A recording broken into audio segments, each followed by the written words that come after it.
You are looking at Jennifer Lucor, who just put away a high forehand volley right through the middle of the court. Past her opponents Carolyn Wei and Ayumi Otomi. Welcome to live coverage from the 2021 Margaritaville USA Pickleball Nationals, brought to you by Pickleball Central. I'm your host, Mark Renison, going to be with you all day long here and all tournament long, bringing you this live coverage here on the YouTube channel of Nationals. Very happy to have you along with us here in the broadcast booth. We are in game number 2. Do a little player ID in just a moment.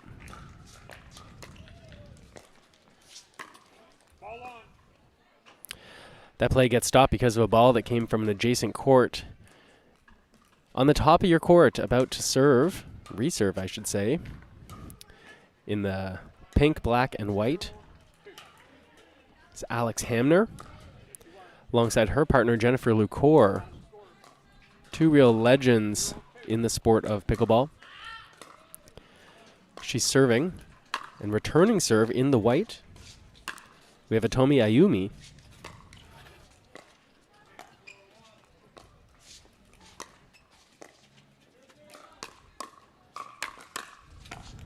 Lucor, such great defense handling that ball from Ayumi.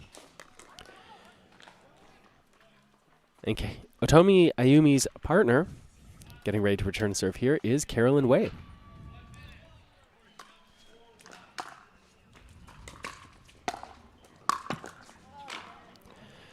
That forehand volley of Lucor finds the top of the net. It's going to turn into a side out. Wei is going to take over serving as she consults Ayumi. Trying to revise the plan a little bit here. They're down 2-0 and a game here in this first round women's senior pro match.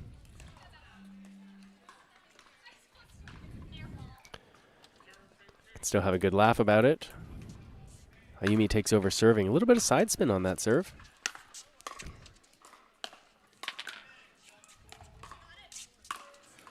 Lucor calling off. Hamner plays a nice inside out. Forehand overhead smash. Catches the inside line. Too tough of an angle. 2-0-1. Alex Hamner to serve.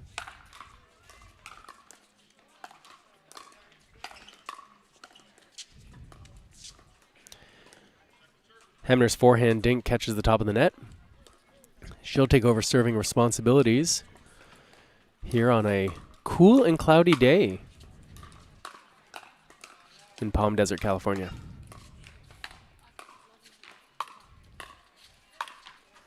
That's an excellent angle from Ayumi. So important. This is one of the things these senior pros do very, very well, is when they do get that opportunity to put away the overhead, they cash in on it very often, as we've seen here, by using great angles. Not always hitting the ball that hard, but using excellent angles to pull their opponents off the court.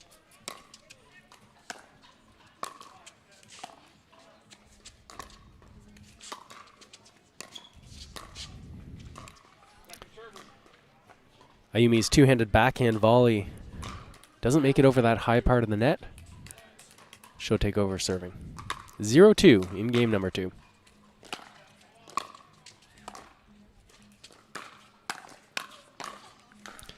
Hamner gets her backhand on the ball, once again putting it down at the feet of Ayumi.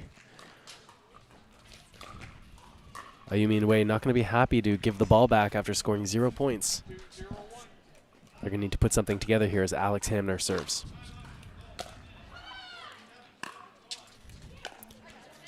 Wow, Wei staying back, playing a lot of defense here. Interesting, Carolyn Wei thought that the serve was too good, her return was too weak, she didn't even come to the net. Ended up immediately putting up a lob. It's tough to win at a high level using lobs consistently like that on that third shot.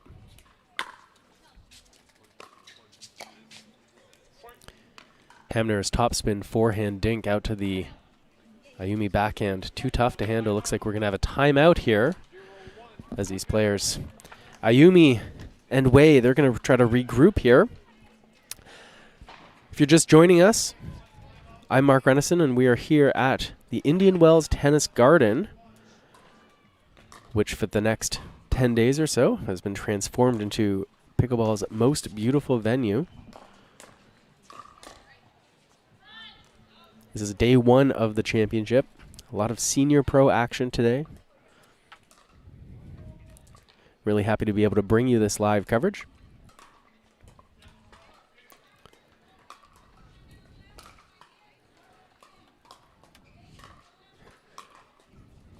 This match is going on all over the grounds here at the Indian Wells Tennis Garden. So you can hear referee alerting the players that there's 15 seconds left in the timeout. Ayumi and Wei,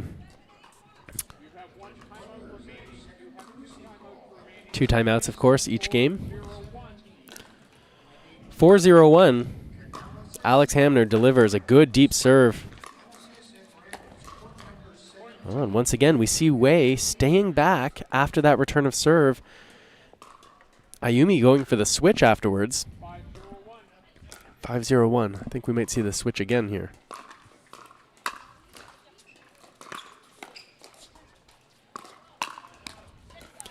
I like that strategy better. Still coming to the net, even though you're switching. We could see Ayumi, she switched, sort of a delayed switch. She's really taking up a lot of space in the center of the court, forcing her opponents to hit to her. If you're going to switch like that, it's still important to come forward to the net. Let's see if Wei comes forward this time. There she goes.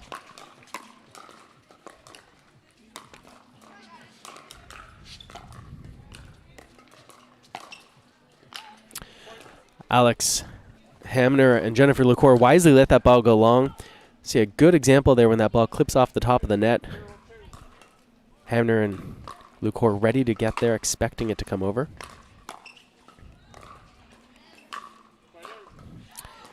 Good volley from Wei. That gives them the side out, and they're going to try to put some points on the board here. They're in a hole, down a game, and 6-0. Pardon me, down 1-6.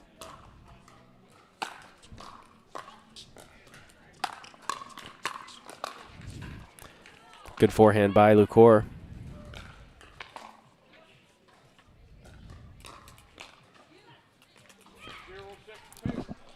0-6-2.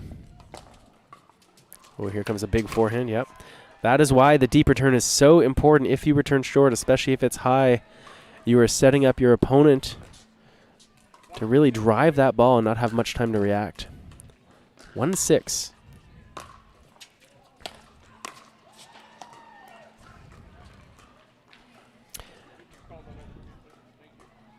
Wei hits that forehand dink, goes well wide.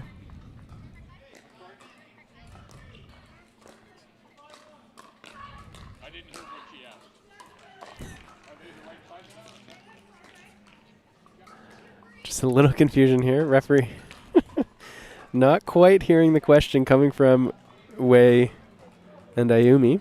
Meanwhile, Hamner brings a cracked ball.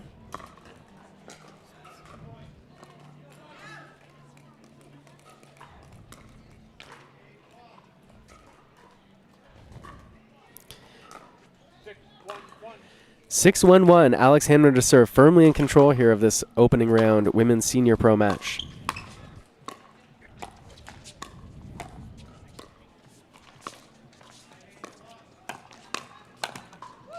LaCour sets that ball up a little bit too high for Wei. However, she does not capitalize. She's looking pretty frustrated, Wei is, on this near side of the court, getting ready to return serve. Down 7-1 in game number 2. That's a tough serve from Hamner. Out toward the backhand. Wei wanted to play it as a forehand. She moved to her left but couldn't quite set up well. That is, of course, the risk of trying to run around your backhand to use your forehand, is that if you don't do it quickly enough, you're going to find yourself out of position, which is really a position you never want to find yourself in when you're playing pickleball. If you want to see the draw for this bracket or any other bracket currently playing, head over to pickleballtournaments.com. check out the Nationals page and you can see all your favorite players and maybe even some new players you haven't seen before. See how they're doing.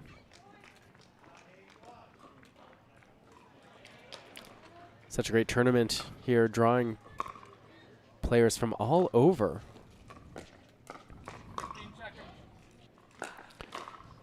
Not gonna lie, I was looking forward to coming down to sunny California from Canada, where when I left, snow and freezing rain. Fortunately, this morning, it's not very warm out here. We're all bundled up here in the broadcast booth, but you know what? We got some great action on the court. We're resuming play, 8-1-1.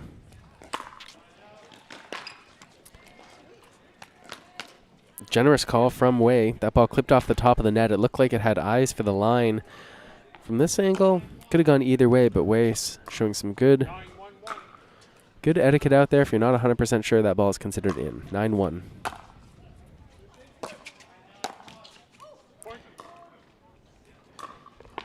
Wei's forehand volley finds the net, and that is going to set up a match point here.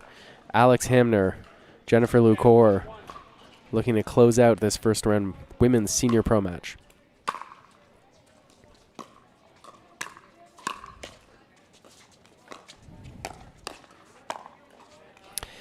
And Otomi Ayumi misses that forehand volley. It goes into the net.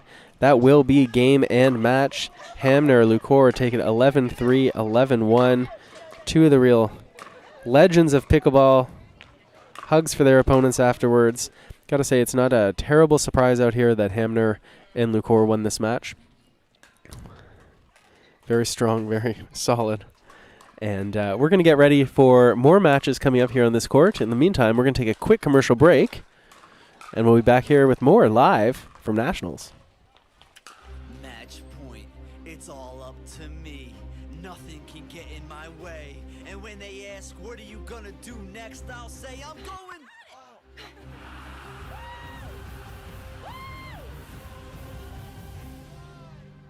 We're going to Margaritaville!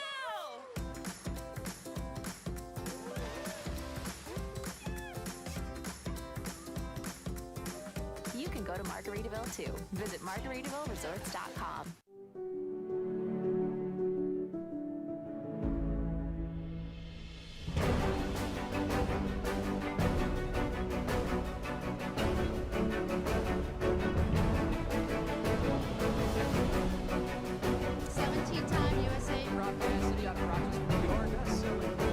Slightly favored backhand.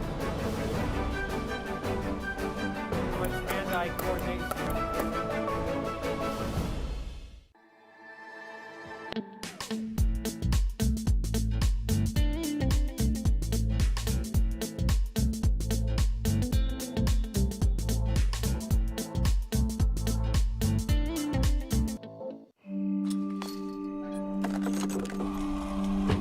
Go again.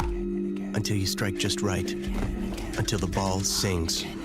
Until the other guy blinks. Until the court's clear. And the sun sets. Until you see it in your sleep. And wake up swinging. Go again. Till you can't miss. Until you can't lose. Go again. And again. Hey, I'm Ben Johns, and I'm here to tell you why the pros prefer the Franklin X40 Pickleball. I really like the durability. It's pretty rare that I crack one of these. I really like the balance in the ball. I really love this ball because of the color. The visibility at any time during the day is always extremely easy to see. So I think it's not just for the players, it's also a great spectator ball.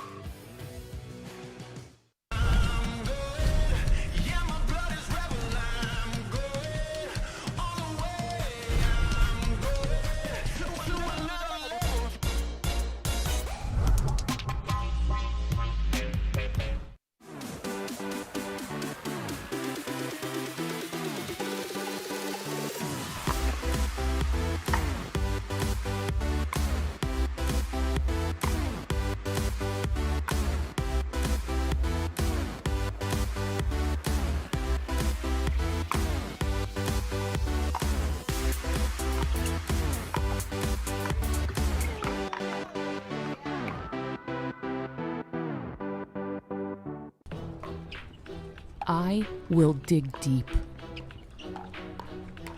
I will crush this game. Athletes know nutrition drives performance. I will not slow down. Superior Lab supplements help you power up and recover faster. I will never surrender. Superior Labs is a proud sponsor of USA Pickleball.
Is that a Franklin? Okay. Yeah. Ah, sorry.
Welcome back to this live look at the Indian Wells Tennis Garden here at the 2021 Margaritaville USA Pickleball Championships, presented by Pickleball Central. This court's been open for a few moments, and these two players coming out, getting a little bit of a hit in, getting warmed up for some action later today, I'm guessing. In a moment, you're going to see another women's senior pro doubles match coming out here. And we've got a good one for you, I think. We got Chris Carges coming out with her partner, Kim Jade. They're going to be taking on Yvonne Ting and Jane Paulson. Should be a good women's doubles match coming out here in just a few minutes. So we're going to be back. You can watch these two rally for a moment, and then we're going to be back with more live pickleball here from Palm Desert, California. Ooh, wow, it's so smooth. I love the little kick you get when you're going up any little hill. Wow, that was so much fun. It was fun, it was fast, it was easy to change gears. I would do this over a fat tire bike all day long. Nice ride. This thing has some torque, has some juice. It felt a little bit like what I imagine wearing a jetpack feel like. The Pro XR pickleball paddle answers the age-old question of how to get paddle speed and control with the same paddle and one grip, and this is it. Pro XR gives you more spin, greater control, and quicker reloads on every shot in the game, because you always have that constant feel for that leverage and control and paddle speed that we're all looking for. Pro XR is the most revolutionary technology in pickleball.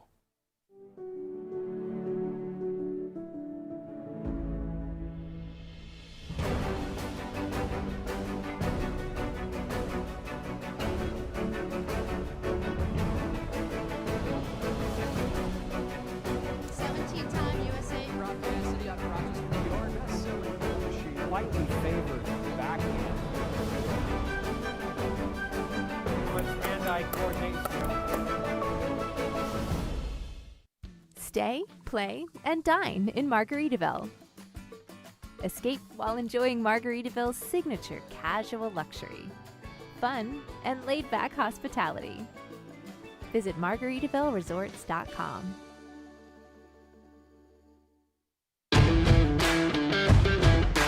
Hey, I'm Ben Johns, and I'm here to tell you why the pros prefer the Franklin X40 Pickleball. I really like the durability. It's pretty rare that I crack one of these. I really like the balance in the ball. I really love this ball because of the color. The visibility at any time during the day is always extremely easy to see, so I think it's not just for the players, it's also a great spectator ball.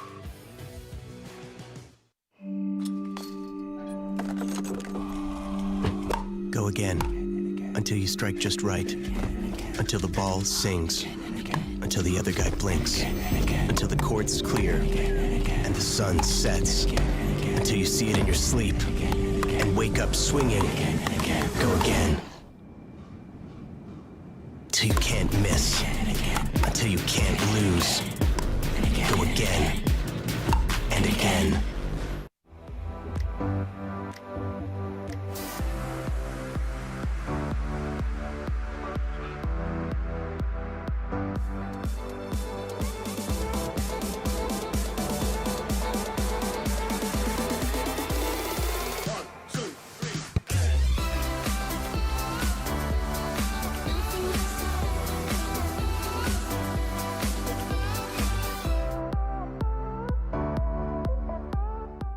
Selkirk's mission has always been to fuel the pickleball obsession found inside every player.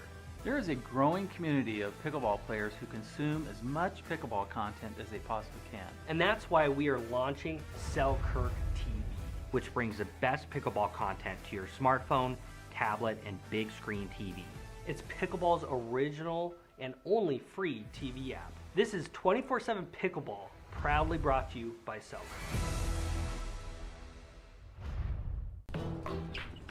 I will dig deep. I will crush this game. Athletes know nutrition drives performance. I will not slow down. Superior Lab supplements help you power up and recover faster. I will never surrender. Superior Labs is a proud sponsor of USA Pickleball. The Pro XR Pickleball paddle answers the age-old question of how to get paddle speed and control with the same paddle and one grip, and this is it. Pro XR gives you more spin, greater control, and quicker reloads on every shot in the game, because you always have that constant feel for that leverage and control and paddle speed that we're all looking for. Pro XR is the most revolutionary technology in pickleball.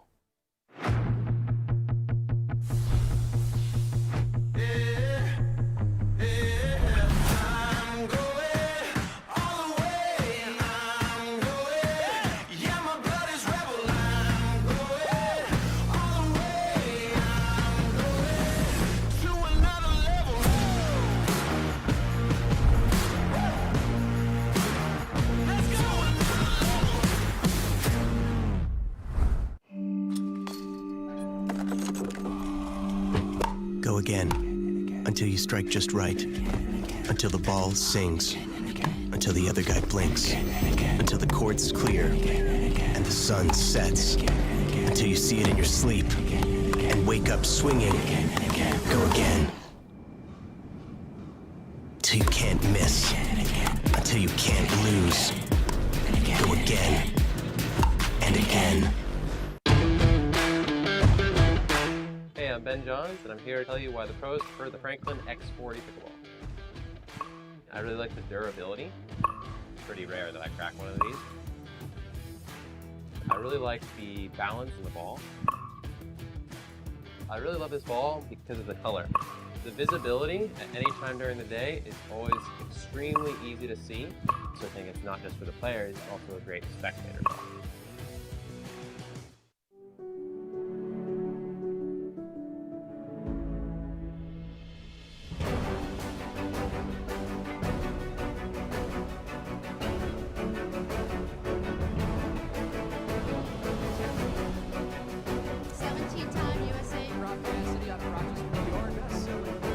Slightly favored backhand. Much hand-eye coordination.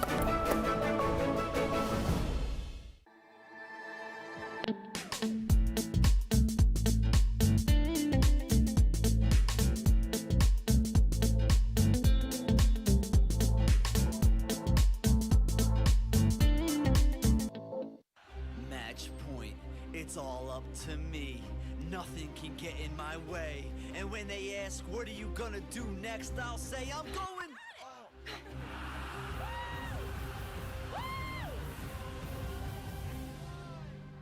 We're going to Margaritaville!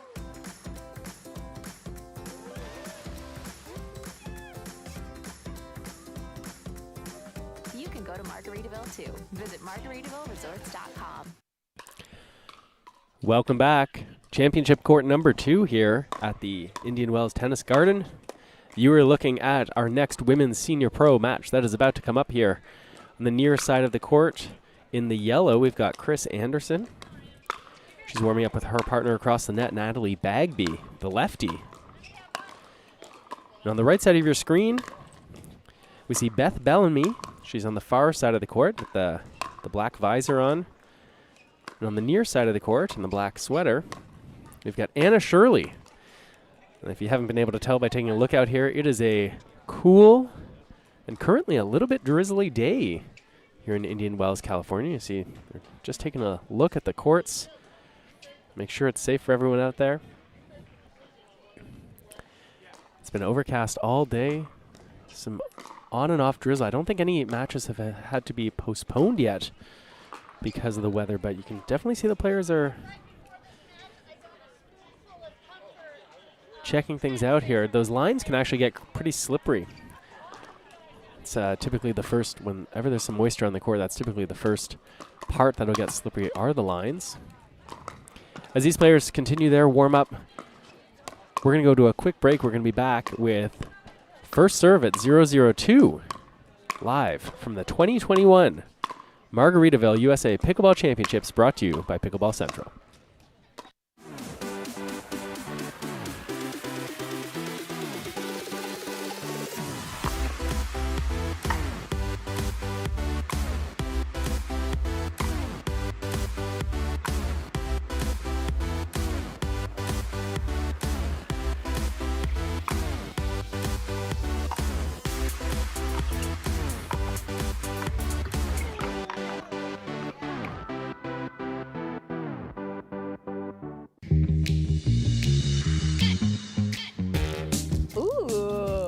Wow, it's so smooth.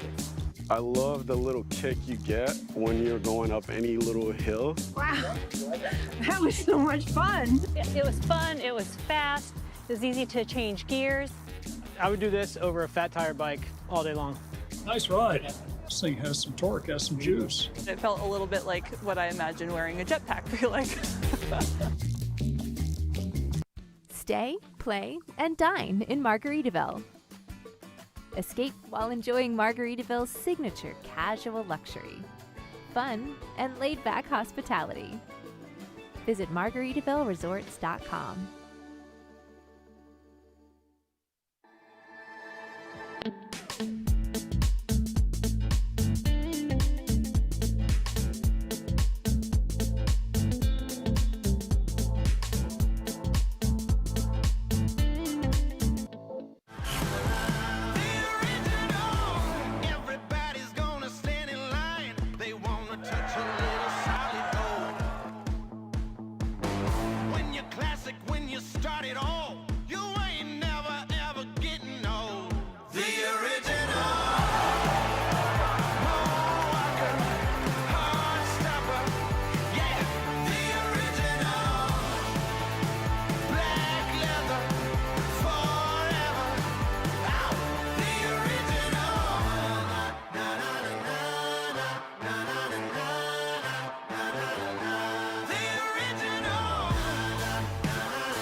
Close. They're all just reaching for a piece of you.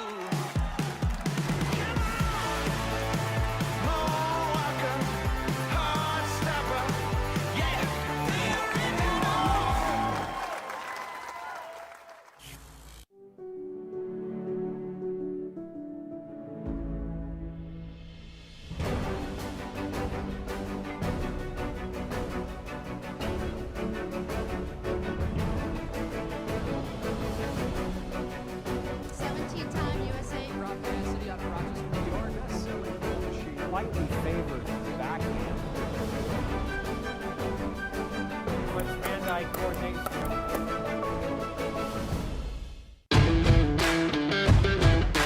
Hey, I'm Ben Johns, and I'm here to tell you why the pros prefer the Franklin X40 Pickleball. I really like the durability.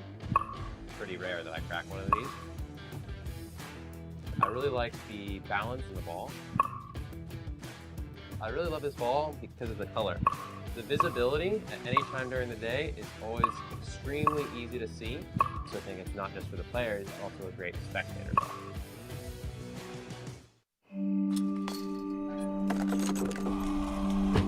Go again, until you strike just right, until the ball sings, until the other guy blinks, until the court's clear, and the sun sets, until you see it in your sleep, and wake up swinging.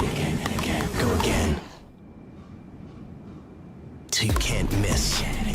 Until you can't lose. Go again. And again.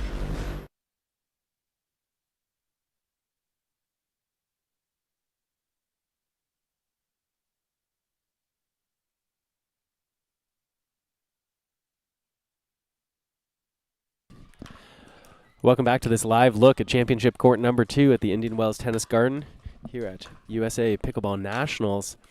Looks like there's going to be a 5-minute rain delay here. There's a little bit of a system going through. Courts are getting a little bit slippery. The players are going to just sort of hit some serves and try to stay warm out here. But it looks like they're going to hold off before they get playing. So I'll talk to you for a minute. We can chat about pickleball.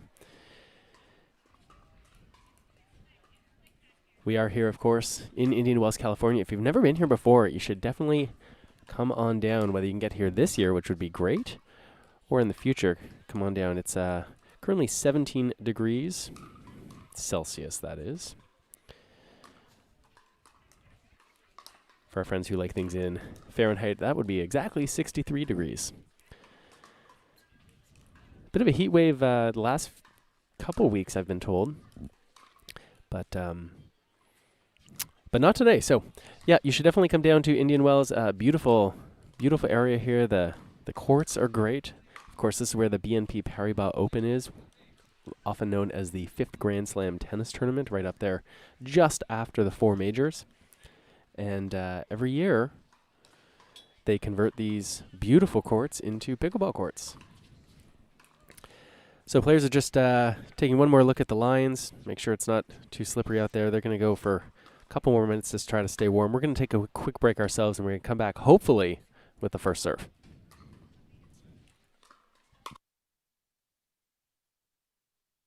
Stay, play, and dine in Margaritaville. Escape while enjoying Margaritaville's signature casual luxury, fun, and laid-back hospitality. Visit MargaritavilleResorts.com.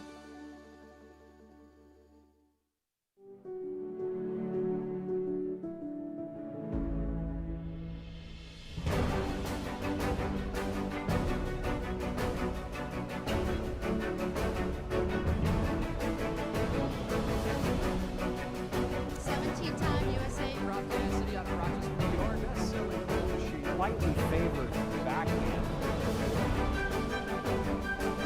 Much hand-eye coordination.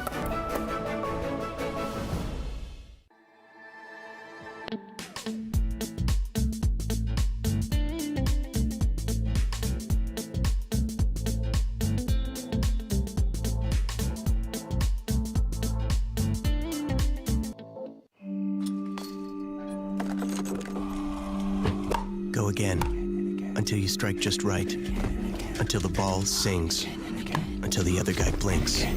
Until the court's clear. And the sun sets. Until you see it in your sleep. And wake up swinging. Go again. Till you can't miss. Until you can't lose. Go again. And again.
it's all up to me.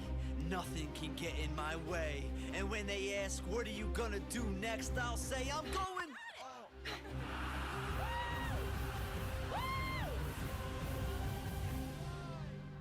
We're going to Margaritaville!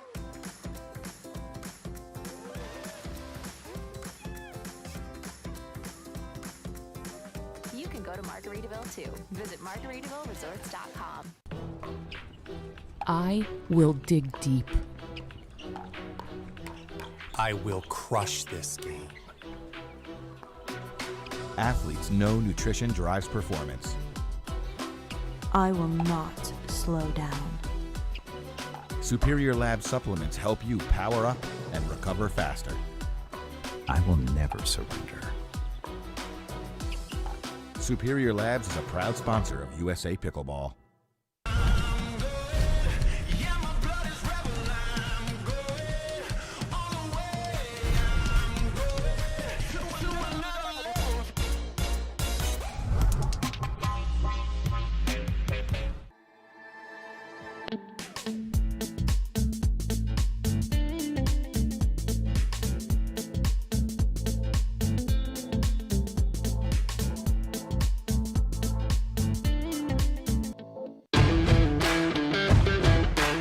I'm Ben Johns, and I'm here to tell you why the pros prefer the Franklin X40 Pickleball.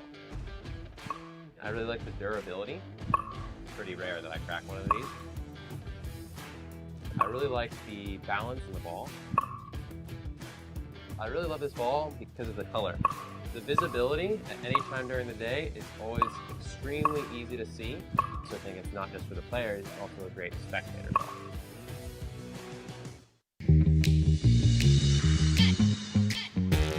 Ooh, wow, it's so smooth. I love the little kick you get when you're going up any little hill. Wow, that was so much fun. It was fun, it was fast, it was easy to change gears. I would do this over a fat tire bike all day long. Nice ride. This thing has some torque, has some juice. It felt a little bit like what I imagine wearing a jetpack feel like.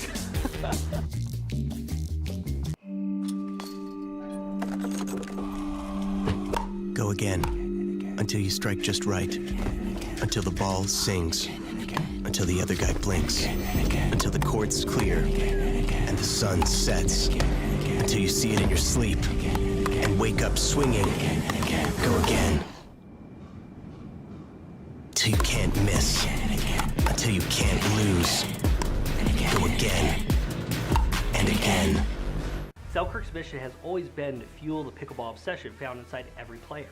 There is a growing community of pickleball players who consume as much pickleball content as they possibly can. And that's why we are launching Selkirk TV, which brings the best pickleball content to your smartphone, tablet, and big screen TV. It's pickleball's original and only free TV app. This is 24/7 pickleball, proudly brought to you by Selkirk.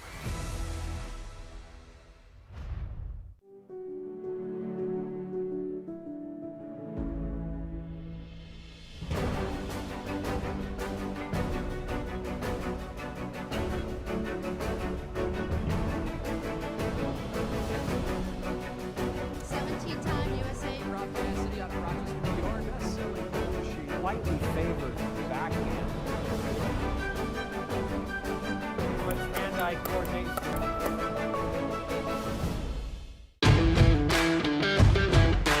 Hey, I'm Ben Johns, and I'm here to tell you why the pros prefer the Franklin X40 Pickleball. I really like the durability. It's pretty rare that I crack one of these. I really like the balance in the ball. I really love this ball because of the color. The visibility at any time during the day is always extremely easy to see, so I think it's not just for the players, it's also a great spectator ball.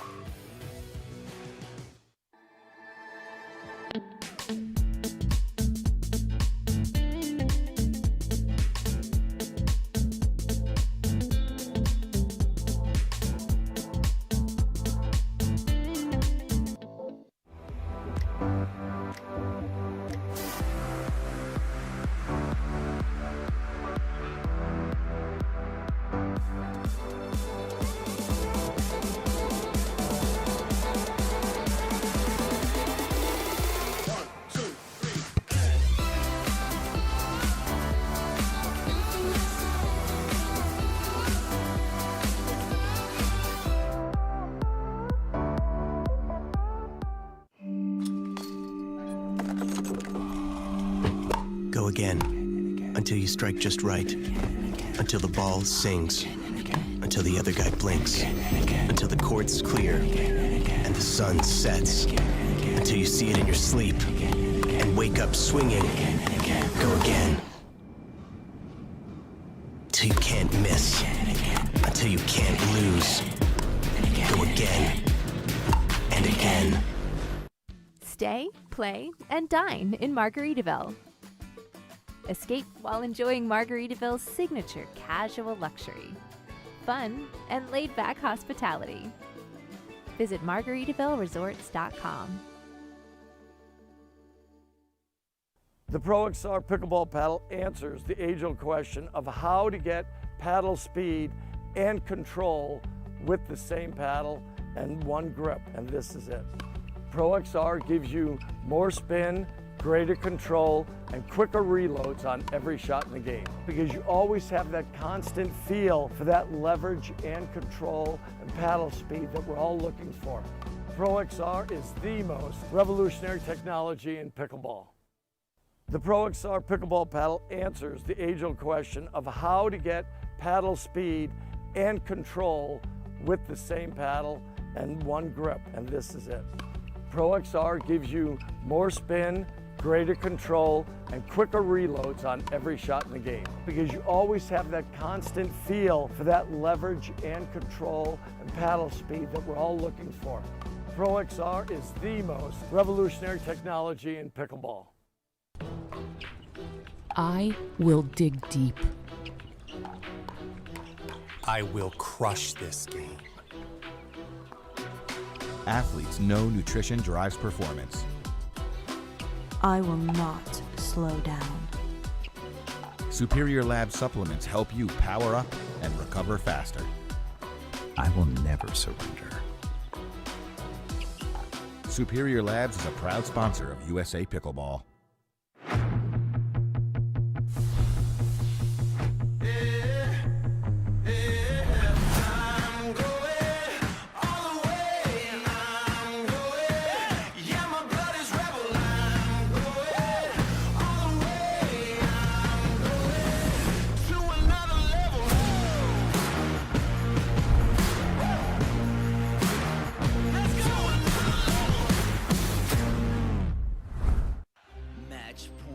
It's all up to me. Nothing can get in my way. And when they ask, what are you gonna do next? I'll say, I'm going.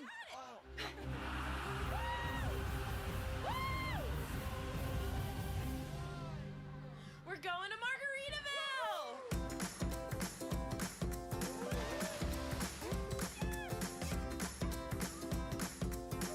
You can go to Margaritaville too. Visit MargaritavilleResorts.com. Hey, I'm Ben Johns, and I'm here to tell you why the pros prefer the Franklin X40 Pickleball. I really like the durability. It's pretty rare that I crack one of these.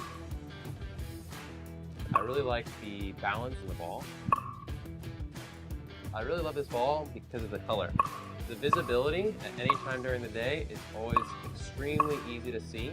So I think it's not just for the players, it's also a great spectator ball.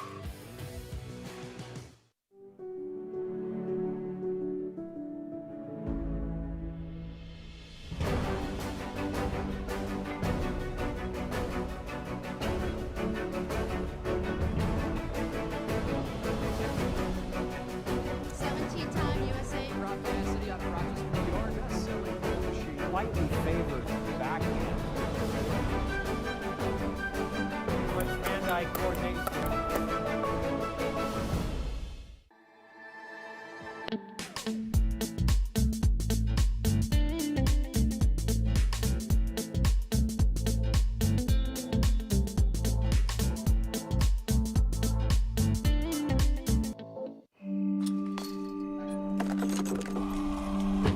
Go again.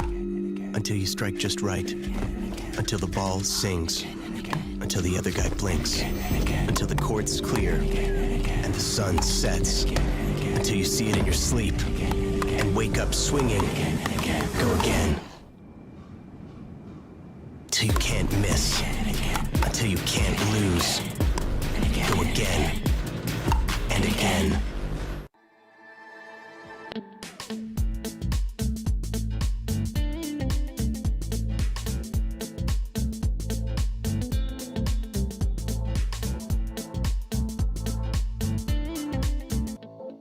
The Pro XR Pickleball Paddle answers the age-old question of how to get paddle speed and control with the same paddle and one grip, and this is it. Pro XR gives you more spin, greater control. It's on every shot in the game because you always have that constant feel for that leverage and control and paddle speed that we're all looking for. Pro XR is the most revolutionary technology in pickleball. Stay, play, and dine in Margaritaville. Escape while enjoying Margaritaville's signature casual luxury, fun, and laid-back hospitality. Visit MargaritavilleResorts.com.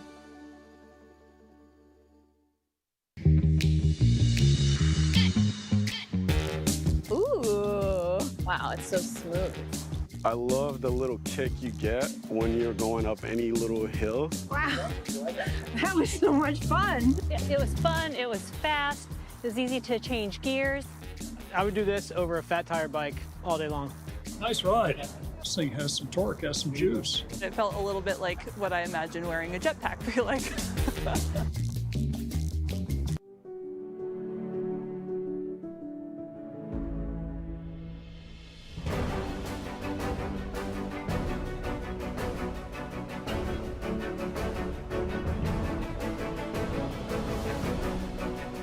17-time USA broadcast city out of Rochester, New York. She lightly favored backhand. Much hand-eye coordination. I will dig deep. I will crush this game. Athletes know nutrition drives performance. I will not slow down. Superior Lab supplements help you power up and recover faster. I will never surrender. Superior Labs is a proud sponsor of USA Pickleball.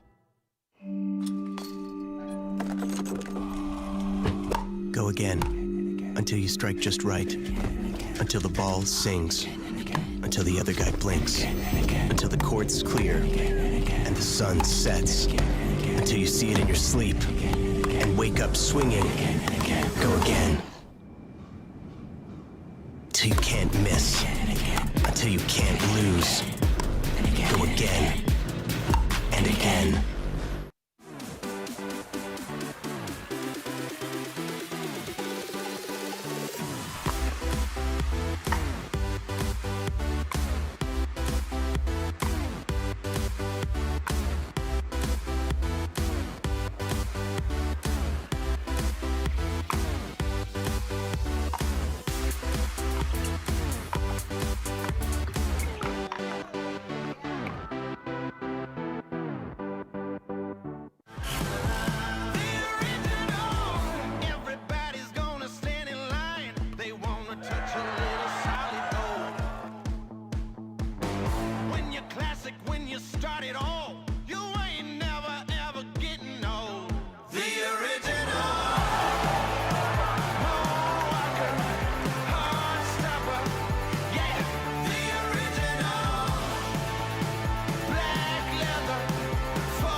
close. They're all just reaching for a piece of you.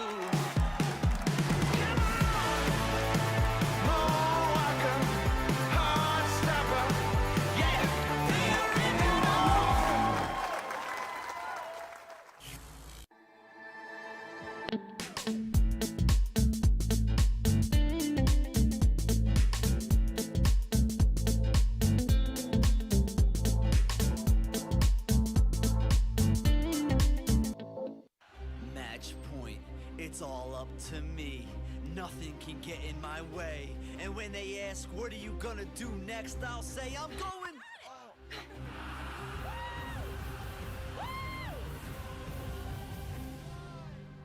We're going to Margaritaville!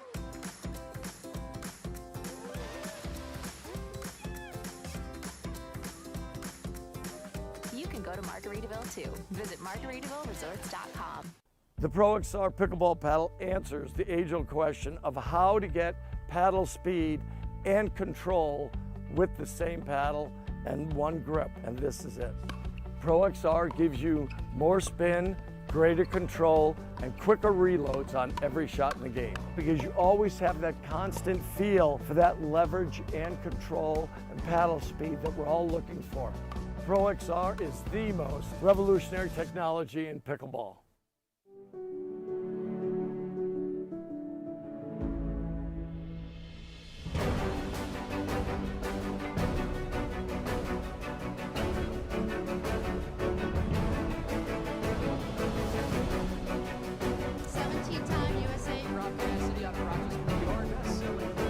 Slightly favored backhand. With hand-eye coordination.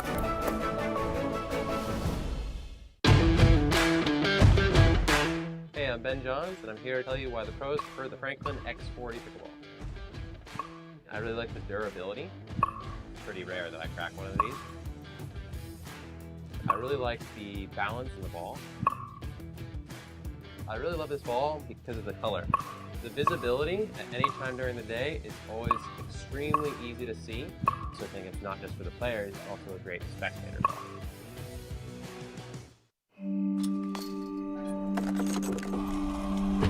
Go again, until you strike just right, until the ball sings, until the other guy blinks, until the court's clear, and the sun sets, until you see it in your sleep, and wake up swinging. Go again. Till you can't miss. Until you can't lose. Go again. And again. I will dig deep. I will crush this game. Athletes know nutrition drives performance. I will not slow down. Superior Lab supplements help you power up and recover faster. I will never surrender. Superior Labs is a proud sponsor of USA Pickleball. Hey, I'm Ben Johns, and I'm here to tell you why the pros prefer the Franklin X40 Pickleball. I really like the durability. It's pretty rare that I crack one of these. I really like the balance in the ball. I really love this ball because of the color. The visibility at any time during the day is always extremely easy to see, so I think it's not just for the players, it's also a great spectator ball.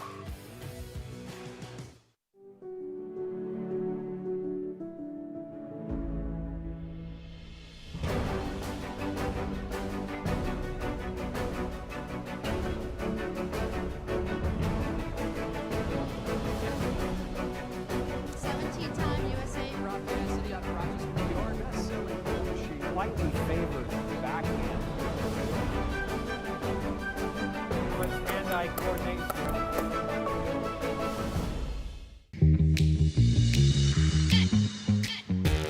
Ooh. Wow, it's so smooth.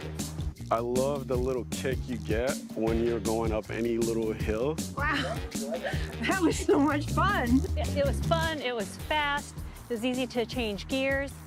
I would do this over a fat tire bike all day long. Nice ride. This thing has some torque, has some juice. It felt a little bit like what I imagine wearing a jetpack feel like.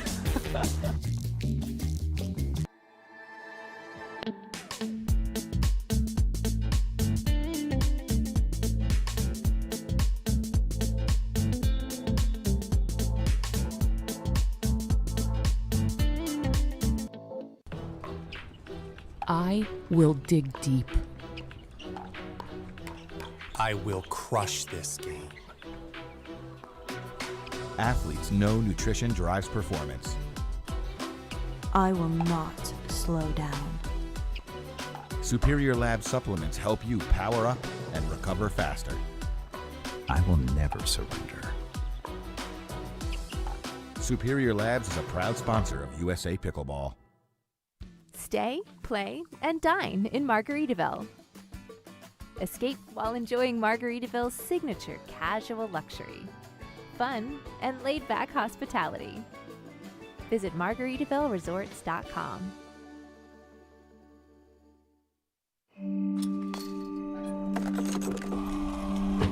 Go again, until you strike just right, until the ball sings, until the other guy blinks, until the court's clear, and the sun sets, until you see it in your sleep, and wake up swinging. Go again, till you can't miss, until you can't lose. Go again, and again.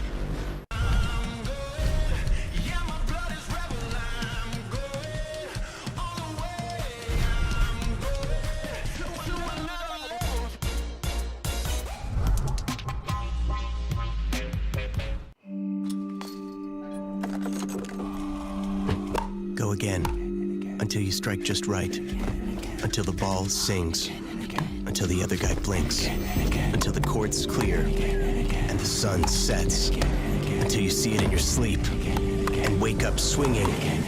Go again, till you can't miss, until you can't lose. Go again, and again. The Pro XR Pickleball Paddle answers the age-old question of how to get paddle speed and control with the same paddle and one grip, and this is it.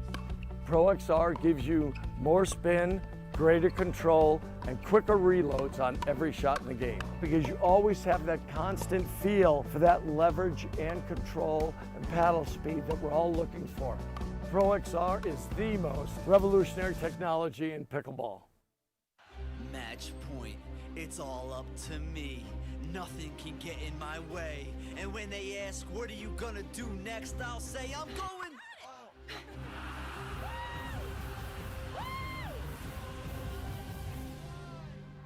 We're going to Margaritaville!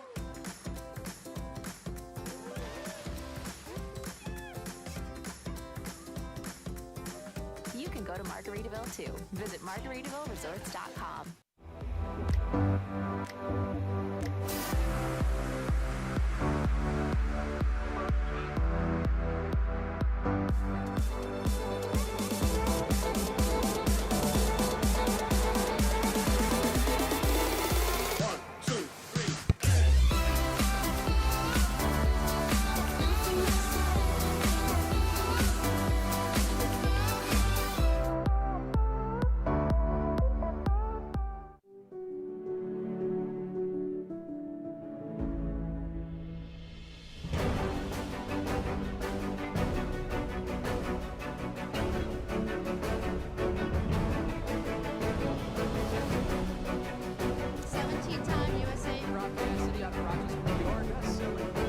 Slightly favored backhand.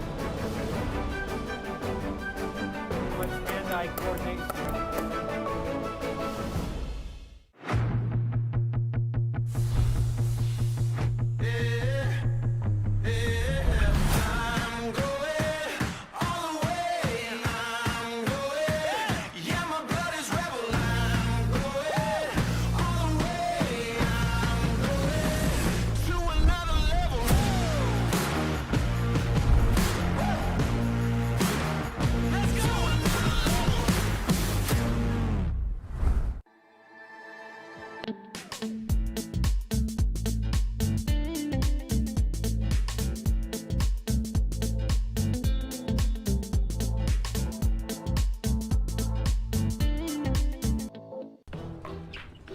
I will dig deep. I will crush this game. Athletes know nutrition drives performance. I will not slow down. Superior Lab supplements help you power up and recover faster. I will never surrender. Superior Labs is a proud sponsor of USA Pickleball.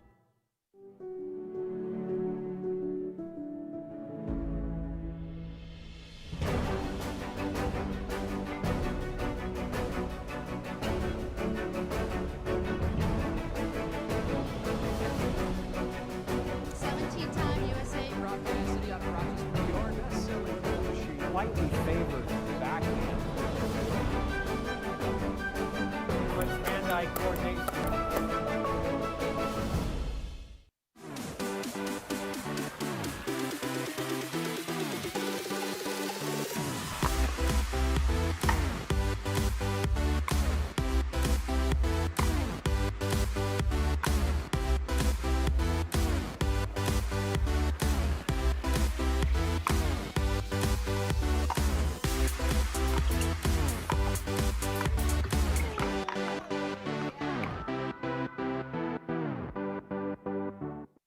Stay, play, and dine in Margaritaville. Escape while enjoying Margaritaville's signature casual luxury, fun, and laid-back hospitality. Visit MargaritavilleResorts.com.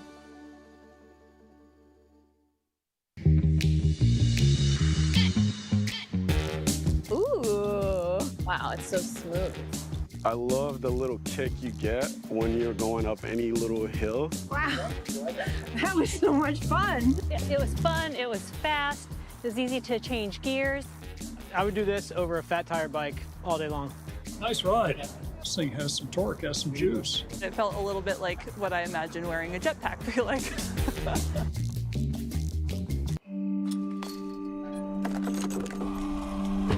Go again, until you strike just right, until the ball sings, until the other guy blinks, until the court's clear, and the sun sets, until you see it in your sleep, and wake up swinging. Go again. Till you can't miss, until you can't lose. Go again, and again.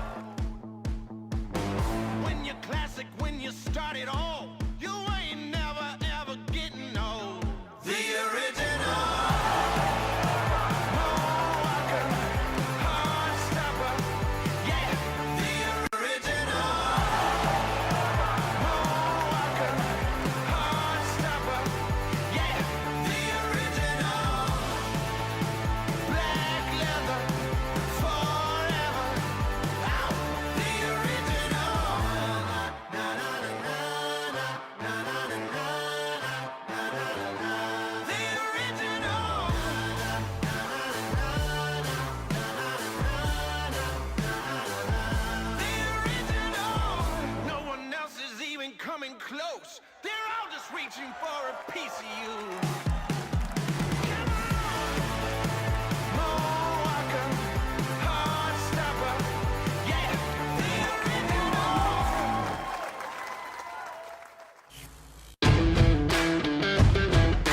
Hey, I'm Ben Johns, and I'm here to tell you why the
Welcome back to the Indian Wells Tennis Garden here in beautiful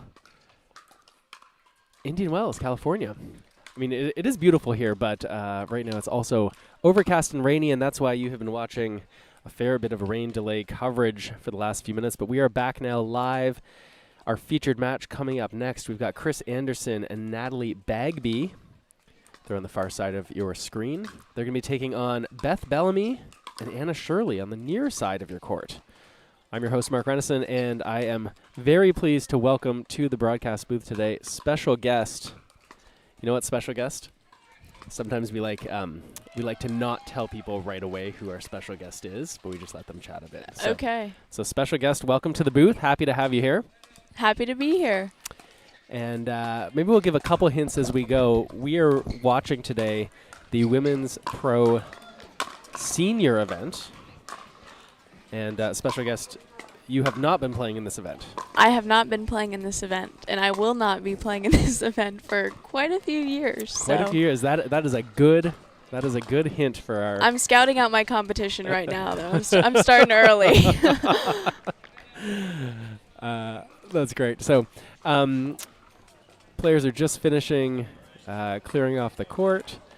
It's been raining here for a good portion of the day. Got to say, was not expecting that. Special guest, you've been here to Palm Desert a number of times. You ever see rain? I've never seen rain here, so there's a first for everything. I guess even with rain in a desert. That's right. I mean, the cactus needs some water sometimes. I guess. That's right. This is an early round of this tournament. Earlier today, we saw Jennifer Lucore and Alex Hamner. They moved on to the second round. And right now, it looks like on the near side of the court, just a little player ID here. The black visor, that's Beth Bellamy. And the non-visor is Anna Shirley. This is going to be interesting. I don't think I've ever seen the pink skirt team before. I like their matching outfits, though. Yeah, you know what? We've got a hashtag going on over at the Third Shot Sports Instagram. Instead of nationals, it's fashionals. Ooh, I like that. I know. I like that. So we could do hashtag fashionals. All right, here we go. Near side of the court. Anna Shirley to serve to Natalie Bagby.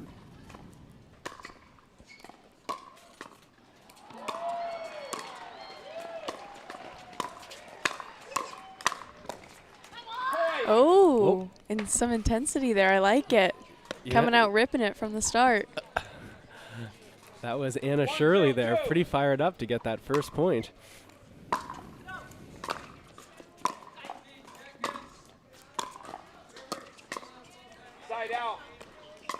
A little bit of indecision there by Bellamy. Initially thought that she might back up and take the ball after the bounce. Instead plays a volley. 0-1-1. It's a quick side out. 0-1-1.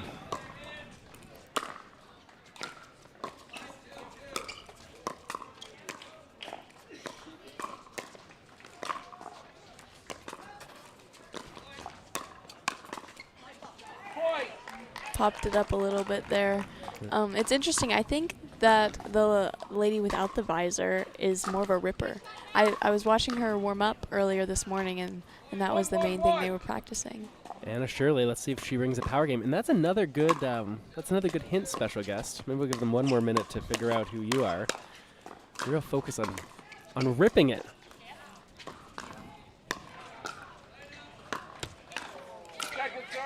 That was Bagby here trying to hit that forehand hard. It finds the net.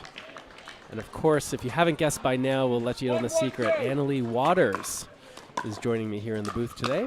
Annalie, thanks for coming. Yeah, I've been looking forward to this. I haven't commentated in a very long time, so I was excited when you asked me to join you. Well, always a pleasure. Chris Anderson serving 2-1, the number 3 seeds.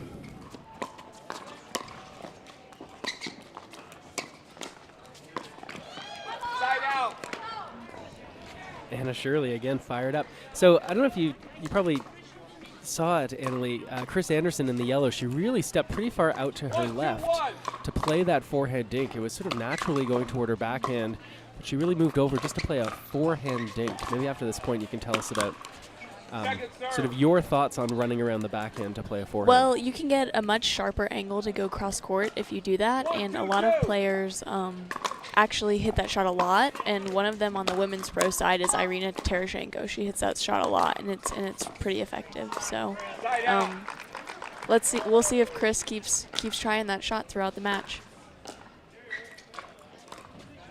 2-1-1. 2-1-1. Natalie Bagby serving.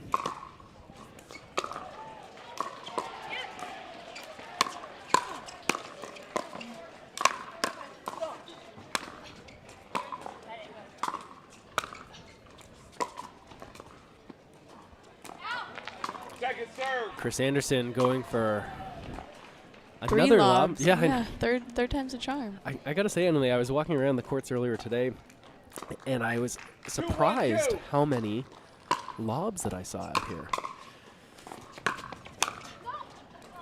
The lob is definitely becoming a more shot that you see a lot, which is kind of unusual because before this year, I don't think many people were lobbing much at all, and now I feel like recently the lob has become a really effective shot in pro pickleball.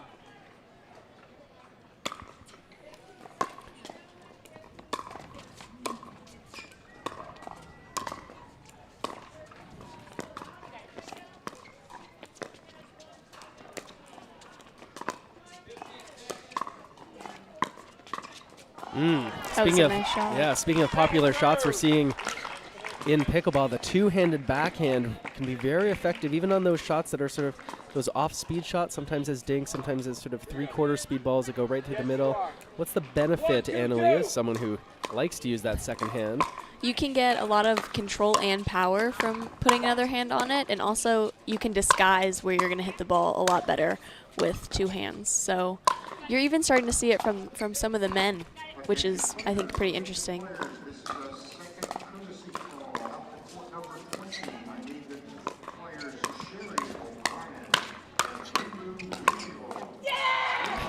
Oh, here we go. Shirley finishes off that high forehand volley with the ball well placed at the feet of Chris Anderson.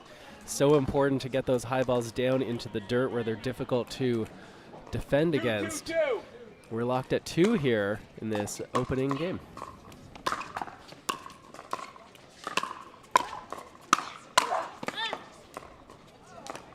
Side out. I think you're right, Annalie, about Shirley being the one looking to hit hard. Really, you know, I think she's got a soft game and she's able to use it, but would rather not go to it if she doesn't have to. Yeah, I agree.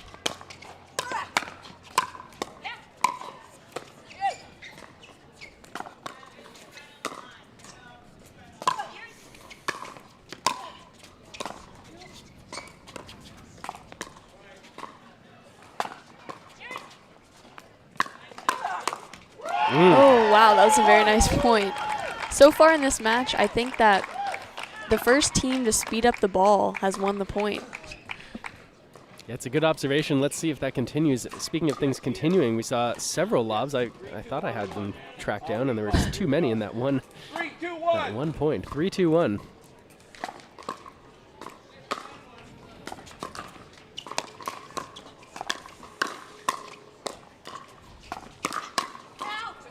There it is again, speeding things up right at the body of Bagby.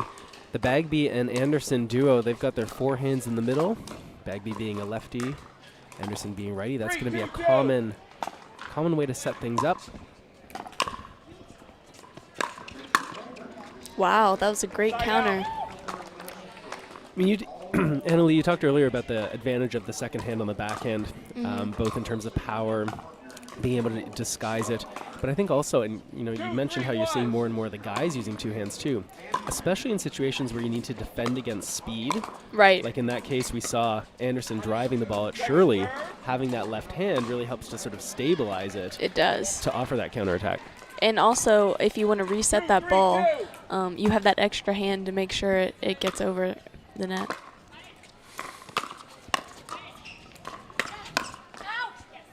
Power pickleball out here on day number 1 at the Indian Wells Tennis Garden. This is the 2021 Margaritaville USA Pickleball National Championships.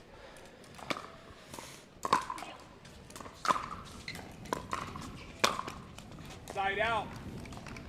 She's going for the speed up. That's definitely her game.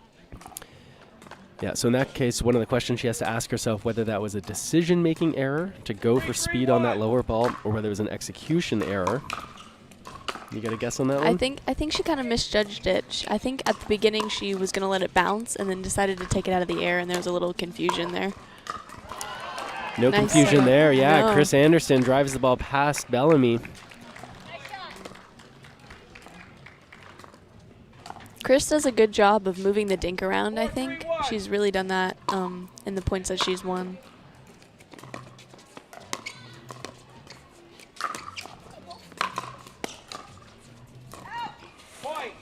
That, of course, is the risk with the lob. If you put up that high ball and don't hit it hard enough or high enough, you're giving your opponents an overhead smash opportunity. 5-3-1. Second serve. 5-3-2.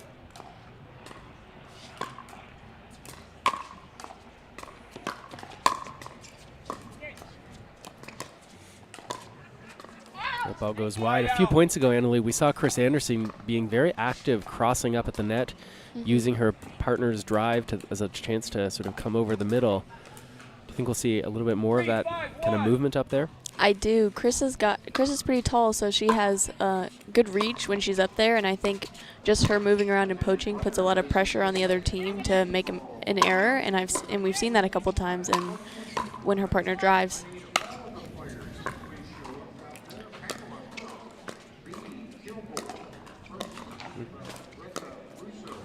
There's an around the post. Oh. The out call was made here. Oh. That ball was in at the point. Okay, wow. So what happened here is on that cross-court, Bagby called the ball out, then proceeded to hit the ATP. However, the referee stopped play and overruled the call. Why is the partner at the net here? That looks like a... Oh. Did you see that? Yes, I did see that. I don't think I've ever seen that before. It reminds me of you and your mom doing the I formation. Yeah, I'm not standing up straight, though. Wow. So a bit of a... I mean... First for everything here in Palm Springs today. So I think there were two errors there. One of them, I think, unless it was done on purpose, was Anna Shirley being up at the net when her partner was serving. The second mistake was for Anderson and Bagby not to recognize that she was out of position, instead returning the serve back to the server. Ooh.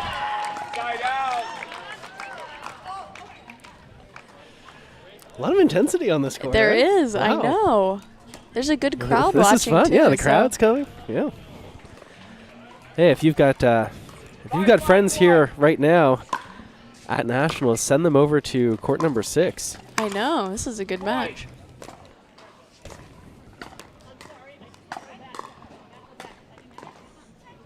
Sort of constant communication here between Bellamy and Shirley. It's interesting actually between partners how they do that. You sometimes see partners who don't speak a whole lot between the points. Yes, you do. Or you see the eye rolls or something after they miss a shot. But these two seem to be communicating, which I think is a plus. It's a good thing.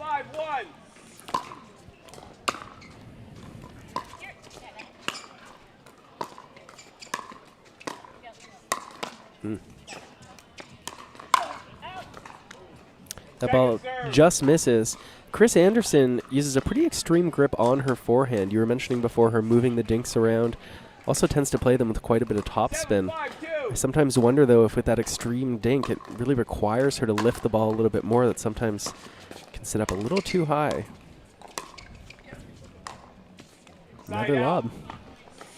Yeah, I think if Anna can get her to move back a little bit from the kitchen line, she'll get Chris to pop up some of those dinks and she'll be able to attack, which is what she wants to do.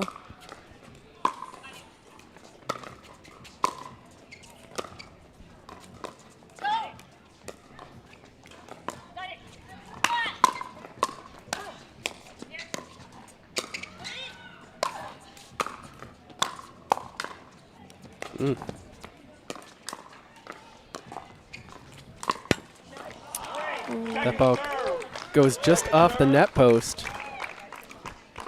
Yeah, that was a great point. Anna Shirley being pretty brave out there. There were some high balls that I was expecting her to back up on and get ready to defend, and she just held her ground and dug them out. 5-7-2.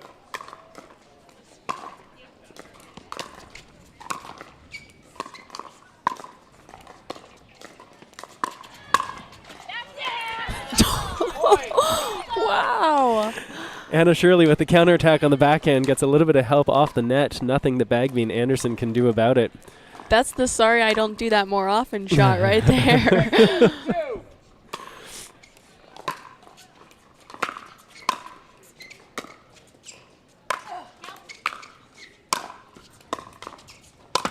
Ooh. Could see the heavy topspin coming off the forehand side, those volleys from Anderson. Again, that grip which closes the paddle face quite significantly really allows her to brush up and keep the ball in play.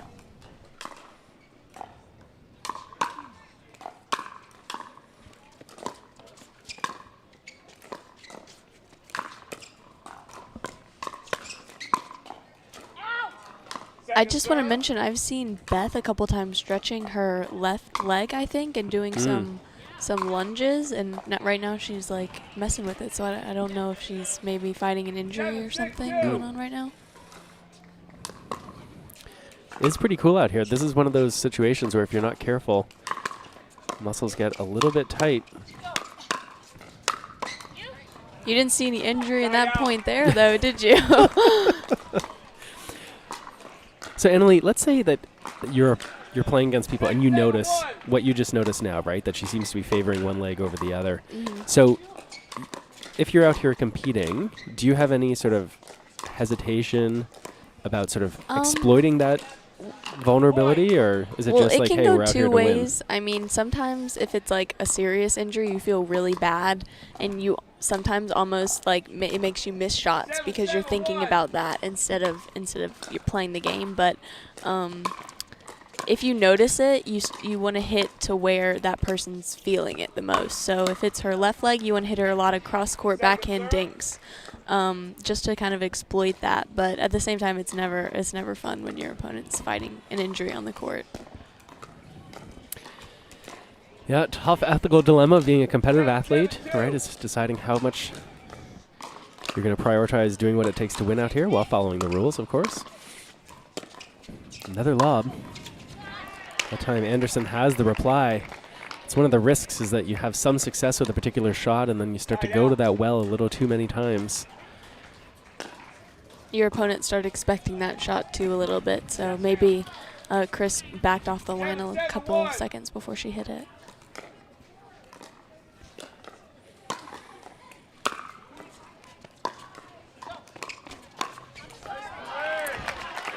Bit of a miscommunication there between Bellamy and Shirley that led to reaching for that dink, which sat up too high. Good put away by Bagby Anderson. 8-7-1.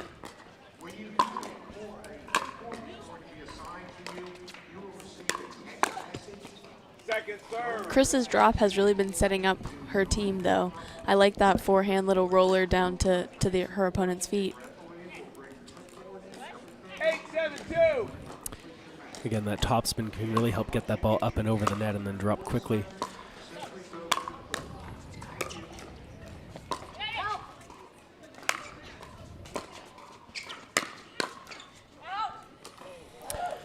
Bagby trying to hold her ground there, even though the ball was sent pretty high. Her ball lands a little long. Yes, ma'am, you have 8. It's going to be a side out. 7-8-1. 7-8-1.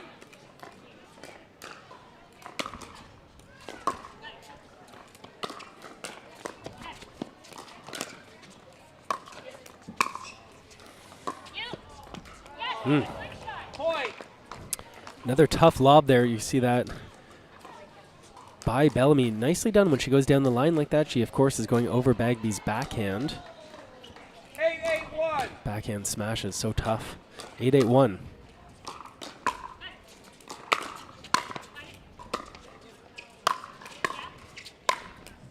That is a tough angle by Anderson. Well done. Nice example how it's not always the power with which you hit those overhead smashes, but the angle.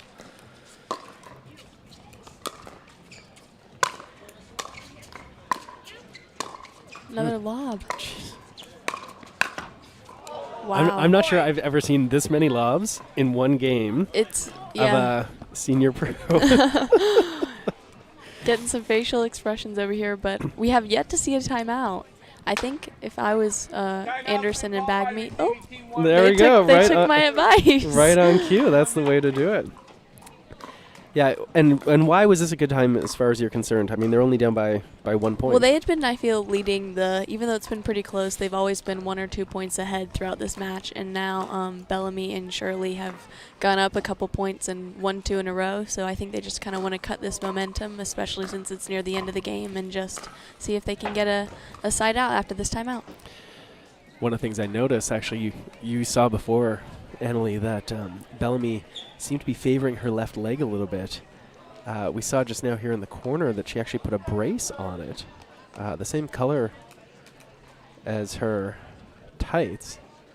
But yeah, I don't know that her opponents have figured that out yet, especially with her disguised brace now. Yeah, so like, do you think that's on purpose? Smart. It might be. I think it actually might be because it's too perfect. Like you can barely see it, right? If I was playing against her, I don't think I would know just by looking at her legs.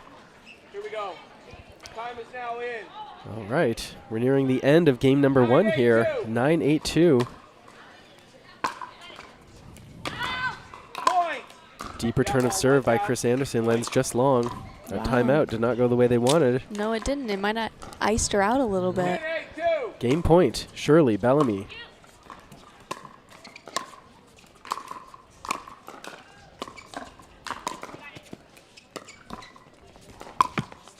Chris Anderson tries to go over the high part of the net with that topspin forehand.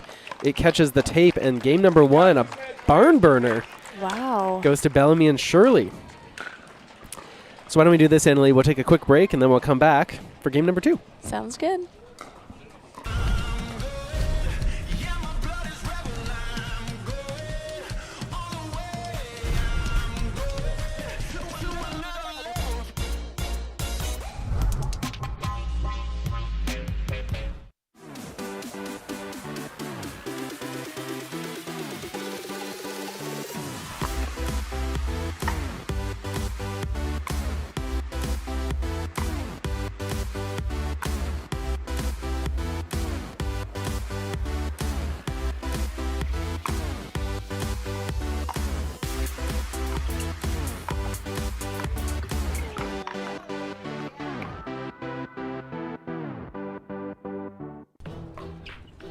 I will dig deep. I will crush this game. Athletes know nutrition drives performance. I will not slow down. Superior Lab supplements help you power up and recover faster. I will never surrender. Superior Labs is a proud sponsor of USA Pickleball. Hey, I'm Ben Johns, and I'm here to tell you why the pros prefer the Franklin X40 Pickleball. I really like the durability. It's pretty rare that I crack one of these. I really like the balance in the ball. I really love this ball because of the color.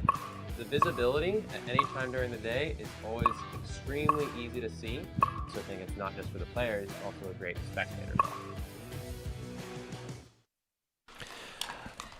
We're back live here on Championship Court number 2 here at the Indian Wells Tennis Garden. Getting ready for game number 2 here. I hope game 2 is exciting as game number 1. Me too. If you're just joining us, that was Annalie Waters. I'm Mark Renison.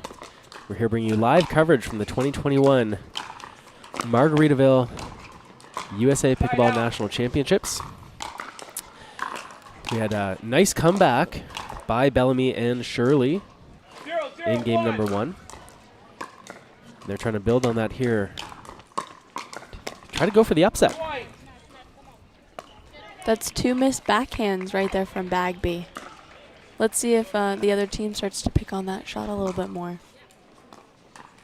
1-0-1.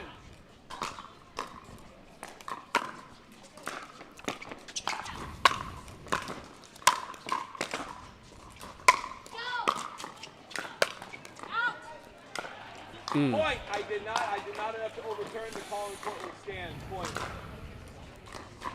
That ball is called just wide, not overruled by the referee. 2-0-1.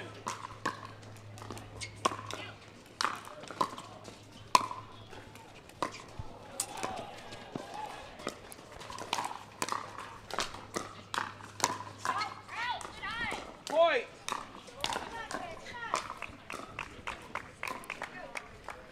Quick 3-0 lead here from Bellamy and Shirley.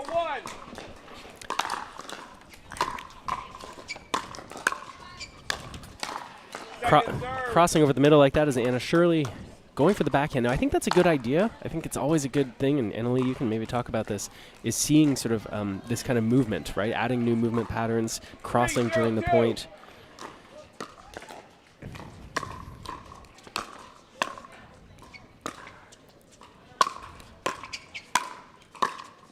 See Anderson coming over the middle.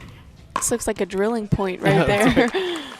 So when you're doing your own playing, Annalie, can you say something about, you know, we often hear people talk about space on the court, how you divide up the court, crossing over the middle or not, poaching or switching. How do you decide with the partners that you play with sort of how much territory each person's going to cover when up near the net? Yeah, well, when I'm playing with my mom, I'm usually on the left side, so those forehand middle balls are usually mine just because they're to my forehand. But it just depends. Like if I'm playing mixed doubles, I'm definitely going to let the male on that court take that, and I have to play a little less. But in women's, I think it's kind of the opposite, and I play a little bit more of the court. So it really just depends on the event. And of course, in singles, I play the entire court.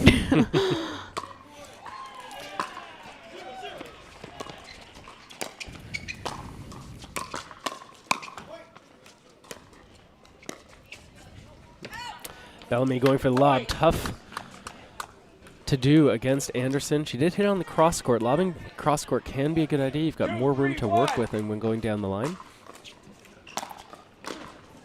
2-3-1, Bagby serving. Another lob. Third shot. Wow, I'm expecting a lob every point now. I'm going to be disappointed if there's no lob in the next point. On Saturday, on Women's Day, I'm coming out just like these ladies with all my lobs. You know what? I think it's a good idea. Like, I often get asked by people about lobbing and when they should do it or not. And I think the question is, like, are your opponents going to hurt you if you lob them? And if the answer is no, then, you know, there's not a lot of damage done when you hit that lob. Right. When you hit a poor third shot or any kind of drop, like, you pay a big price, right, when you don't hit that drop well. And so a lob, if your opponents aren't going to take advantage and be able to put away those overhead smashes consistently, then lobbing can be kind of a bit of a green light for it. We've been stuck on 3 for a little while here. Let's see if Bellamy and Shirley can get it. Another point here.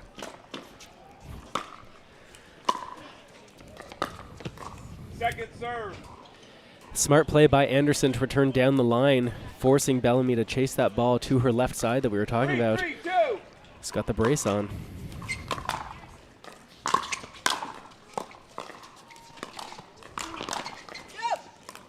Side out. Get a good look at that extreme grip from Anderson. 3-3-1. The top spin coming in off the serve. Allows her to hit higher over the net and hard, still keeping the ball in play. Second serve. I think Anderson and Bagby should probably slow it down a little bit playing these opponents, and I think that the other team should speed up the ball because those are the two things that have been working for each team.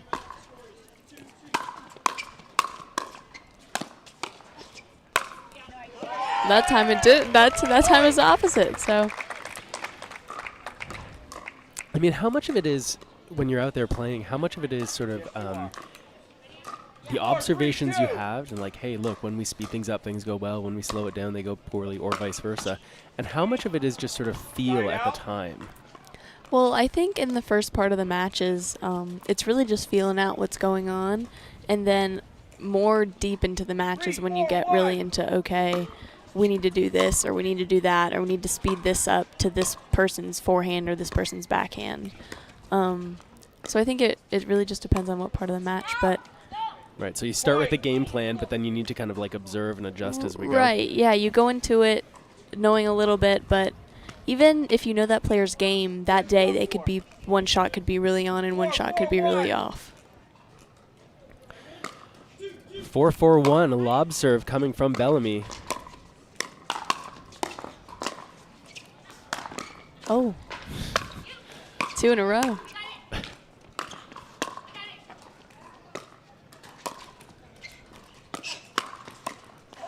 And that ball comes right near the face of Anna Shirley. She's not able to get the paddle ready in time. It's going to bring up second server here with Bellamy and Shirley up a game and tied at 4. 4-4 on a 2. Here we go. I'll call. 4-4-2.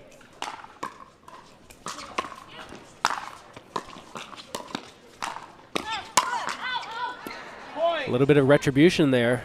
Chris Anderson catches that ball up high over her shoulder. I think she realizes that ball would have gone out if she could just get out of the way.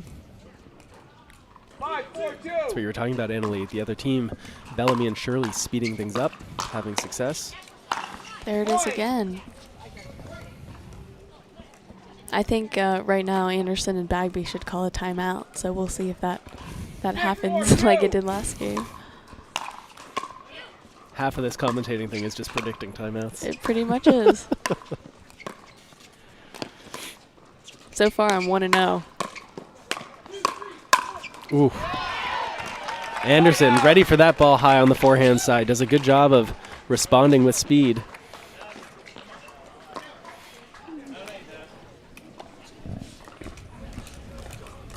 Here we go. 4-6-1.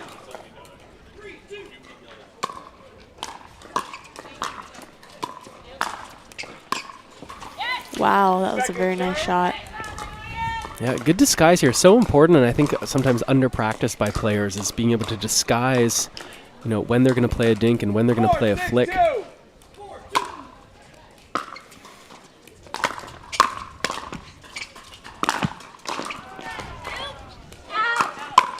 Side out. 2 let cords in a row there. Yeah. I'm waiting for a lob. We haven't seen one in a couple points. It's been a couple points, yeah. Yeah. 6-4-1.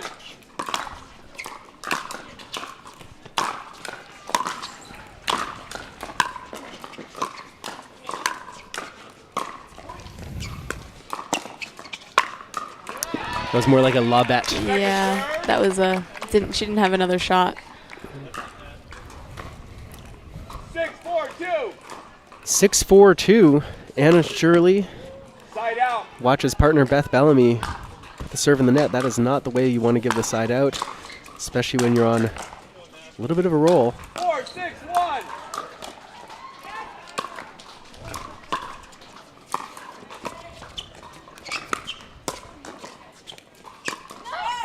Anderson wisely let that ball go. She's seen that Shirley and Bellamy have really been speeding things up, and it's so important to know when not to hit the ball. I know. I wonder if she would let more of those go if they would be going out. So Anderson being aggressive at the net, a little shake and bake. That drive poach combination serves her well. yeah, I think Bagby should be taking most of the thirds, and Anderson should be going up there trying to put pressure on her opponents.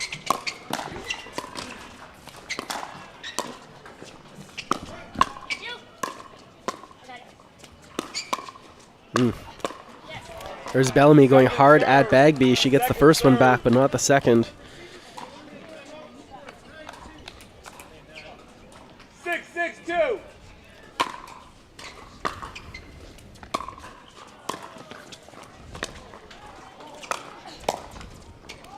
Oof. Bagby did the hard work going back and getting that ball low. Missed on the backhand dink. Yeah, right now Bellamy and Shirley are really putting a lot of pressure on Anderson and Bagby, and that can be really difficult when your opponents keep putting tons of pressure on you.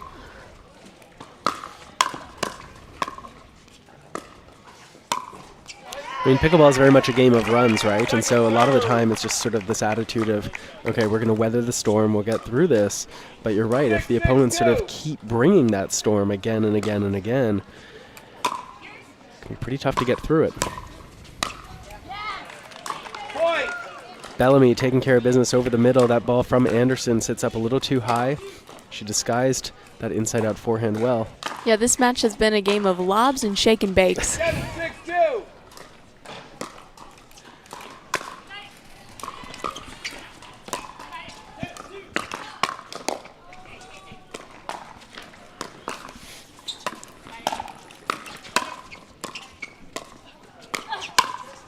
There we go, right at the body of Anna Shirley.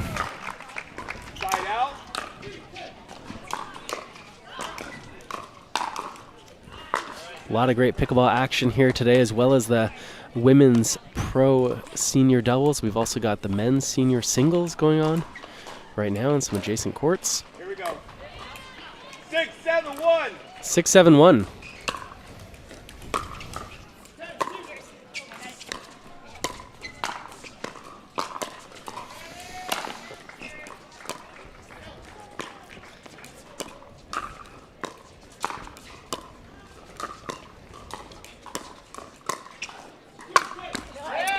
That lob far too short. Bagby. Good overhead smash from Bagby. Yeah, that pattern between Anderson and Shirley, Anderson's been winning most of those points when they're cross-court backhand dinking. So if I were the other team, I would try to switch and put her partner across from Anderson. Bellamy. Bellamy, yes. Everybody's good. Here we go. 7-7-1. Deep into game number 2 here on the opening day. The national championships. There we go. They took my suggestion there we go. again. Anna Lee once again calling the shots from the booth. 7-7-2.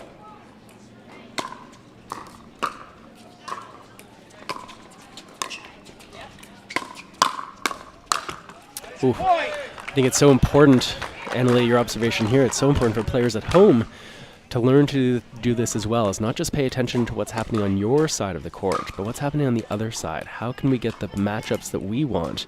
How can we use the patterns that play to our advantage more often? And I think too often we're too focused on ourselves and our team rather than thinking about the others. That is a clean winner off that left side. That forehand from Bagby. You don't see a ton of third shot winner passing shots. I know, right? That lefty, it gave her the angle. Short and high return of serve also gave her an advantage. Anderson Bagby 9-7, trying to send this to a third game. Okay, we got a side out there. But I also think, getting back to your other point about focusing on what your opponents are doing as well, it's really hard sometimes to notice that when you're in the match and you're really into things. So we'll see if they can execute. Second serve. Bellamy loads up on that forehand. Anderson once again steps out of the way to let it go long. It's going to bring up second serve coming from Shirley.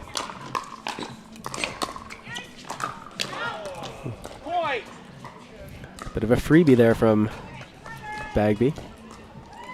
8-9-2.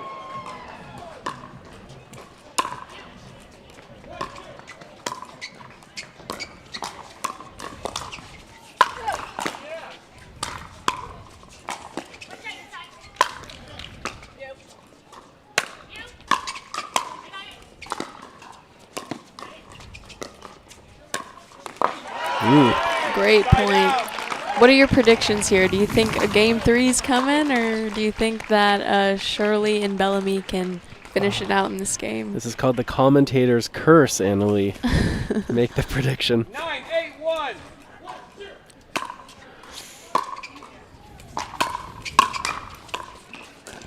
I think both these teams have been playing they have both been playing to win. They have. It hasn't been a matter of playing not to lose or being tentative or conservative. Both these teams have playing to win, which actually makes for really enjoyable pickleball to watch. I'll tell you what, I don't know what's going to happen, but I'm hoping that we get a third game. Yeah, I think I am too. I think a third game you'll really see both teams getting into it. 8-9-1. Anna Shirley to Chris Anderson. Uh-oh.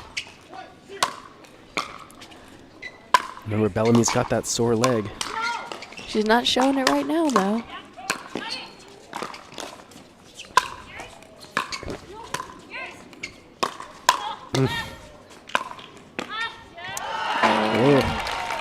Frustration from Bellamy. I think there might have been one or two balls that go out. You'll often see when players take these great big wind-ups on their forehand, unless they're really disguising it, those balls are likely going to go a few feet long. Yes, you do. Here we go. 8-9-2. 8-9-2, Beth Bellamy.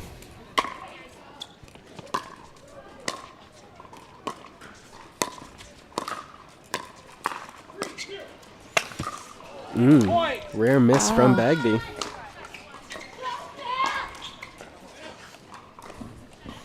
Anna Shirley continuing her streak of being the loudest player on the court.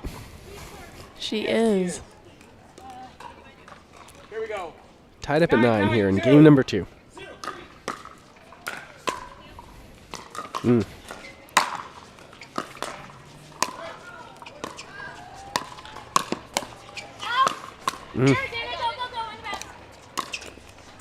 That was almost one of those over and back situations. That ball started spinning back, and you'll see here as that ball drops, Anna Shirley wisely moves forward to get that ball before it goes too far.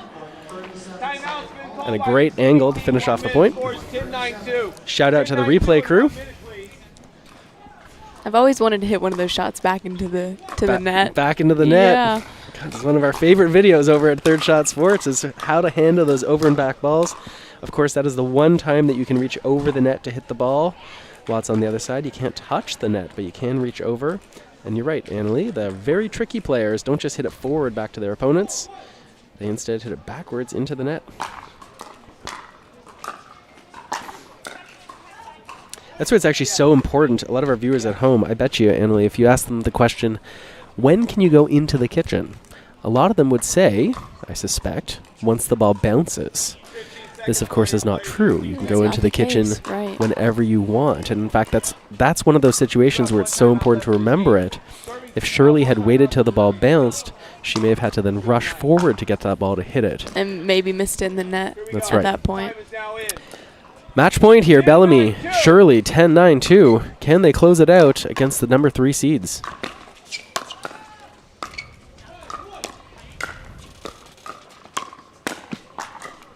Ball clips off the top of the net. Beth Bellamy unhappy with that result. It's going to be a side out. Anderson and Bagby still in it? Still kicking. 9-10-1.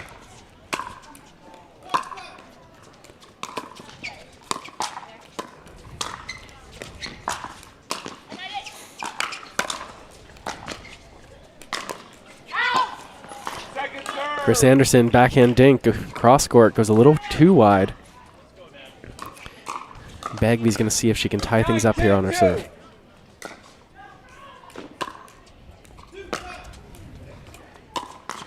Third shot lob.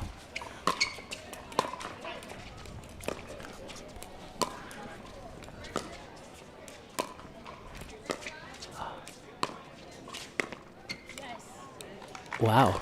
I would have called that. I can't believe they kept playing that point. Referee saw it and allows them to continue. Wow. Okay. Back to it. 10-10. 10-10-2.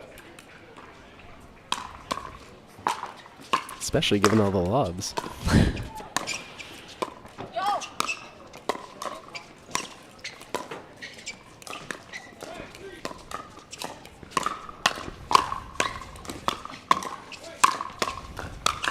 There's the aggression again that I was talking about. Anna Shirley speeding things up quickly, takes a few chances, but she and Beth Bellamy win that point.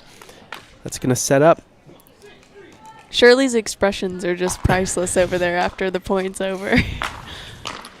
There's no No question how she's feeling out there. 10-10-1. 10-10-1. Anna Shirley to serve.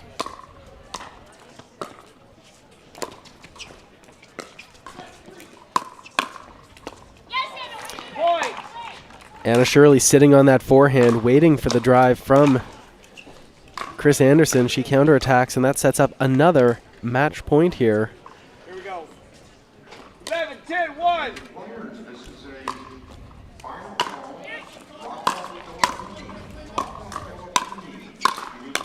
Ooh, and with that ball through the middle, Anna Shirley, match. Beth Bellamy upset the 3 seeds, Bagby and Anderson. What a great match. That was a great match. I got to see some different pickleball than I'm used to seeing with the lobs and all the shake and bakes. Yeah, a lot of movement, a lot of speed, and then a good, healthy dose of lobbing as well. Well, this was a real pleasure, Annalie. Thank you for joining us for this match, at Yeah, least. thank you for having me. Yeah. Well, I'll tell you what, folks watching at home, we're going to be back with more live action from the 2021 Margaritaville USA Pickleball National Championships, brought to you by Pickleball Central. Match point, it's all up to me. Nothing can get in my way. And when they ask, what are you gonna do next? I'll say, I'm going.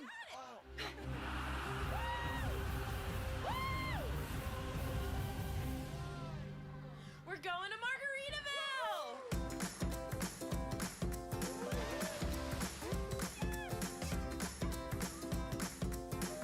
You can go to Margaritaville too. Visit MargaritavilleResorts.com.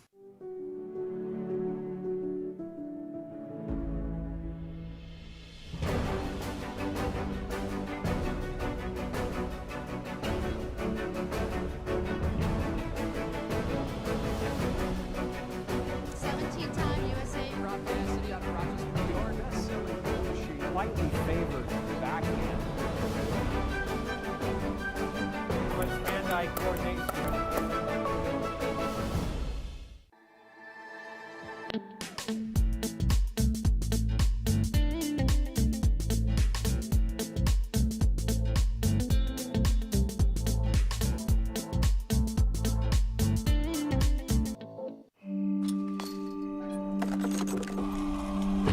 Go again, until you strike just right, until the ball sings, until the other guy blinks, until the court's clear, and the sun sets, until you see it in your sleep, and wake up swinging. Go again, till you can't miss, until you can't lose. Go again, and again. Hey, I'm Ben Johns, and I'm here to tell you why the pros prefer the Franklin X40 Pickleball. I really like the durability. It's pretty rare that I crack one of these. I really like the balance in the ball. I really love this ball because of the color. The visibility at any time during the day is always extremely easy to see, so I think it's not just for the players, it's also a great spectator ball.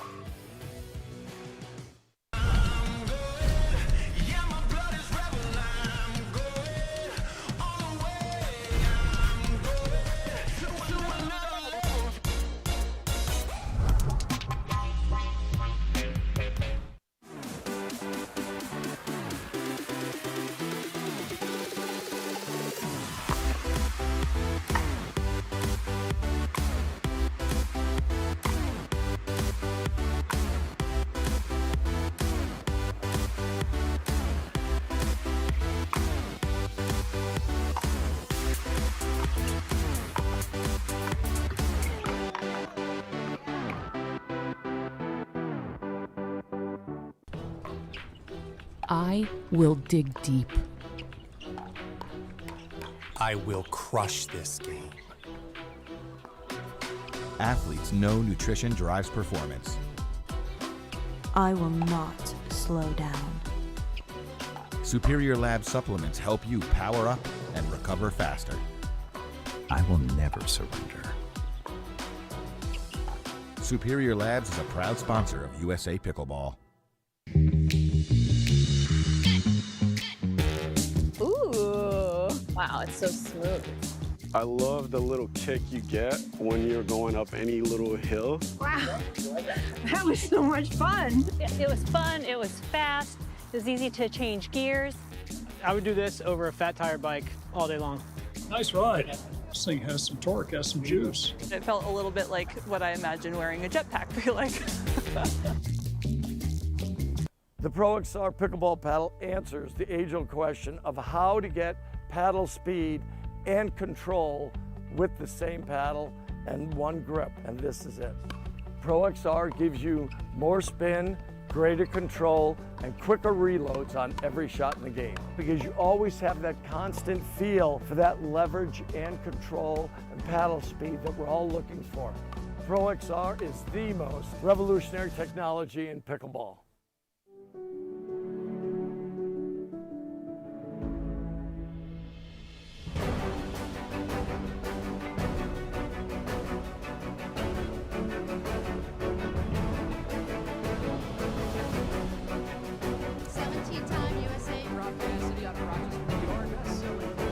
Slightly favored backhand. Let's hand-eye coordinate. Stay, play, and dine in Margaritaville. Escape while enjoying Margaritaville's signature casual luxury, fun, and laid-back hospitality. Visit MargaritaVilleResorts.com.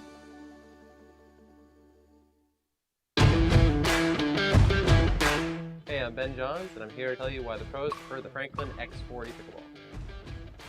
I really like the durability. It's pretty rare that I crack one of these. I really like the balance of the ball.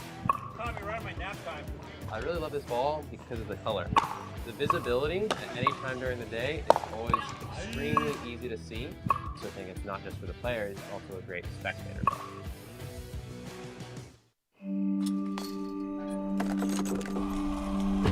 Go again, until you strike just right, until the ball sings, until the other guy blinks, until the court's clear, and the sun sets, until you see it in your sleep, and wake up swinging. Go again, till you can't miss, until you can't lose. Go again, and again.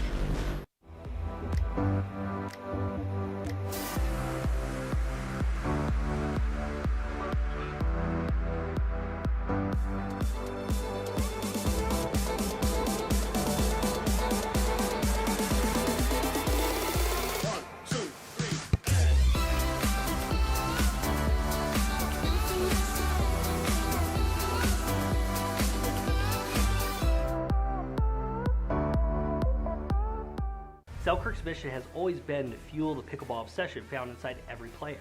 There is a growing community of pickleball players who consume as much pickleball content as they possibly can. And that's why we are launching Selkirk TV, which brings the best pickleball content to your smartphone, tablet, and big screen TV.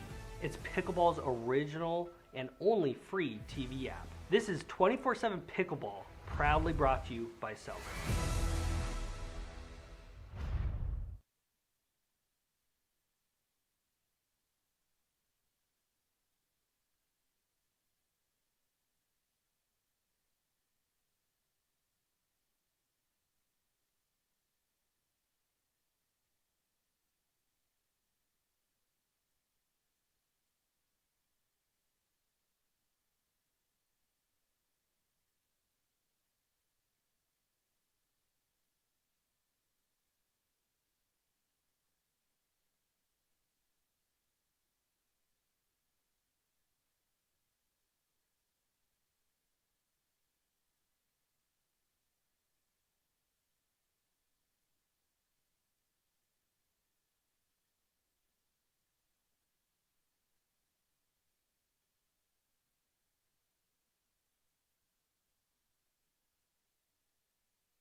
I was playing with Chris.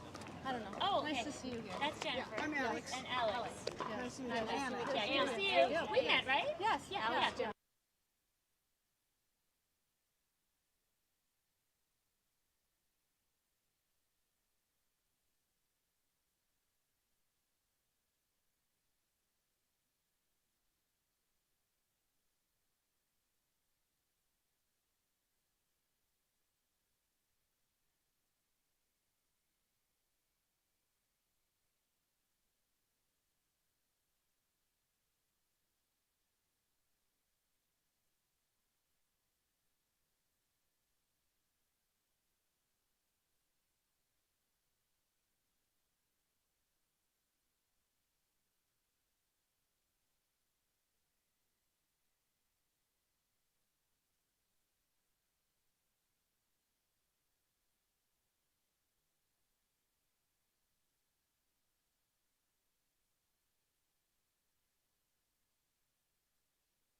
Right with the gold thingy. Just anywhere there. That's Anna's and my stuff. Thank you so much, Linda.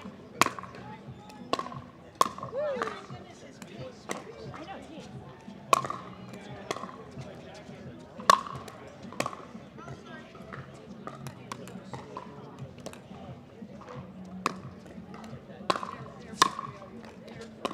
And you guys took this side? We did, yes. No, not at all. Not at all, baby. Not at all. Here we go. All those right here. Welcome back to Live at Nationals. You're looking at Championship Court number 2 here at the beautiful Indian Wells Tennis Garden here in Palm Desert, California. On the right-hand side of your screen, 2 women that we saw earlier in the day here on this court. On the far side of the court, Jennifer Lucor. On the near side, her partner, Alex Hamner. And they're going to be taking on the 2 women that we just saw upset the number 3 seeds. We're going to be seeing Anna Shirley and Beth Bellamy. That's Bellamy on the near side of the court, black visor. And on the far side of the court is Shirley. I'm Mark Renison, and once again, very happy that she agreed to do a little bit of overtime work with us here in the booth. Annalie Waters. Annalie, welcome back. Thank you. I'm excited to see these 2 take on another good match over here. So if people weren't joining us earlier, if they didn't see the Shirley Bellamy match from just a few minutes ago, what would you say? How would you describe, at least from what we've seen so far, how would you describe the way that the team of Shirley and Bellamy have shown us they like to play? Intense, and I would say they like to rip it, and lobs. Those are the 3 key things I think with this team. Yeah, I think that's a good summary of it. We saw a lot of third shot drives. We saw a lot of balls from up near the non-volley line, not choosing to play dinks too often, instead sort of driving it right at the body of their opponents. And yeah, we did see a lot of lobs, both from this team and from their opponents. I'm curious to know whether Shirley and Bellamy are going to sort of stick to that plan, using those lobs against LaCour and Hamner, or whether there's going to be a totally different game plan. Yeah, I'll be interested to see if they use the same game plan that they used the last match coming into this match. Okay.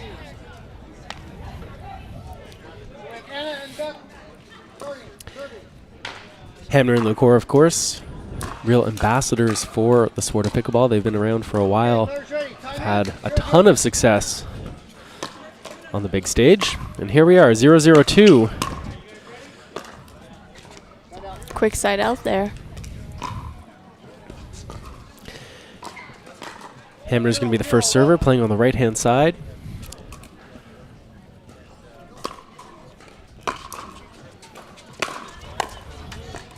An early drive from Alex catches her right at the body of Shirley, who already has given herself a few come-ons. Yeah.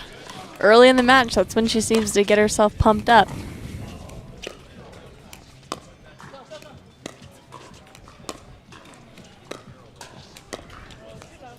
Alex Hamner gets outlasted by Bellamy, that backhand dink. Uncharacteristic error off that side.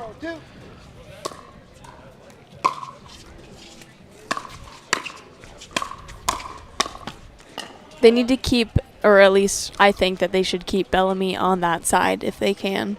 I feel like that team plays better in general when she's over there.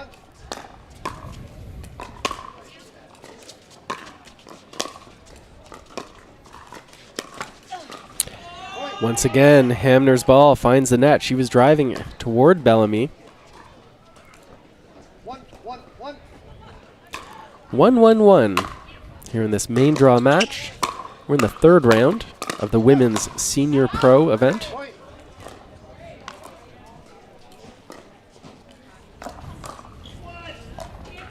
You have two, one.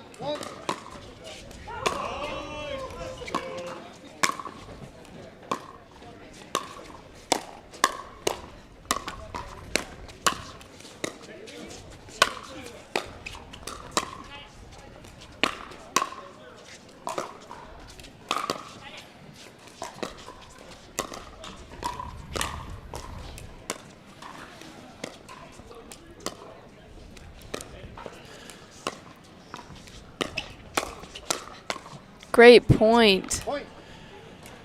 Well done. We've seen so far that Lucor has not been able to get her paddle on too many balls. It really looks like Shirley and Bellamy have made the decision, at least early on, that Hamner is going to be more of their target. In that last point, I don't know if you saw it, but Hamner was fixing her visor in between shots, which takes some skill. Takes some skill. Ball goes just a little bit long. I often in my own coaching, working with new players, when we're talking about the non-volley zone and what's allowed and what's not, and especially the momentum rule, which of course is after you play the volley, even if you're outside of the non-volley zone, you can't fall into it. And I remember so clearly at the US Open a number of years ago, watching Hamner and Lucor play, and Jen Lucor actually grabbed Alexis by the ponytail to prevent her from falling into the kitchen. Wow. Pulled her back I out would of have liked it. to see that. Yeah, it was quite something. Well, that was quite a something shot there from Lucor. Right around the post with that forehand, curved right inside.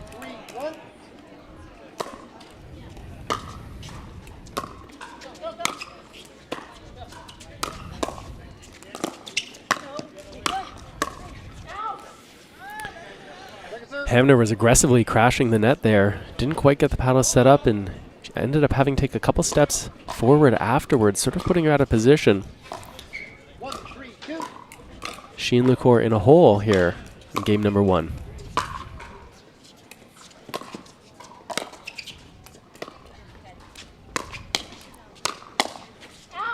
There's that aggressive play from Shirley again.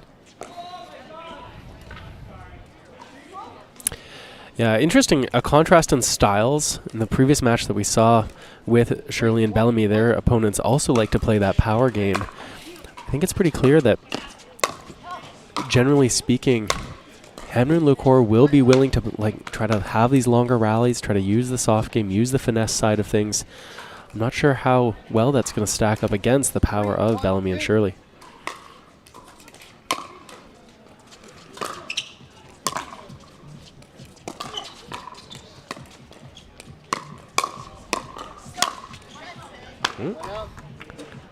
And right on cue. Yep, right there. A nice forehand put away by Hamner.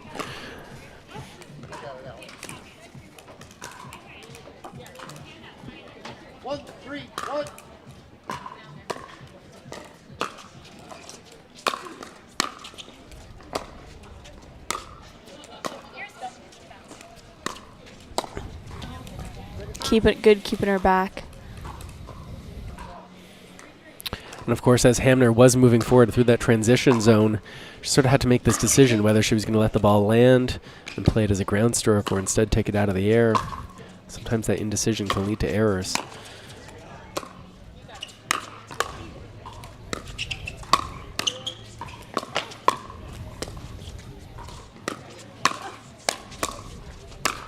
Oh, some great gets by Lucor there, but unable to get one landing in the kitchen. Yeah, so the pattern here from Bellamy and Shirley really seems to be to play the majority of the point, to sort of set it up by hitting most balls to Hamner. And then when they do get something attackable, that's when they change the direction and go at Lucor. It's so tough when you're the one who's kind of being frozen out that the only time you get a chance to touch the ball is when it's being hammered at you. Oh, 2 missed returns. These two are best friends right here, so even when they miss returns, they're laughing at each other.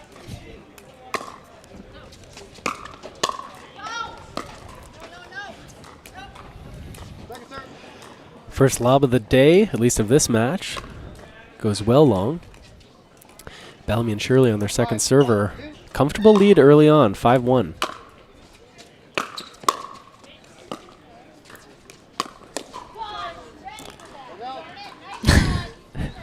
I love her reactions. Hamner driving the ball right at Shirley.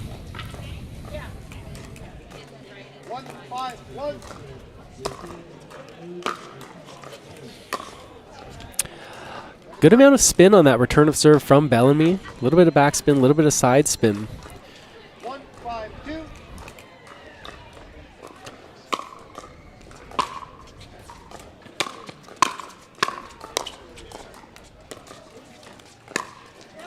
There you go. And same thing again, as you were saying before, Annalie.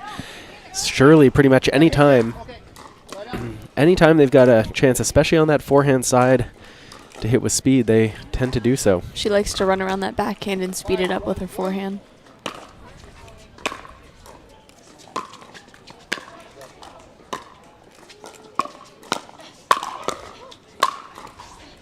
That was a great setup. So for the viewers at home, one of the things that we were watching earlier, Beth Bellamy in the black leggings. It's disguised. You can't really see it. I'm assuming she still has it on, but earlier in a previous match, she seemed to be favoring that left leg and then put a brace on it. So one of the things we're paying attention to is her movement around the court. You can see her rubbing it right now.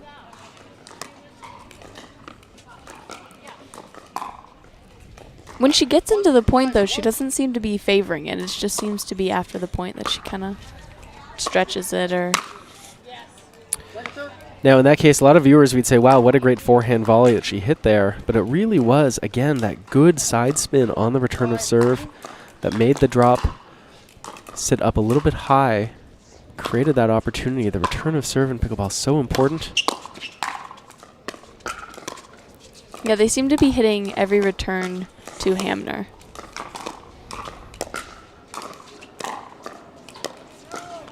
Once again, we see that pattern. Anna Shirley, Alex Hamner, and Shirley coming out on top. Yeah, that time Shirley kind of disguised it, and instead of hitting hard with her forehand, she just dinged it with like a little top spin to Alex's backhand.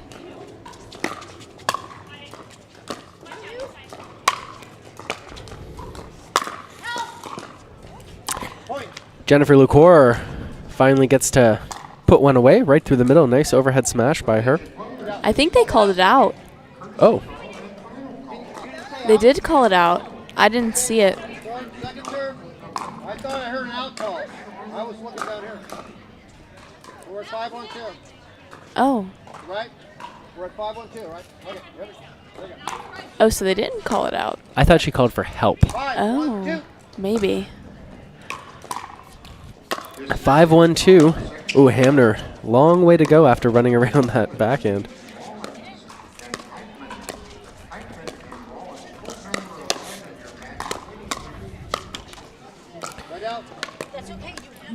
Hamner, Lucor really playing some defense here right now.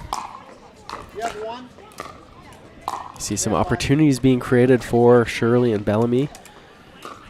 Gotta think that Lucor and Hamner are gonna have to start being a little more aggressive to put some points on the board.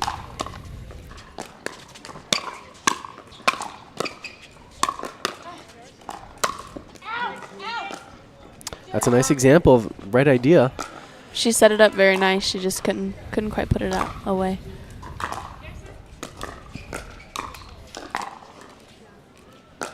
One, 5-2.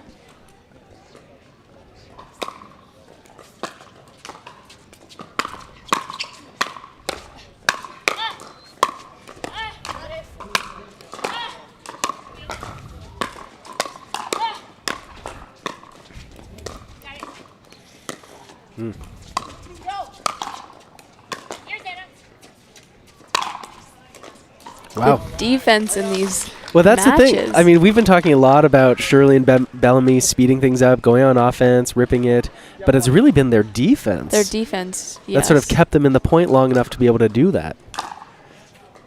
Right there is a good example of that. And then the offensive lob shown again. 5, 1,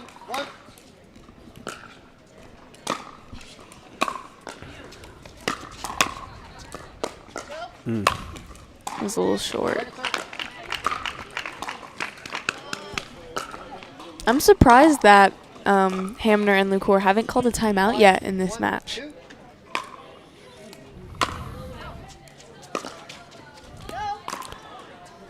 Forehand drop goes a little bit wide. If you're just joining us, it's Mark Renison alongside Annalie Waters. We're here on the opening day of the 2021 Margaritaville USA Pickleball National Championships, presented by Pickleball Central.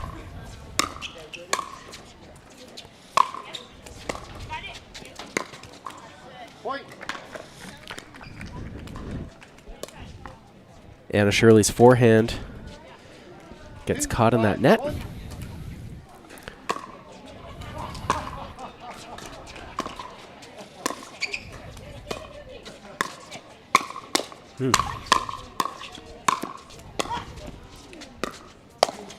Oh, wow. There's that defense again. Was that good over there? Is that good? Second serve. Second serve over here. How much of defense You have 5.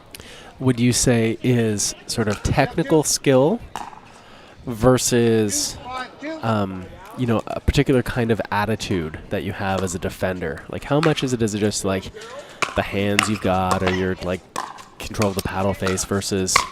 Yeah, well, you can definitely practice your defense, but to an extent. I feel you can get your defense better, but some people just have that ability to get balls back or have that quickness that other people don't, or even the hand speed. And I think that's one thing that separates like really good players from great players is that defense. And I think you're seeing that here. The team with the better defense is usually winning the point and keeping them in a little bit longer.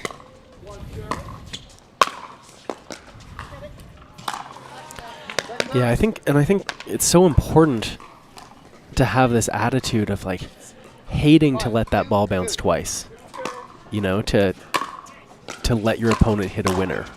And you sometimes see from these players how even if they, you know, if it's just out of their reach, but they try hard, they're still mad about it, right? Because they didn't at least get their paddle in the ball, you know, to make their opponents play one more. Because they know they could have done better, right? Yeah, and it's often not pretty, right? Like, you know, it's to sort of steal a point because you play some great defense often is. And then it gets in the opponent's head that I have to hit this shot even better than I think that I have to, because they're just getting everything back. And usually that tends to have the person who's on the offense to try to overplay or overhit that shot and end up missing it.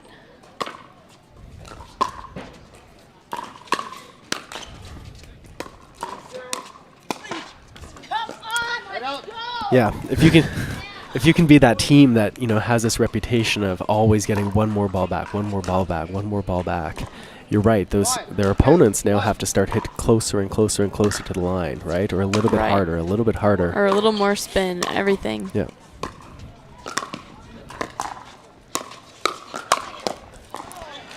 Jen puts that ball away. Yeah, that forehand dink from Bellamy sits up too high. Jen Lucour is so good at putting the ball just where it needs to be.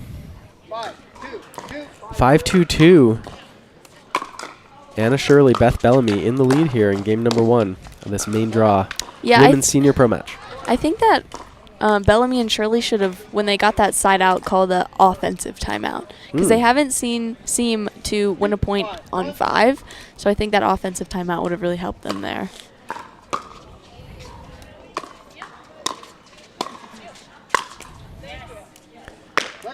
Hamner takes a second look at it, but realizes it caught the line.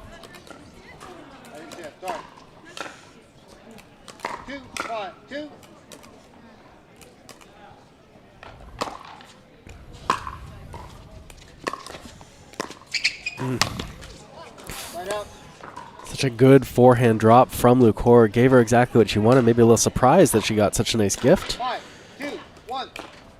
With that side out, Beth Bellamy serving.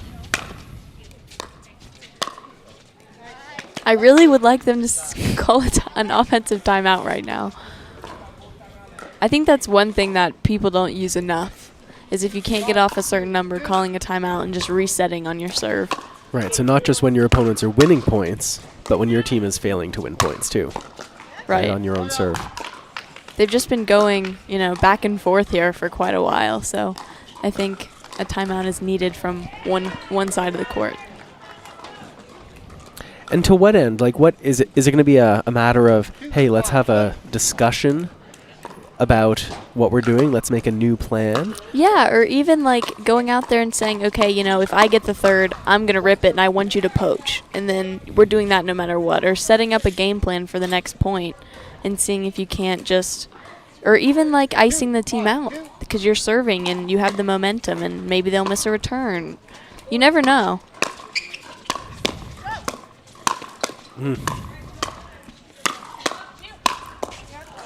Wow. I love it. So we look at this replay brought to you by Selkirk. Anna Shirley going repeatedly right at the body of Hamner. 5, 2, 1. Let's see if they can get off 5 here. 5-2-1, game number 1.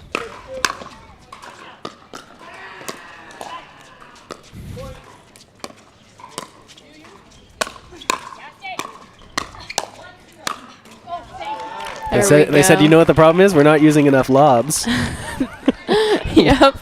That's how we're going to get our 6th point. Throw up a lob and force a timeout from Hamner in the core. They didn't have to use their timeout. They got an extra one.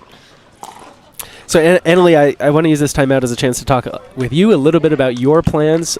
You're here in this tournament. You're playing on Thursday, correct? Right. I start playing on Thursday. Okay. And can you tell us a little bit who you're playing with in your various events here at Nationals? So, singles, I'm playing on Thursday. And then on Friday, I'm playing mixed doubles with Tyson McGuffin, who is one of my favorite partners that I've played with. He's just such a nice guy, and I think that our chemistry on the court is really good together. So I'm really excited to play with him. And then, of course, me and my mom are coming for our reigning title. We won Nationals in 2019. That was our first major. That was our second major that we won together, but our first national title that we had ever won. And so we're really looking forward to hopefully retaining our title this year. We call it a three-peat because 2020 there wasn't one, so we're going for our third in a row this year. But yeah, I'm just super excited to be back in Indian Wells, and I can't wait to play on Thursday. I remember I was calling that match at Nationals when you and your mom played, and it was like she went running away or you went running away. She went running away. She sort of like we just sort of emotion took over out there. It was a real treat to watch.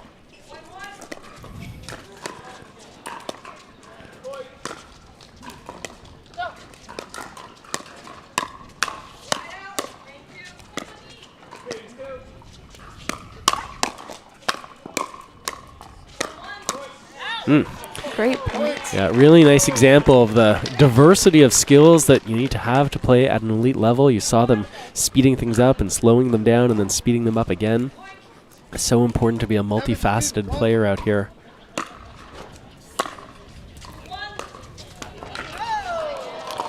That's unfortunate. Not much you can do off that one. Lucor and Hamner are generally so good at handling those net cords. But that ball just dropped too tight to the net. Nothing Jen could do about it.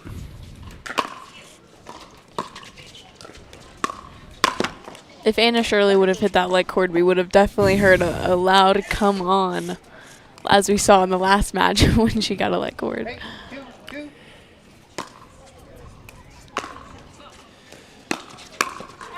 Yeah, that return of serve from Hamner, far too short, far too high. Gets attacked by Shirley. We're at 9-2-2 here in game number 1. What do you think that Hamner and Lucor could do better to maybe win some points in this game? So they seem to have success either winning the point or giving themselves chances to win the point when they sped things up. Okay. Because I think if they're slowing things down too much, Shirley and Bellamy start to go hard. And they tend to win those exchanges.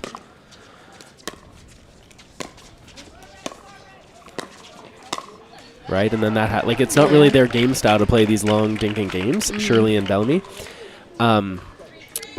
So they are going to start to speed things up quicker, and I think they've had success. So if I'm Luke Hoare and Hamner, I'm thinking, look, we've got a good power game when we use it. Let's take it to them. Let's poach a little bit. Let's move. I think that they need to be a little more offensive minded than they are currently, because they've given themselves chances. Yeah, I agree with that. We saw it earlier when Luke Hoare was being aggressive that they seemed to win a couple points. So.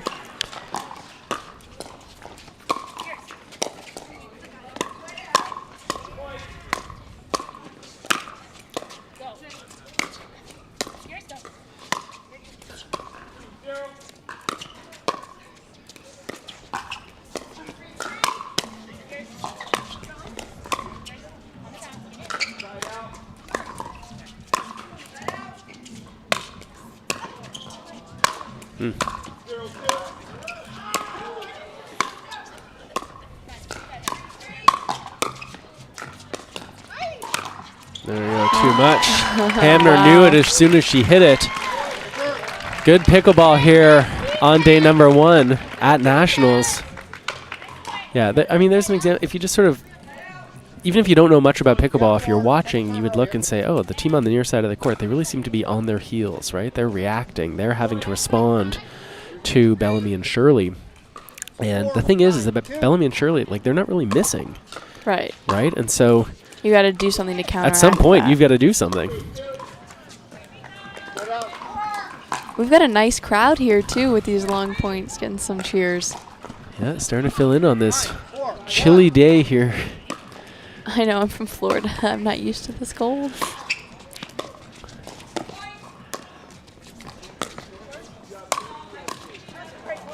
Offensive lob off the backhand of Bellamy. Luke Hoare has the answer. Good overhead smash through the middle.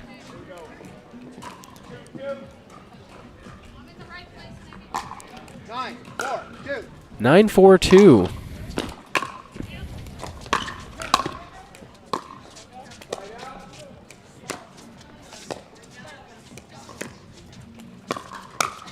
There you see Hamner trying.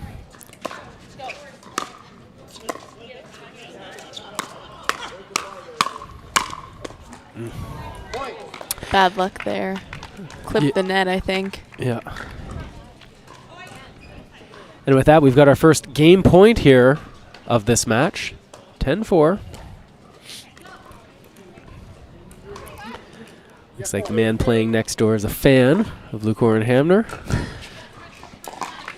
Meanwhile, they've got a problem on their hands. They're down 4-10. Bellamy's forehand drive too low. Yeah, let's see if they can win some points here. Maybe try to be more aggressive with their third here.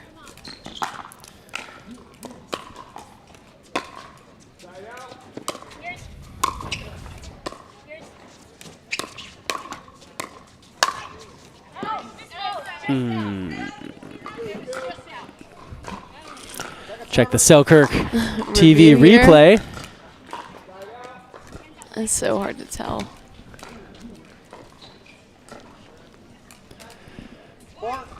4-10-1. Call stands. Jennifer Luke Hoare to serve. Of course, forehand. Not high enough. That's going to set up another game point. Anna Shirley. Let's look for them to be aggressive here with this third shot.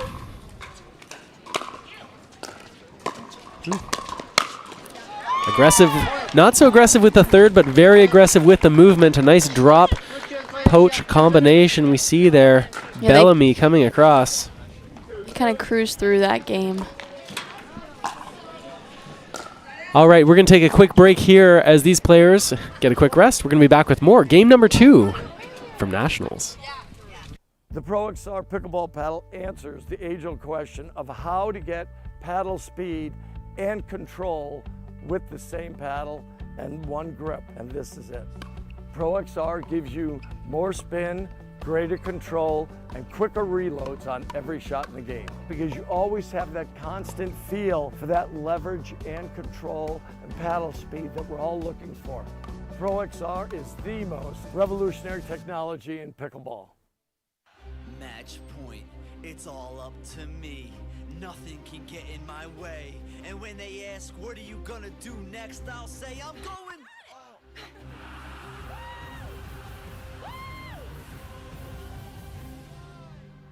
We're going to Margaritaville!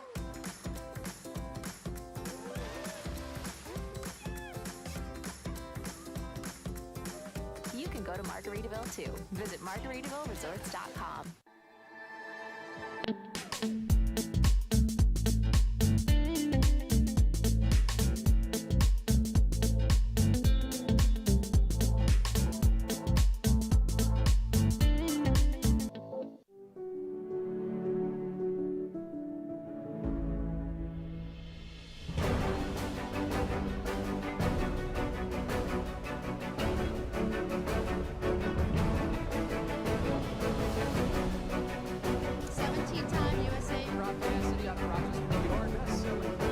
Slightly favored backhand.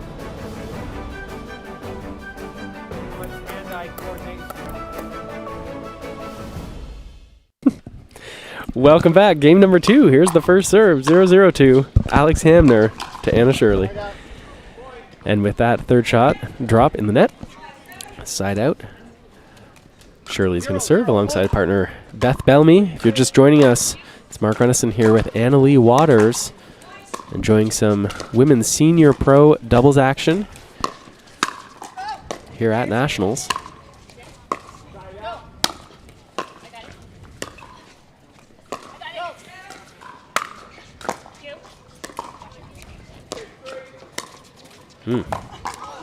It's a good lob. Annalee, if you were going to recap what we saw in game number 1. Okay. I would probably say that Hamner and LaCour were kind of dinky and not as aggressive as I think they should have been, and I felt like Bellamy and Shirley were kind of controlling every single point that they had. So let's see if it continues in this game. So Shirley and Bellamy really going for the power game in game number 1, taking away the time of LaCour and Hamner to react.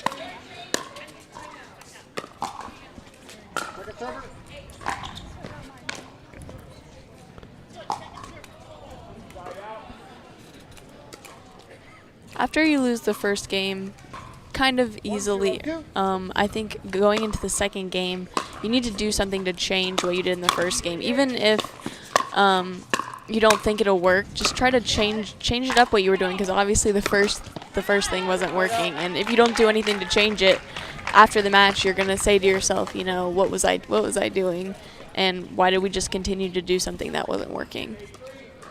0-1-1.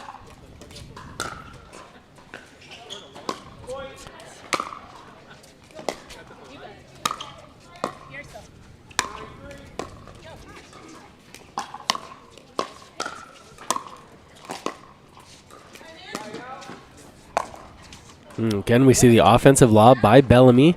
That is something that she and Shirley have used fairly effectively here, both in this match and earlier. 0-1-2.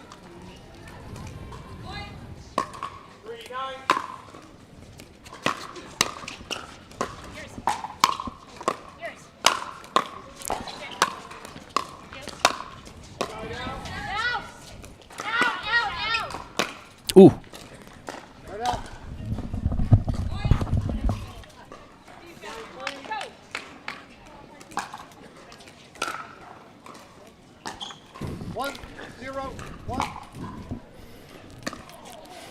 Lob serve from Bellamy.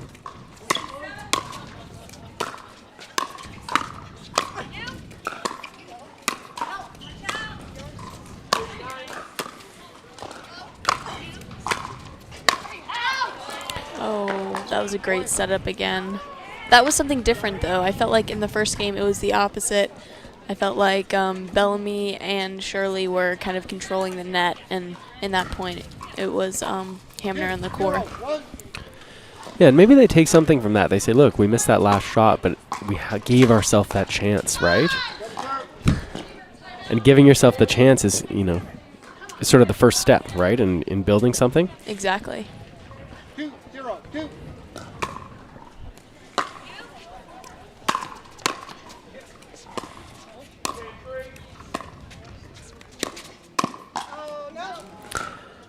Shirley's forehand volley a little bit too wide. I don't think she was trying to be that close to the line. 0-2-1. Hamner LaCour still looking to get on the board here in game number 2. And there's a clean forehand winner cross court from Hamner. Shirley looked like she thought that ball was going to go wide. That's that aggression that we've been wanting to see.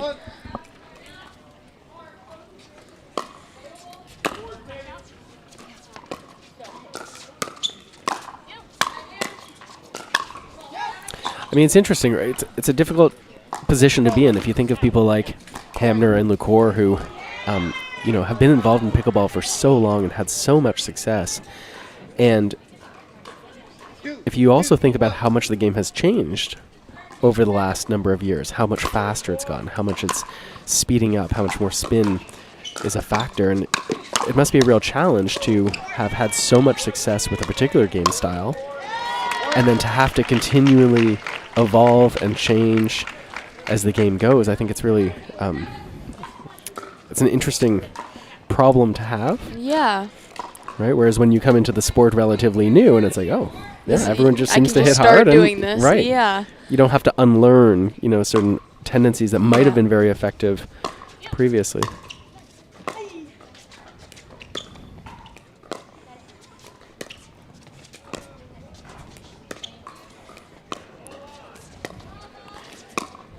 There we go.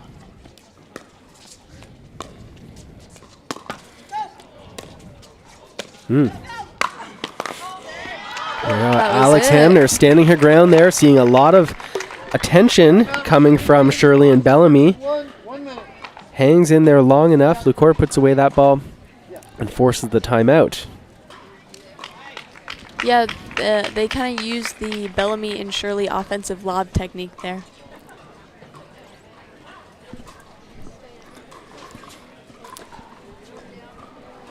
If you're just joining us, it's Mark Renison and Annalie Waters. We're here at day number 1 at the USA Pickleball Nationals, brought to you by Pickleball Central. We're here in Indian Wells, California, and we're watching the Women's Senior Pro event. This is Championship Court number 2. You can also head over to Championship Court number 1. You can find USA Pickleball Nationals on YouTube, or head over to usapickleballnationals.com/live. And you can pick the stream. I mean, I like if you're with us here on Championship Court too. Yeah. A little bit later this afternoon, you're going to be able to hear from Annalie over on Championship Court number 1. She'll be joining Dominic Catalano.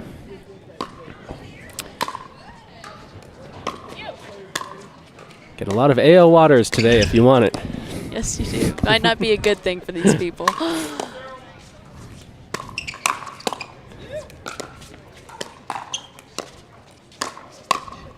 Yeah, change in momentum there. Alex Hamner holding her ground once again as we look at the instant replay brought to you by Selkirk. 5, 2, 1. Bellamy and Shirley have been very disciplined with their strategy. They continue to hit balls to Hamner, right, thinking that she might give them something. Ooh. She's done a good job of withstanding that pressure. And that was sort of what you were talking about before, Annalie, is like if you play good defense, your opponents are going to feel like they've got to use a smaller and smaller margin for error, sometimes making mistakes. Right. I like it, though, even though she missed it. I'm trying to change up some stuff. One thing I have not pointed out is that Alex Hamner is matching Bellamy and Shirley in her pink and white. It's true. Hashtag fashionals. Hashtag fashionals.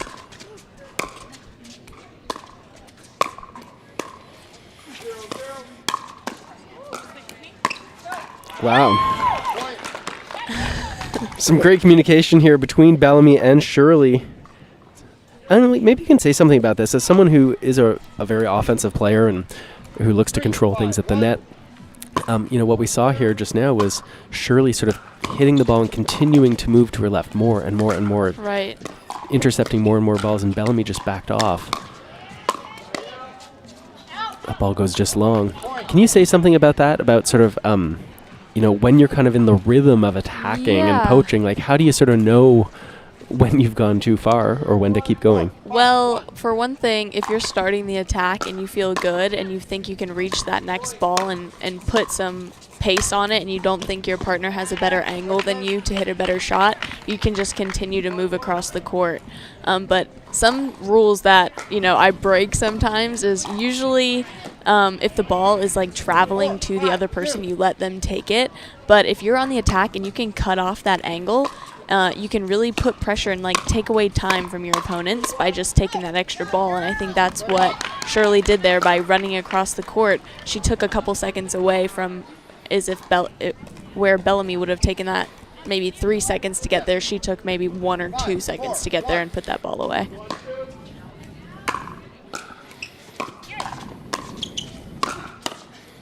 Yeah, distance does really equal time, and the further the ball is going to travel, the longer it takes to get there. And so when you're trying to steal time from your opponents, the sooner you can intercept it, the better.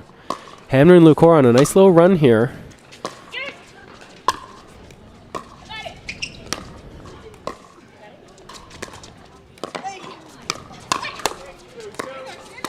Look, you could hear Hamner instructing Lucor, stay there, kind of just what we were talking about here, as she was in that strong position in the middle of the court.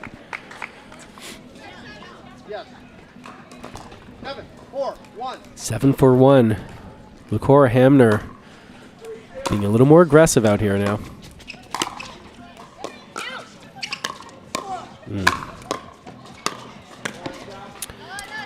That was a little too ambitious there. Yeah, I mean, I think Hamner did a great job getting that one ball back. And I think Lucor was trying to sort of take some of the pressure off her by coming across, but yeah, just a little out of her reach. That's a 7-4-1 attempt. That is a 7-4-1 attempt.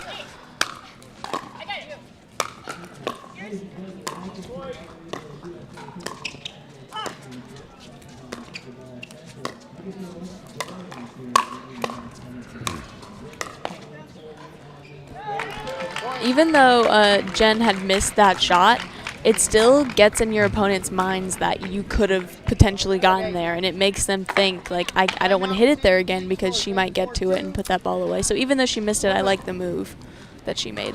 Yep, I agree with you. Sometimes just being, even if, this is why I sometimes hear people say, oh, well, if you're going to poach, you better not miss. And I don't love that, because even if you do miss when you go for the poach, you're still sending a message, right? You're still planting a seed in the mind of your opponents that you are a threat to cross. Right. And the next time they're hitting that, that drop or that reset or whatever it might be, that seed starts to grow a little bit. And they say, oh, right, she did this last time, right? She came across, I've got to watch out. And if you give them one more thing to worry about, it goes in their mind and they'll start to second guess themselves on where to hit it.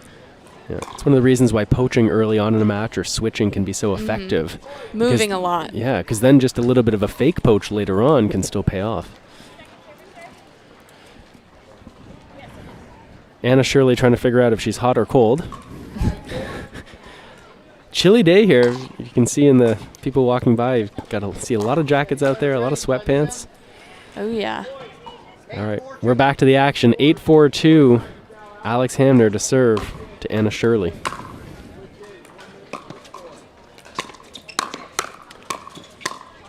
Oh, there's that poaching again. Aggressive poaching. They got a little bit lined up together, opened up too much space in the court. Shirley found the opening. I formation there. 4-8-1.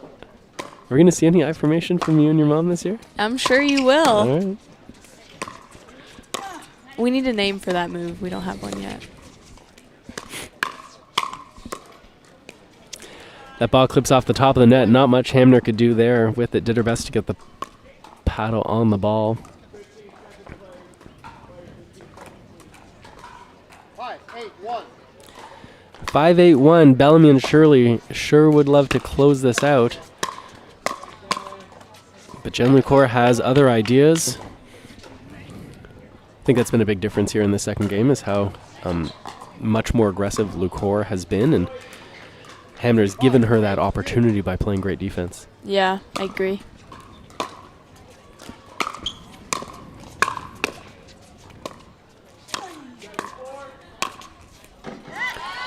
Good misdirect there. Yep. Hamner says, I can play offense too. Here we go. Yeah, a very deceptive forehand volley there.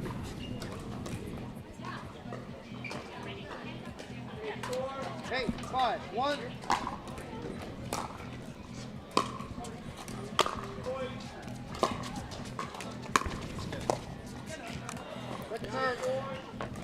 Perfectly placed by Shirley. Hamner's not able to get that ball back over, and once again, Lucor serves 8-5-2.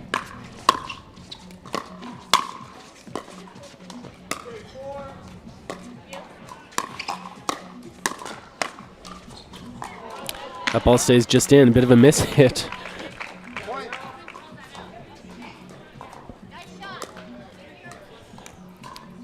I think it's 9-5-2. Maybe see a game 3 coming up here. Could be. The fans would like it. We would like it too. We would like it too. Oh, right foot. Anna Shirley, that's the first non-volley zone infraction we've seen as we take a look at the kitchen cam. Close call over there, and that sets up a game point. Jennifer Lucor. That was a very deep return of serve by Anna Shirley. It was. Let's see if they can get some points here or if it's going to be a quick side out. 5-2-1. 5-10-1.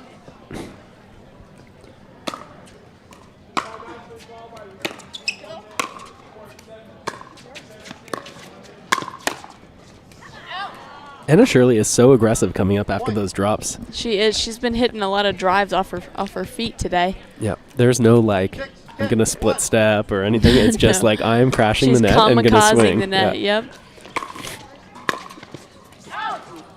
There's that little bit of movement we saw from Bellamy. She does have her brace on still. I can barely see it. I can see it, but I can barely see it.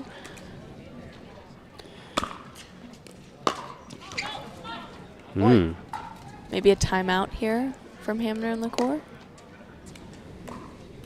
Jen's ready. She's like, no, one more. 8-10-1. 8-10-1. Beth Bellamy serving to Jennifer Lucor.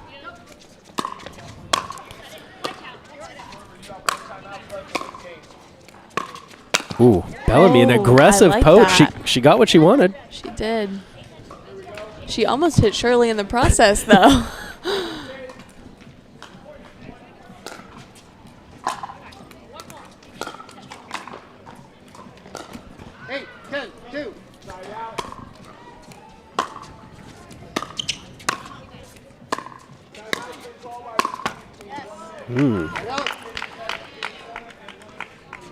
Backswing was a little bit big there, I think.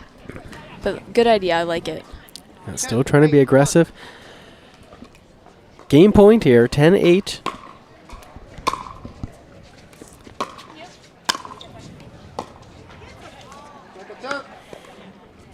Sounds like a bit of a miss hit from Hamner.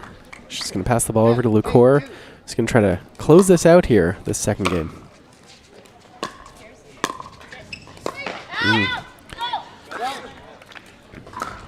Well-placed volley. The return of serve pulled Lucor slightly off the court. That opened up the middle a little bit. Shirley wisely rolled that forehand volley in. She'll take over serving, 8-10.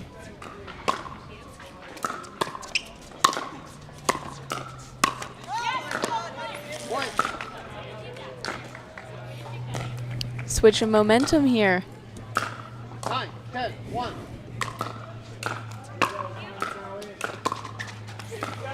Second serve.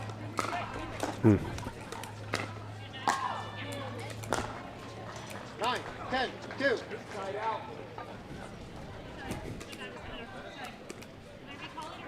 9-10-2.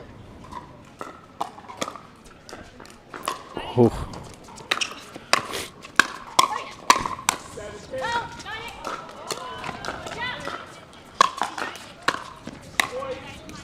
Oh, that's a great point.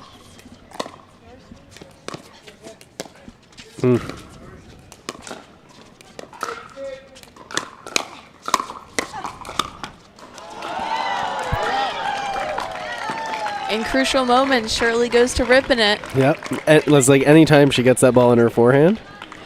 It's coming in hot.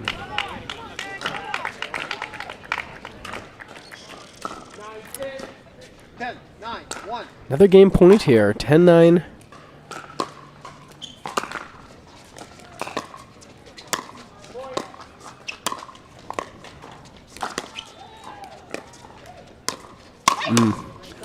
Oh, wow. Lucor coming across the middle, intercepts that high forehand volley, puts it away, and this is going to go the distance. Game number 3 coming up live with Mark and Annalie in just a minute.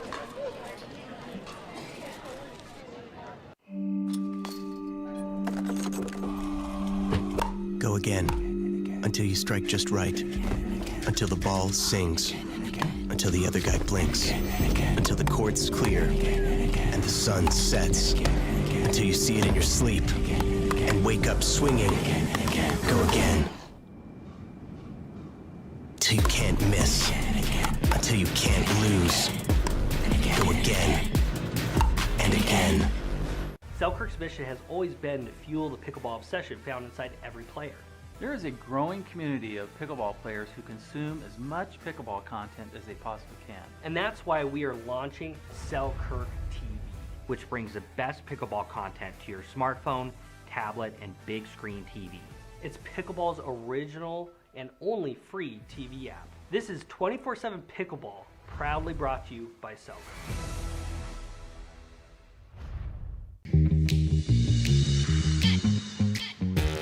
Ooh. Wow, it's so smooth. I love the little kick you get when you're going up any little hill. Wow, that was so much fun. It was fun, it was fast, it was easy to change gears. I would do this over a fat tire bike all day long. Nice ride. This thing has some torque, has some juice. It felt a little bit like what I imagine wearing a jetpack feel like.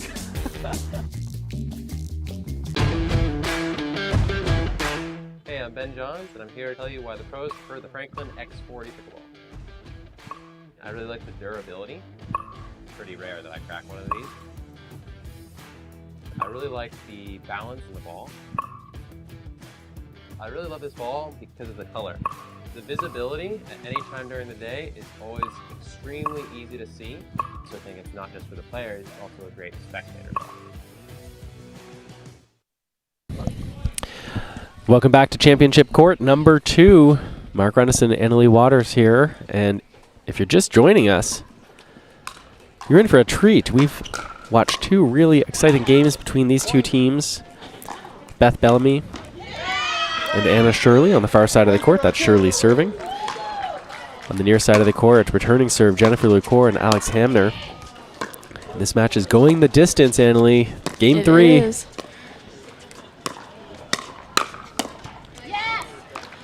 That's what Shirley and Bellamy need to do in this third game. They need to be the first one to attack. All right, so after game number 1, I asked you to do a little recap. Right. And you did.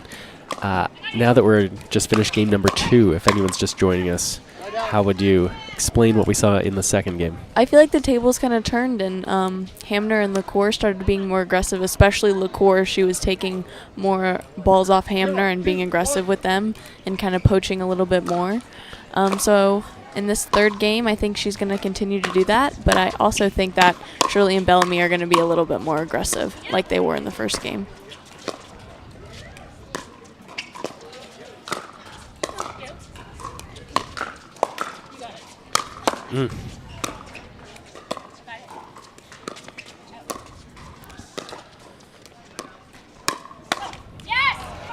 Once again, the strategy from Shirley and Bellamy seems to hit most balls to Hamner.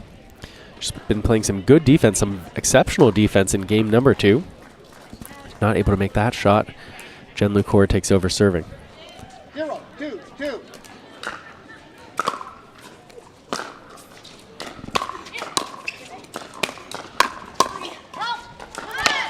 Great defense from Lucore. Ball goes right through the middle. It looked like Shirley thought that Bellamy was going to take that as a forehand. You have 2. 1-2-2. 1-2-2. Game number 3.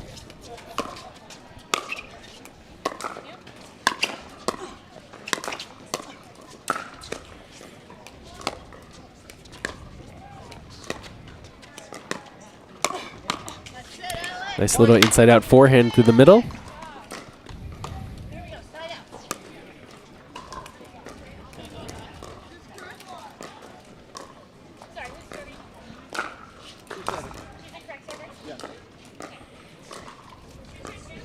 Yes.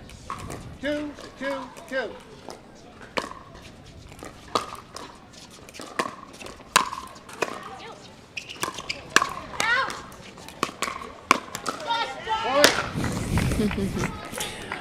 Shirley experiencing no drop in intensity here in this third game. 3-2-2. Whether things are going her way or not, she lets us know how she feels about it. That was a good angle off the court.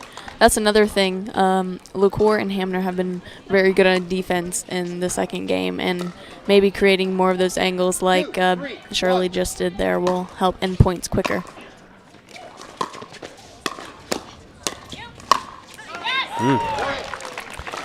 Interesting technique we see from Shirley.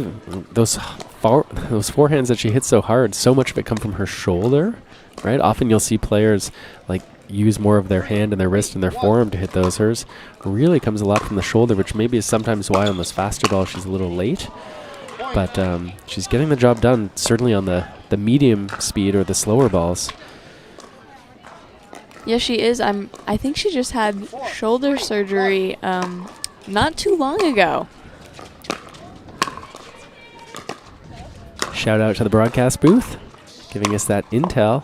Recent arm surgery, and just came back, played a tournament last week. First time back, and she's looking good out there today.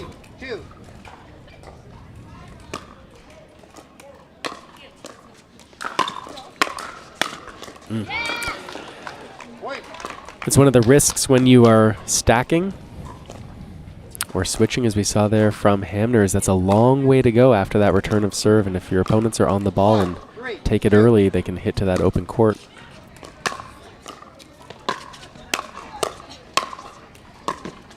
There's that lob again.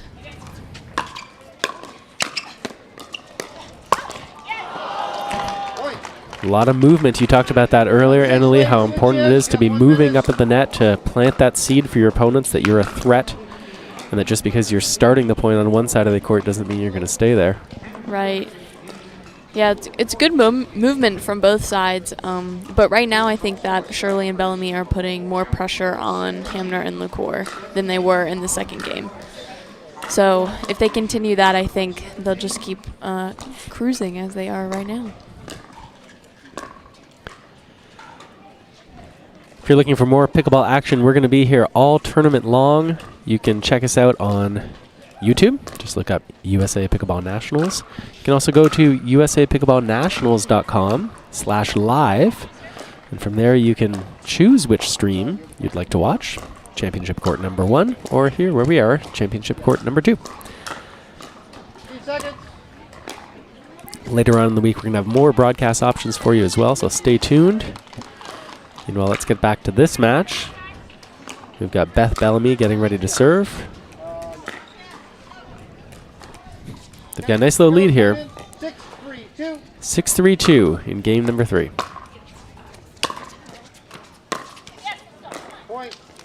That's another thing that I think is a really good shot. When you get the third, if you know that the other team is switching, hitting to the person who just returned is a really good strategy because they're moving all the way across the court, and sometimes they get blinded by the person they're switching behind. Yeah, it's one of those reasons why, I mean, sometimes people think that, oh, a deep return of serve gives you a lot of time to get in position, and it doesn't, especially if you hit that deep return of serve fast, right? It's the height of the return of serve that will determine how much time you have to get set. And if you hit that return of serve too low, you won't have enough time to get across and get in position. So you're right. Your opponents can exploit that and hit to that moving player.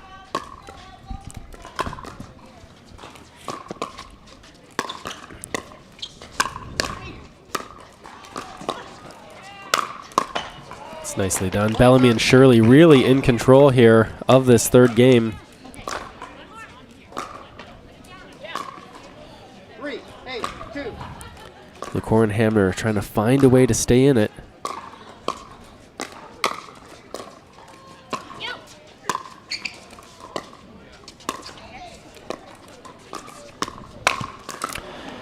Hamner was there sitting on that forehand.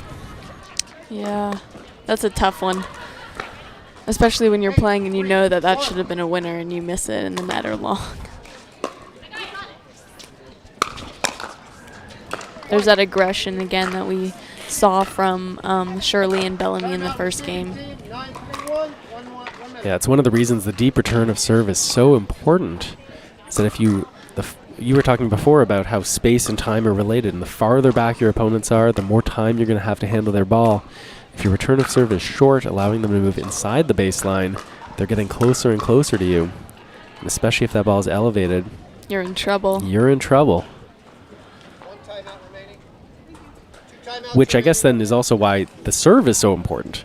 Right. Because if you can hit an effective serve, that makes it difficult for your opponents to hit the kind of return they want. Especially if they're switching, which a lot of teams do. Yeah. So the serve is really important. And I think this year we've seen more of how effective this serve can actually be. 15 seconds. We're at 9-3 here in game number 3. And Bellamy and Shirley have 2 serves to go. They're on the first server here, so they are really in the driver's seat of this game number 3. Looking to oust Hamner and LaCour.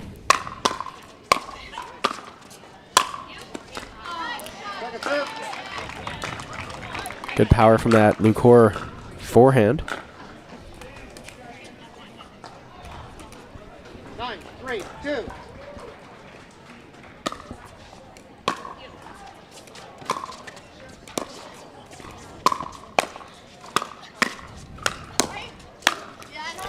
We've seen that combination so many times today. Shirley driving that ball. Bellamy coming over the middle looking for something high she can put away, and that's going to set up a match point here. Beth Bellamy serving to Alex Hamner.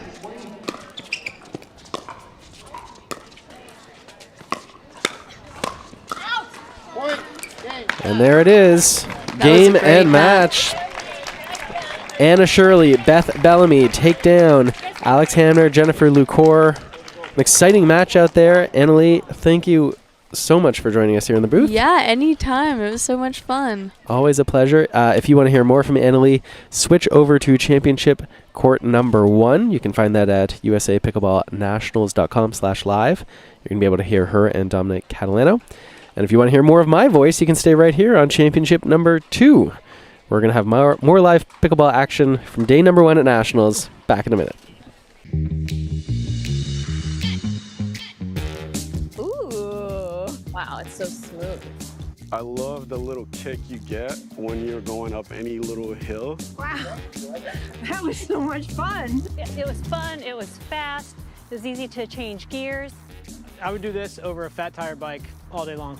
Nice ride. This thing has some torque, has some juice. It felt a little bit like what I imagine wearing a jetpack feel like. The Pro XR Pickleball Paddle answers the age-old question of how to get paddle speed and control with the same paddle and one grip, and this is it. Pro XR gives you more spin, greater control, and quicker reloads on every shot in the game, because you always have that constant feel for that leverage and control and paddle speed that we're all looking for. Pro XR is the most revolutionary technology in pickleball.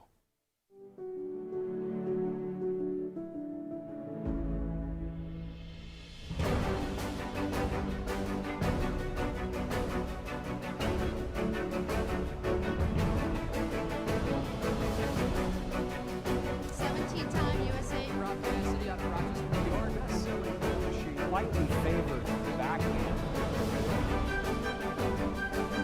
Much hand-eye coordination. Stay, play, and dine in Margaritaville.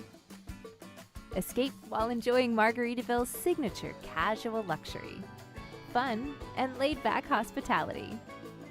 Visit MargaritavilleResorts.com.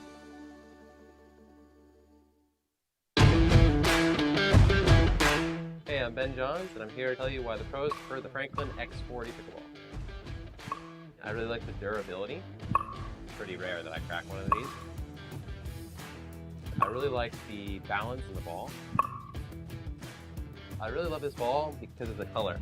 The visibility at any time during the day is always extremely easy to see, so I think it's not just for the players, it's also a great spectator ball.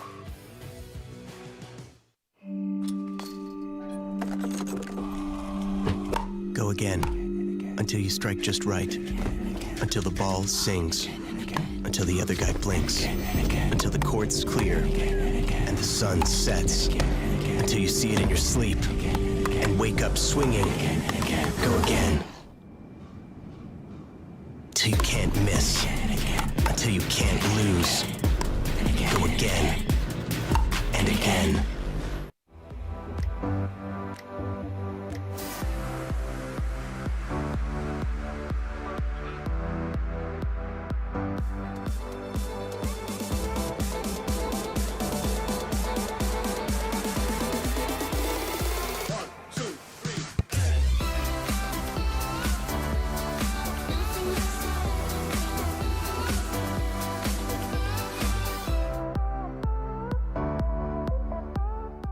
Selkirk's mission has always been to fuel the pickleball obsession found inside every player.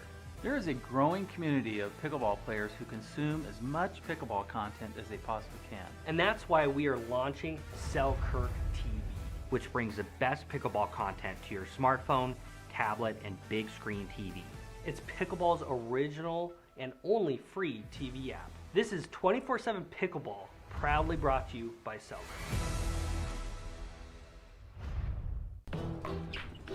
I will dig deep. I will crush this game. Athletes know nutrition drives performance. I will not slow down. Superior Lab supplements help you power up and recover faster. I will never surrender. Superior Labs is a proud sponsor of USA Pickleball. The Pro XR Pickleball Paddle answers the age-old question of how to get paddle speed and control with the same paddle and one grip, and this is it. Pro XR gives you more spin, greater control, and quicker reloads on every shot in the game, because you always have that constant feel for that leverage and control and paddle speed that we're all looking for. Pro XR is the most revolutionary technology in pickleball.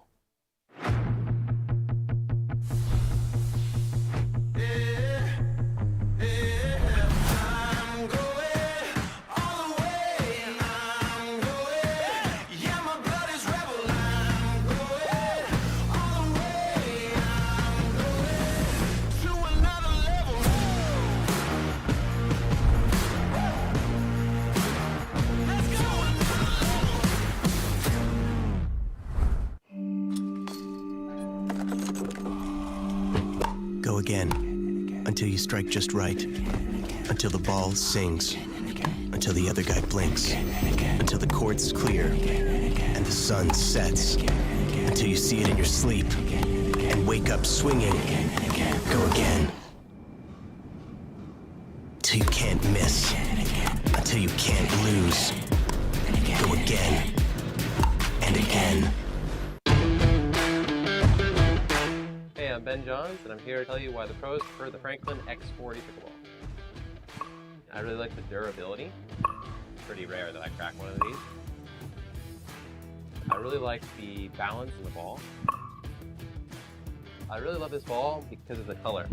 The visibility at any time during the day is always extremely easy to see, so I think it's not just for the players, it's also a great spectator ball.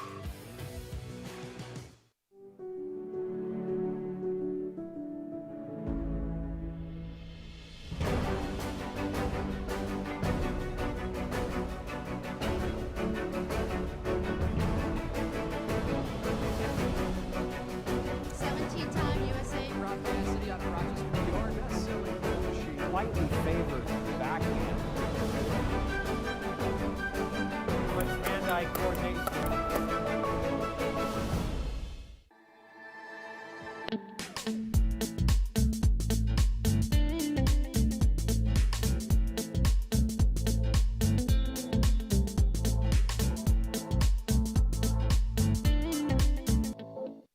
Match point, it's all up to me. Nothing can get in my way. And when they ask, what are you gonna do next? I'll say, I'm going.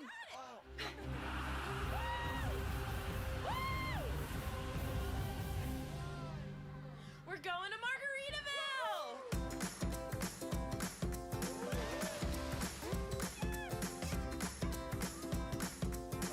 You can go to Margaritaville too. Visit MargaritavilleResorts.com.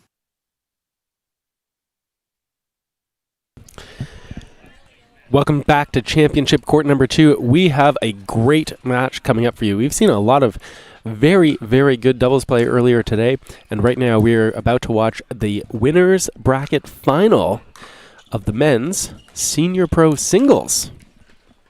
A bit of a shift in gears here. I'm really looking forward to watching this. You're looking right now on the near side of your screen in the black, Matthias Johansson, and he's going to be taking on Paul Olin. We've got the number 1 and number 2 seeds playing one another. This is going to be some good stuff. Let's just watch the warm-up here. See the sort of effortless kind of swinging from both these players. Johansson with that two-handed backhand. Just watching both these players a little bit earlier today. I'm very excited about this match. If you love singles pickleball, you're for sure going to want to watch this. And if you're kind of new to singles pickleball, maybe you don't know a whole lot about it, I also recommend you stay tuned here because we get to talk about it. You get to see two very good players play. And I love doing the commentary for it. Maybe we'll learn a thing or two together. So why don't we let these players continue their warm-up. We'll come back in just a moment with the opening serve here, winners bracket final from Nationals.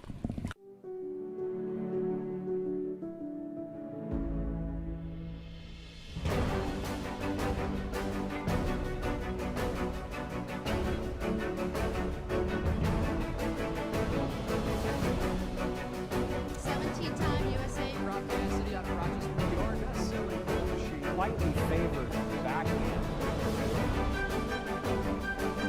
Much hand-eye coordination. Match point, it's all up to me. Nothing can get in my way. And when they ask, what are you gonna do next? I'll say, I'm going.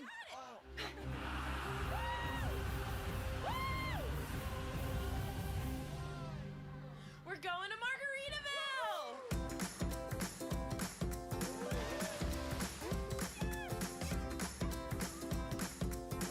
You can go to Margaritaville too. Visit MargaritavilleResorts.com.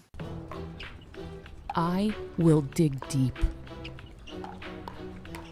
I will crush this game. Athletes know nutrition drives performance. I will not slow down. Superior Lab supplements help you power up and recover faster. I will never surrender. Superior Labs is a proud sponsor of USA Pickleball.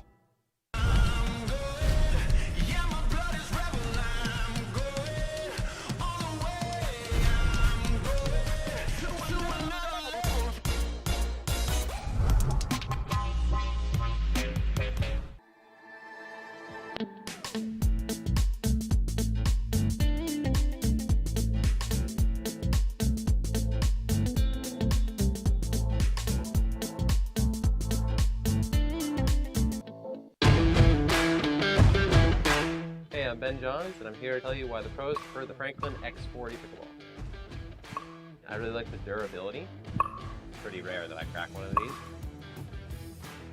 I really like the balance in the ball. I really love this ball because of the color. The visibility at any time during the day is always extremely easy to see, so I think it's not just for the players, it's also a great spectator ball.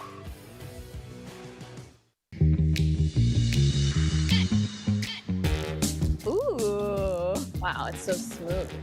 I love the little kick you get when you're going up any little hill. Wow, that was so much fun. It was fun, it was fast, it was easy to change gears. I would do this over a fat tire bike all day long. Nice ride. This thing has some torque, has some juice. It felt a little bit like what I imagine wearing a jetpack feel like.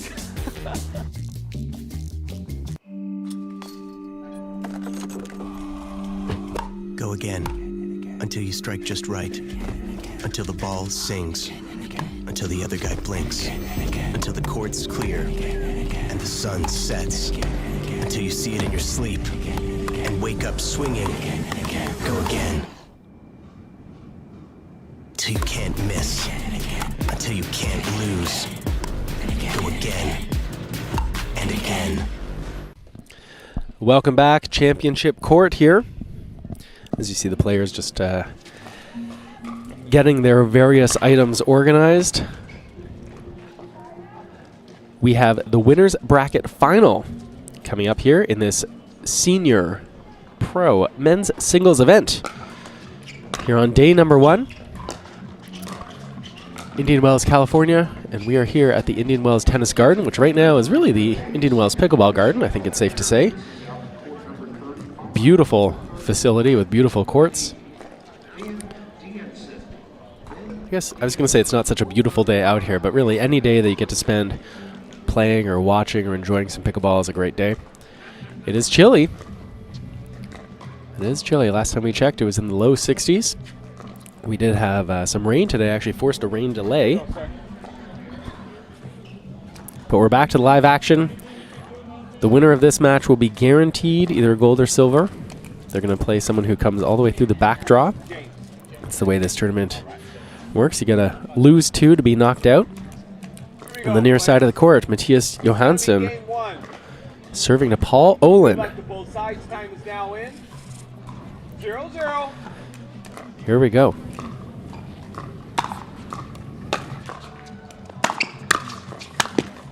Side out. Johansson's forehand volley finds the net. We're going to talk about these players, slightly different game styles, some interesting technical elements that they incorporate. You know, let's look at Olin. Good deep serve to Johansson, forces him to stay back. Side out. That's a good two-handed backhand passing shot. Now watch Johansson serve here on the near side of the court. He's going to be standing sideways. And he does this to sort of hide the ball a little bit. 0-0. He's doing this also because he's using his paddle to create some topspin.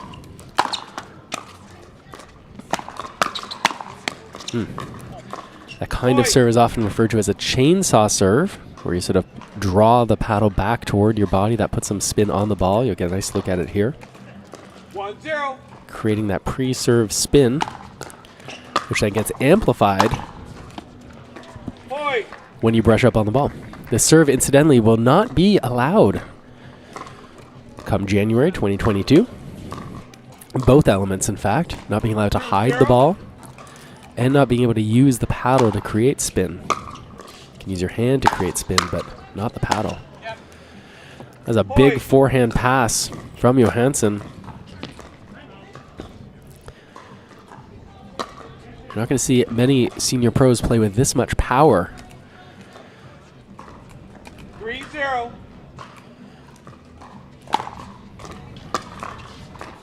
Again, forcing Olin to stay back where he can't apply any pressure. It's so important in singles pickleball that you still try to get to the net on the return of serve. The trouble is that unlike in doubles, you've got to cover the whole court by yourself. And so if you don't hit a high enough quality return of serve, then the passing shot is just too easy for your opponents. And that's what we're seeing here so far, is that Johansson's serve is so tough, really pinning Olin back, preventing him from coming into the net, is that he then really has no pressure that he's under hitting that third shot. He can hit a third shot of his own virtually anywhere he wants and then approach the net. And so Olin is going to have to find a way to still be able to come into the net, to put Johansson under some kind of pressure, although as we've seen already, Johansson's passing shots pretty good.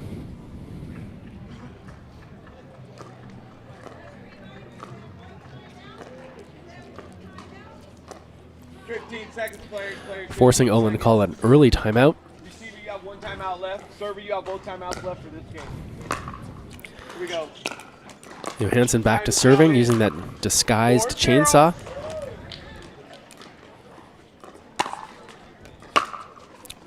You can see Olin forcing his way in, gives himself a chance. But can he do enough? Yes, he does. Side out. This is where Olin's going to have to do some work here. He's going to have to be aggressive with his serve as well. Keeping Johansson, if not keeping him back altogether, at least making it so that his positioning at the net isn't going to be as tight to the line as he would want.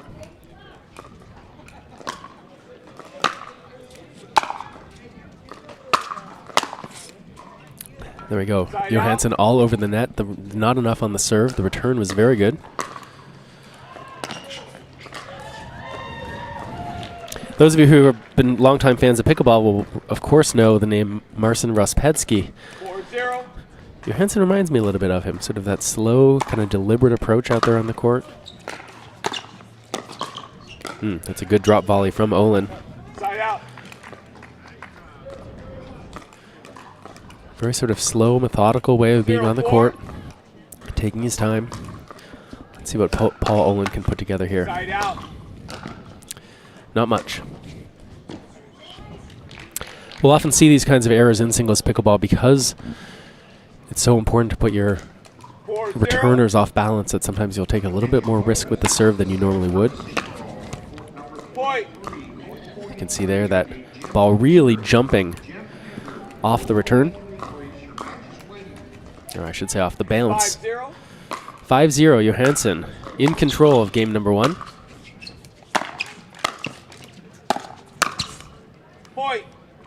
Missed opportunity for Olin there. Look to see if Olin starts to move forward through this return of serve a little more, taking the ball on the rise.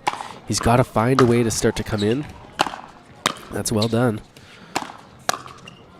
But once again, Johansson's power. Too much for Olin to handle.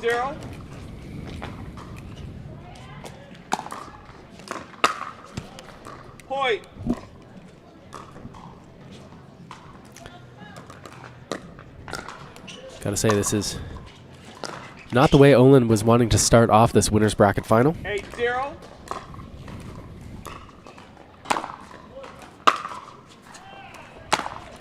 Here he is, Olin forced to play from the baseline. Too tough. Tough to win in men's senior pro singles pickleball from the baseline.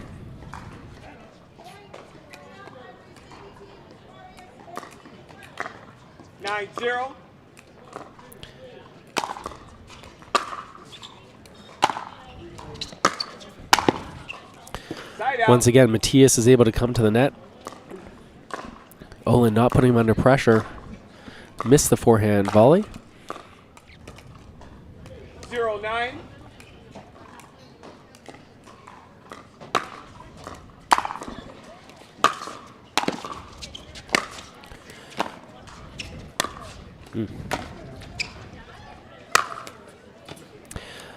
Too much from Paul Olin for Johansson to handle. He put in a good effort there, making Olin play a few more balls. 1-9.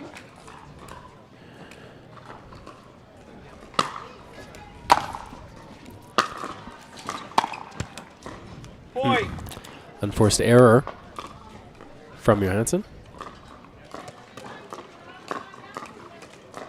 2-9.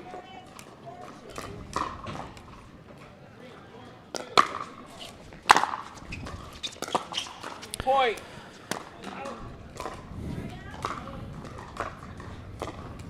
And again, you got to wonder if it's a little too late for Olin in this first game, down 3-9. You got to think he's going to be happy to at least put a few points on the board here. Maybe set something up for the future. It's going to be put away into the curtain. Olin, a little bit of frustration out there. Understandable, I think.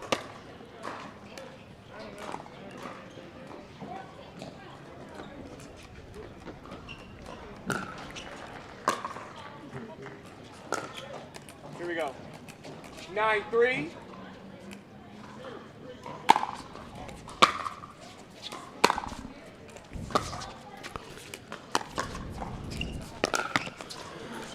So it is a strategy if you're not convinced that you can hit clean passing shots or something close to it from the baseline when your opponent's at the net, is to play a drop. Similar strategy in doubles. We've got our first game point here, 10-3. Matthias Olin, the disguised chainsaw, gives him a free point and the first game. Time is out. You have 2 minutes. Players switch in. 2 minutes. We're going to be back in a moment with game number 2. Johansson takes an early lead in game number 1, takes it 11-3, and we'll be back with more in just a moment.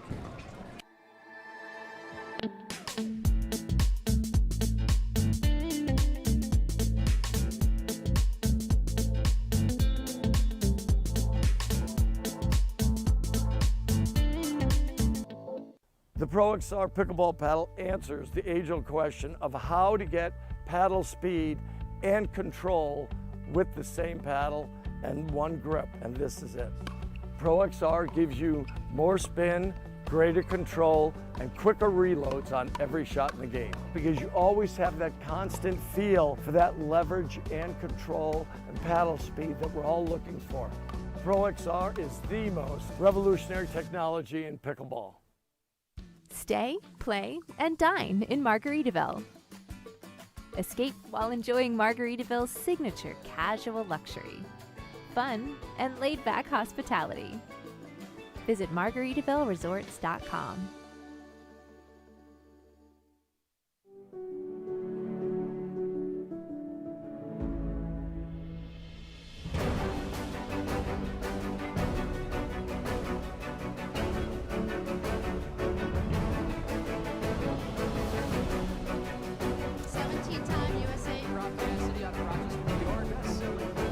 Lightly favored backhand.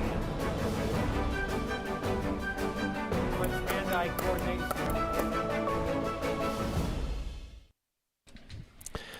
Back live, championship court number 2. We just witnessed Matthias Johansson Good luck to both sides. Time is now in. taking game number 1 0-0. rather handily. Here we are, game number 2. Paul Olin serving 0-0. And I think Olin's got to be aggressive here on his serve. Side out. Court coverage from Johansson. Too strong during that rally. 0-0. Format here is a double elimination. The winner of this match will go on to the gold medal match. The loser will drop down into the consolation side as we watch a big forehand pass. He will then battle it out against the other players who are already in on the consolation side. So the loser here actually has a chance to come back and play for gold. Side out. You can see all the brackets over at pickleballtournaments.com. 0-1. As Paul Olin looks to put some points on the board here in game number 2. There's the bigger serve. Yep, so this is the kind of game style I think Olin's going to need to play. Big serve, big pass. Really is going to need to be sort of an all or nothing kind of proposition here. 1-1.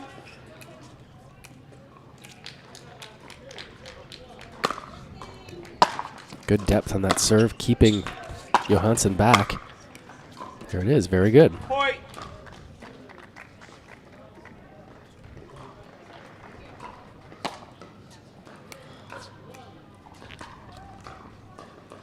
Two, 1.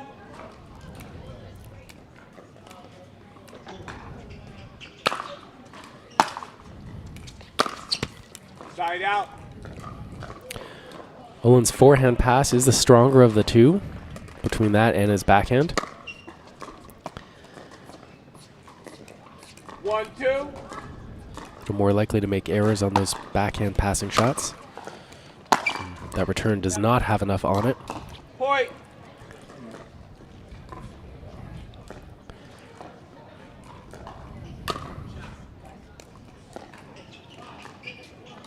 And again, we see it's almost like a walking timeout when Johansson sort of strolls over to get that ball. Reminds me very much of the man we often refer to as the Polish monster, Marcin Rozpedzki.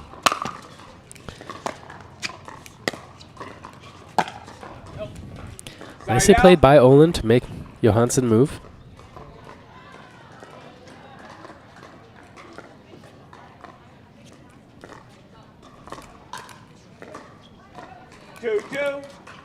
Common pattern here is to return down the line to the server's backhand. Let's see if he goes for it. Very good serve. Those who were with us a little bit earlier, Annalie Waters joined me here in the booth, and she was talking about one of the advantages of the two-handed backhand is being able to disguise it well. Really, that's because you can use that left hand, assuming you're a righty, more or less, to kind of change the angle of the paddle at the moment of contact. And that's so important if you're trying to hit a passing shot, to keep your opponents guessing until that ball has been struck before they know which way to go. And it's one of the advantages of the two-hander. And you see Johansson using it effectively here. It's a good serve from Olin. Side out.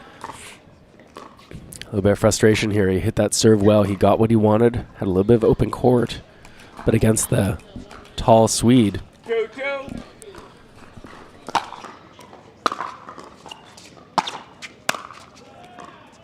Point. Once again, Olin misses just a little bit wide. 3-2.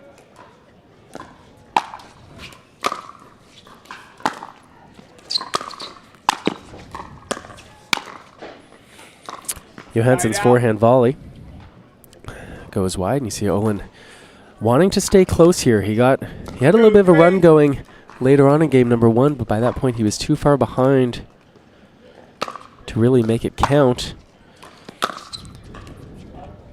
Side out. Trying to thread the needle there. Impact point a little bit late. Ball sails wide. 3-2.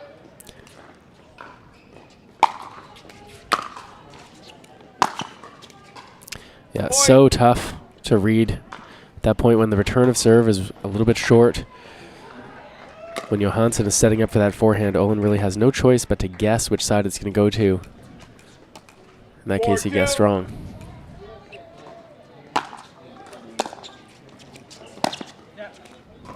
Once again, and you know, it's a clean passing shot, but that wasn't the real key. The key there was the serve.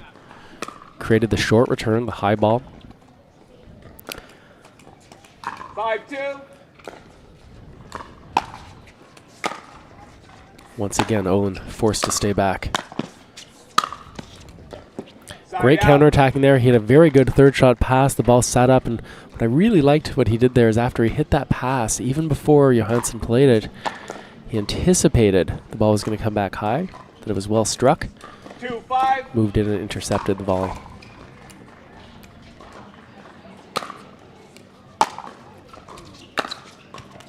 There's that common pattern we talked about when right-handers are serving from that right side of the court. Almost always that return will be hit down the line, both because it makes the player move more than a cross-court would in that case, and because it opens up the backhand, which for most players is less of a strength. Point. Strong backhand pass from Johansson. He's now tripled the score of Olin, 6-2.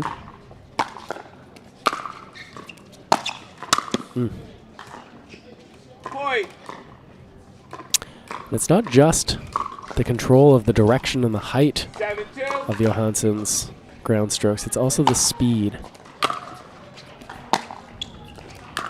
Side out.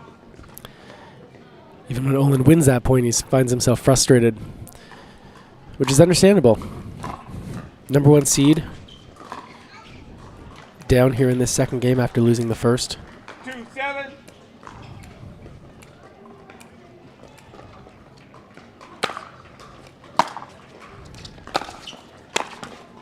Point. Hasn't really done too much wrong in this match, but his opponent has done a lot right. 3-7. 3-7. Big serve from Olin. I really like that. Point. Aggressive on the serve. That's something we talked about earlier, how important that is. Limits the returner's options.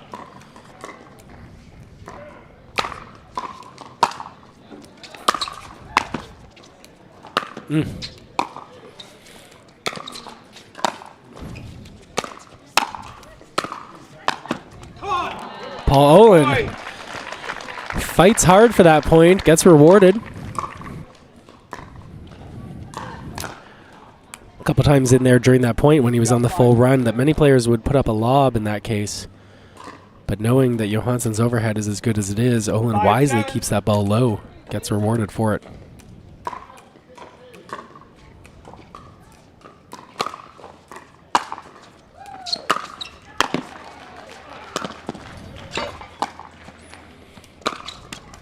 Side out. Look at the replay by Selkirk. Olin chasing down that ball, goes crashing into the fence, comes back and has a shot on it. You call timeout.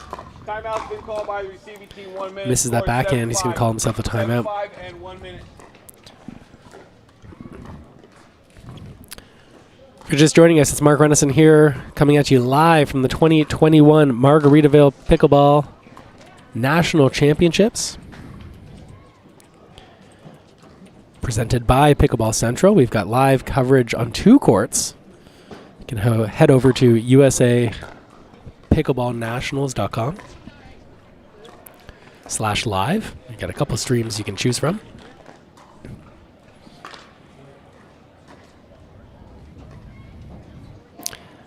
Chilly day here in Indian Wells. We had a rain delay earlier, postponed play earlier this morning, and for the rest of the day it's been overcast and cool. 15 seconds, players. Players, 15 seconds. You have 1 timeout left for this game, receiver. Server, you have 2 timeouts left for this game. Here we go. Time is in. 7-5. We're back to the action. That backhand pass by Johansson goes a little bit wide.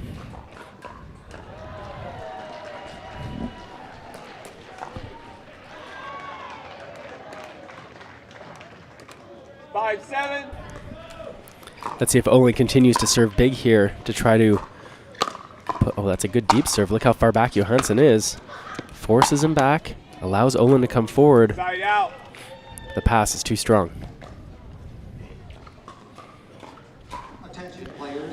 I've been in this situation before where you're Paul Olin and you think, look, like, I'm not really doing too much that's wrong here, but can't really find a way to solve this puzzle of my opponent on the other side. It's not really giving him much to work with. It's a good return.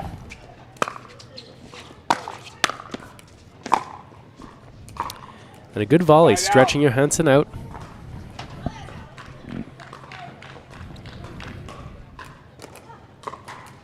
5-7. 5-7.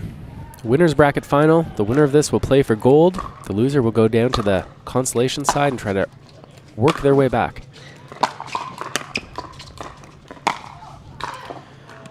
Once again, Olin having to guess. He guessed left. Look at the replay brought to you by Selkirk TV. Johansson does a good job of just delaying just a fraction of a second before hitting that ball. Tough serve. Side out.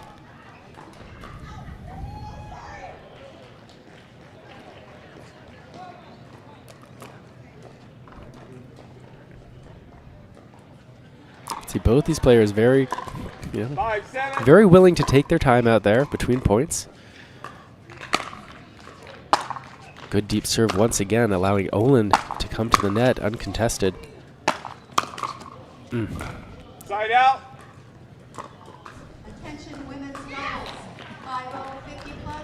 I think if there was an error that Olin might refer back to after, would be a few of the times that he's done set up the point very well, given himself a chance to come in, and just didn't quite do enough with the volleys.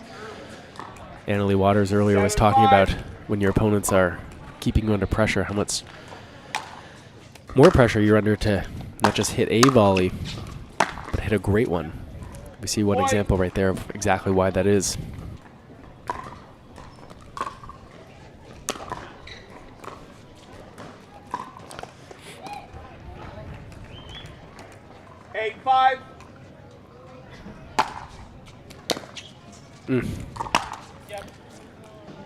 Point. Once again, the third shot drive is kind of the fancy shot there, the exciting shot, but it was really that high quality serve that created that opportunity. 9-5.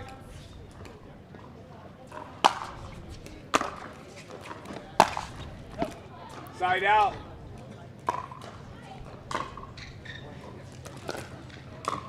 Forehand just misses. Olin looking to string together a couple points, stay alive here in this match.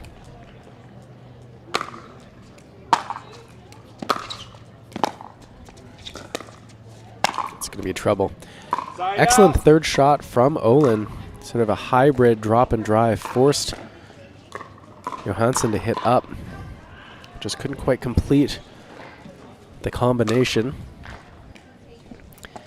And Johansson serving now, 9-5. 9-5.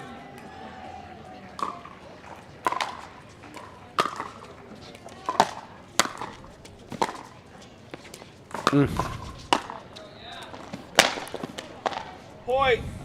Excellent court coverage from both players out there and around the post, which was also defended by Olin.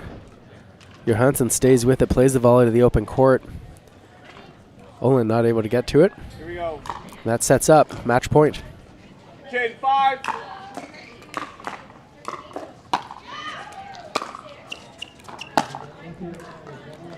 That ball is just wide off the backhand side of Johansson. Good low return of serve from Olin.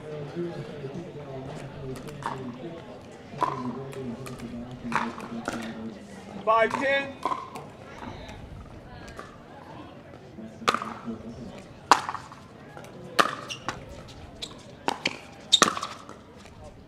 Side out. Olin trying to paint the line there with that forehand volley, not able to do so. Johansson will have another match point on his paddle. 10-5.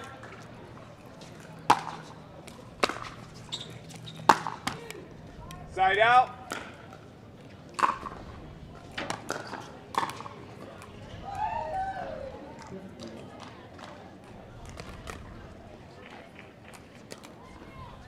Five, 10.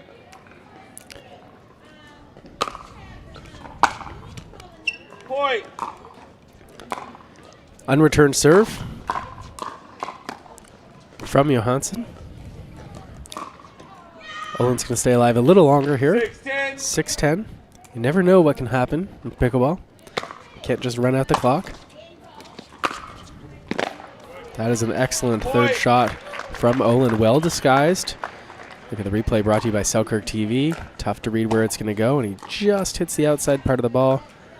Importantly, not with too much speed. The fact that he hit it a little bit slower allowed gravity to do its thing and get that ball down. Well executed. Oh, inside out forehand.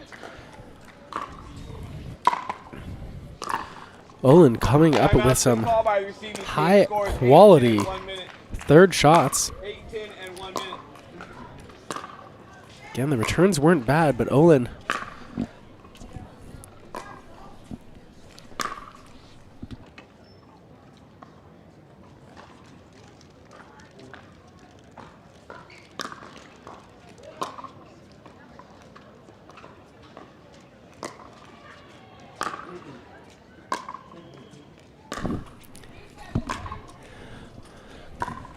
So some returns to serve that were not bad, badly struck at all from Johansson. But Paul Olin with very, very good third shots. And that is the kind of game he's being forced to play here. Courtesy of Mr. Johansson.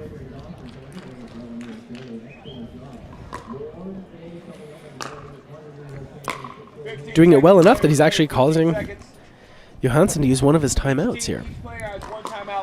It's one of the things I love about pickleball. Here we go. Got to play till the end. 8-10. 8-10. Point. Hmm.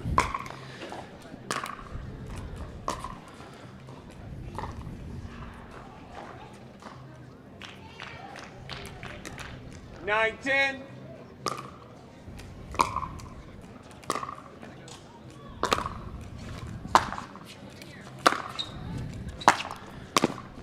No!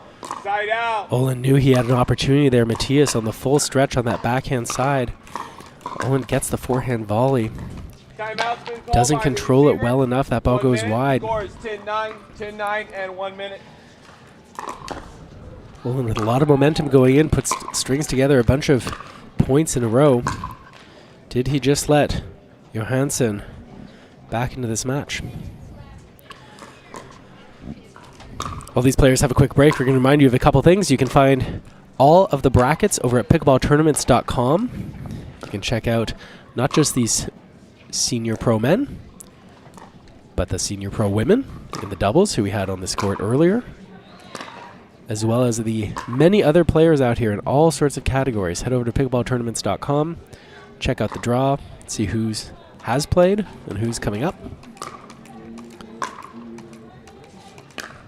15 seconds, players. Players, 15 seconds. You're out of timeouts for this game. You have 1 timeout left. Here we go. Here we go. We've got a match point. Matthias Johansson trying to serve it out. 10-9. Game number 2.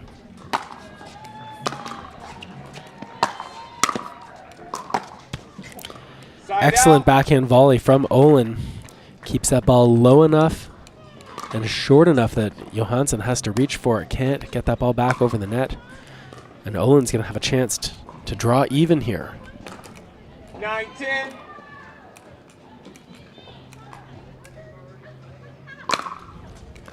Big serve. It's created an opportunity.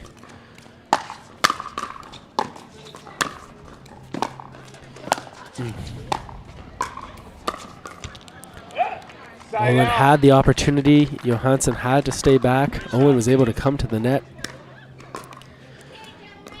But again, if hitting the ball well is not good enough today against Matthias Johansson, you've got to hit it 10-9. pretty near perfectly. Game point, match point. Side out. That return of serve stays just in play. And the forehand pass from Johansson finds the net. Olin once again serving at 9-10, trying to stay in it.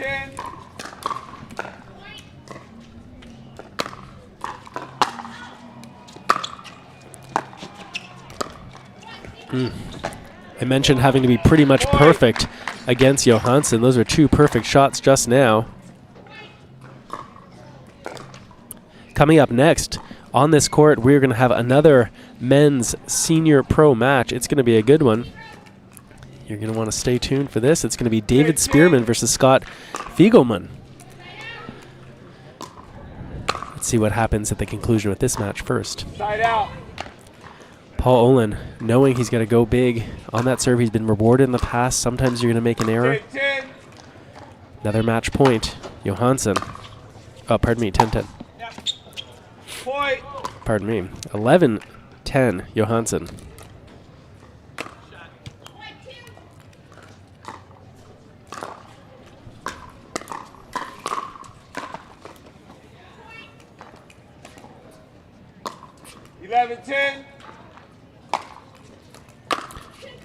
Good return. It's a match point, and that ball just falls in. Paul Olin, that's a tough way to lose it. Misjudged that third shot, thinking it was going to go long. It stays in. He's going to go down to the consolation side. Great comeback from Olin.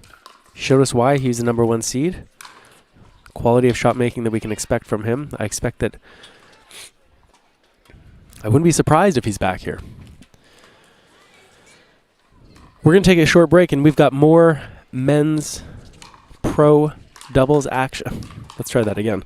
We're going to come back in a minute. We've got more men's senior pro singles action coming up. This is going to be a good one. You're going to like this next match too. Back in a minute.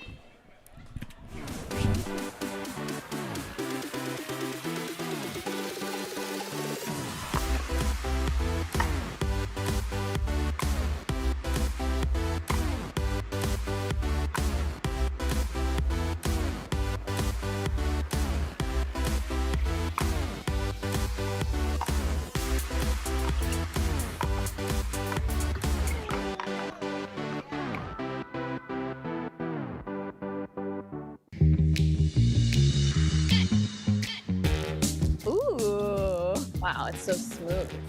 I love the little kick you get when you're going up any little hill. Wow, that was so much fun. It was fun, it was fast, it was easy to change gears.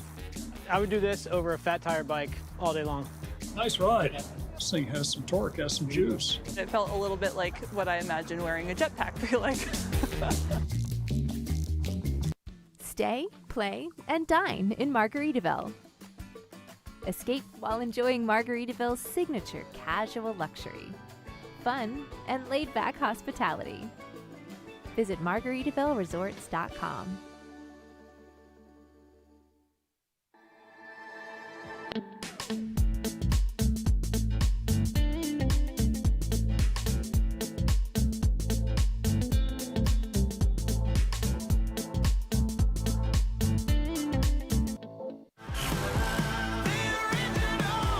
Everybody's gonna stand in line. They wanna touch a little solid gold.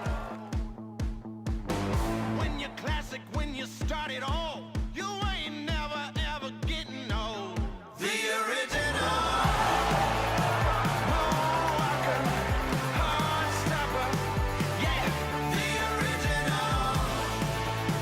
Black leather, forever. Ow, the original. The original. The original.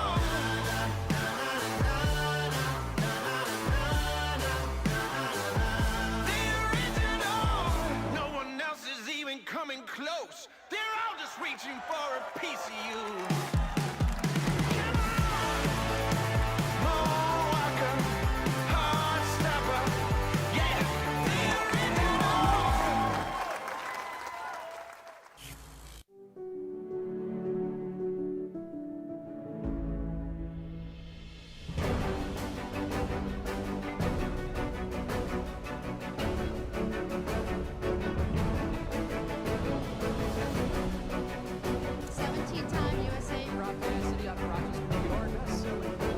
Slightly favored backhand. With hand-eye coordination.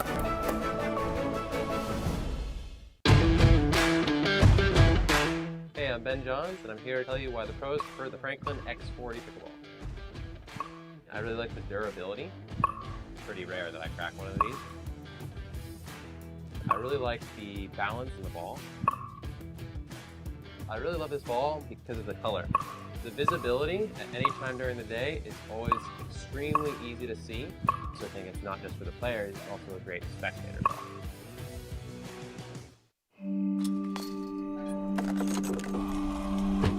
Go again until you strike just right, until the ball sings, until the other guy blinks, until the court's clear and the sun sets, until you see it in your sleep and wake up swinging.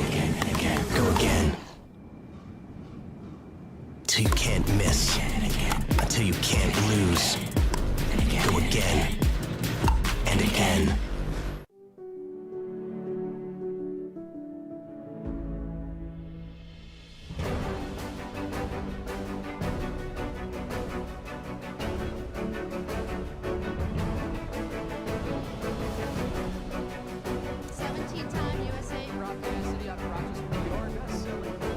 Slightly favored backhand.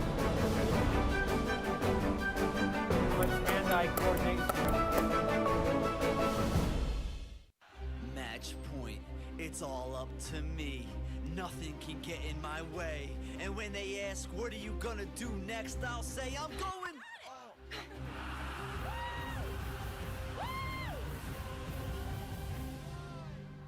We're going to Margaritaville!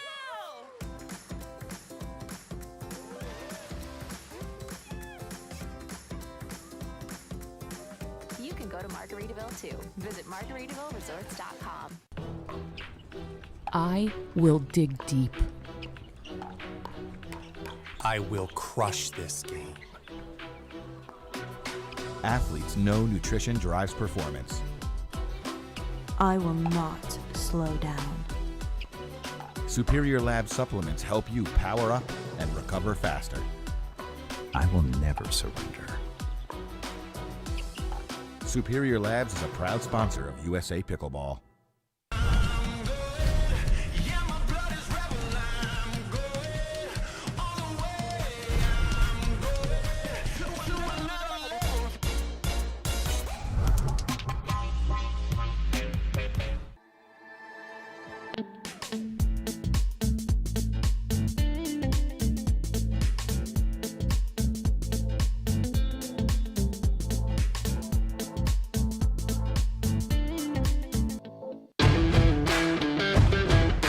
Hey, I'm Ben Johns, and I'm here to tell you why the pros prefer the Franklin X40 Pickleball.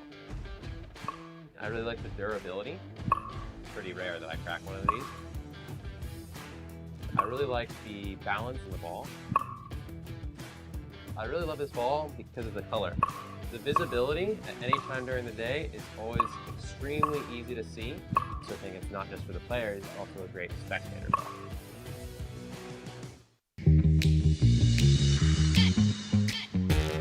Ooh, wow, it's so smooth. I love the little kick you get when you're going up any little hill. Wow, that was so much fun. It was fun, it was fast, it was easy to change gears. I would do this over a fat tire bike all day long. Nice ride. This thing has some torque, has some juice. It felt a little bit like what I imagine wearing a jetpack feel like.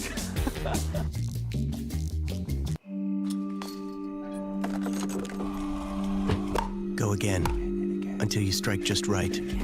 Until the ball sings. Until the other guy blinks. Until the court's clear and the sun sets. Until you see it in your sleep and wake up swinging. Go again. Till you can't miss. Until you can't lose. Go again and again.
You're looking at the final moments of the warm-up. Here we go. Players are going to get their instructions. Men's singles senior pro on the near side of the court in the gray, Mr. David Spearman. And on the far side of the court, Scott Fliegelman. I'm willing to bet this is going to be some high-powered singles action. Let's take a look and see what we got here.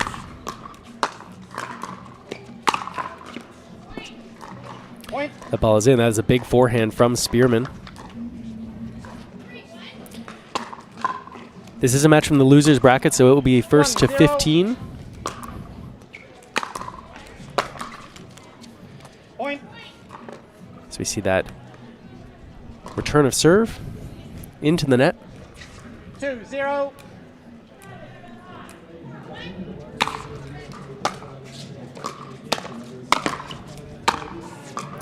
Low return of serve by Fliegelman, very effective. Really sort of limits the amount of speed that Spearman can hit with and still hope to keep the ball in play.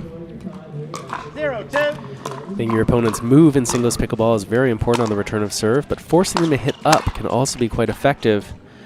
Point. As we see that Spearman forehand sail a little bit long. 1-2. 1-2.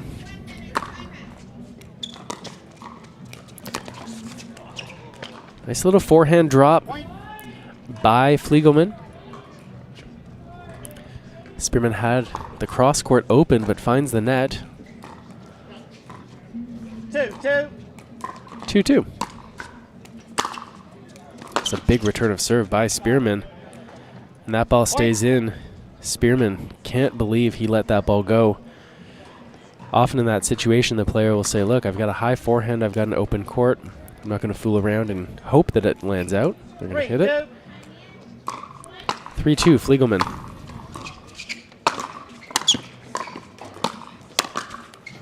Point. Attacking the backhand volley of Spearman successfully. 4-2.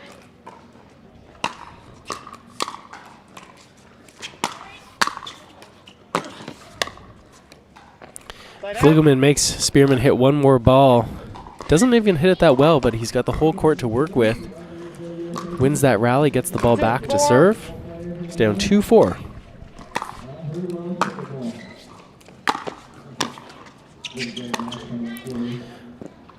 Side out.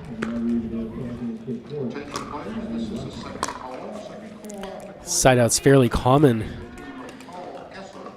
in singles pickleball. Gotta go for so much on that return of serve, because if you don't, you're dead meat up at the net. That ball catches the line.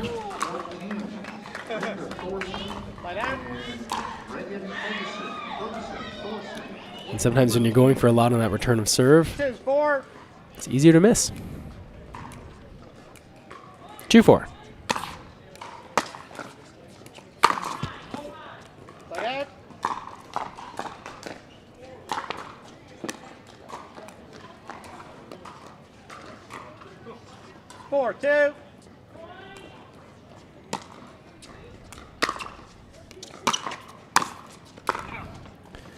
Point.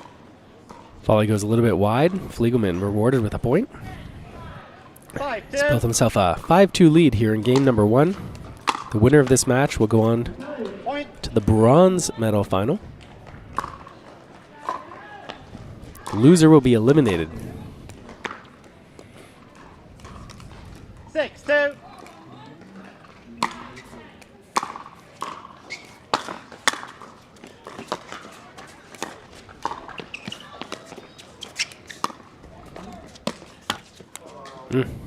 A little bit of cat and mouse action there between Fliegelman and Spearman.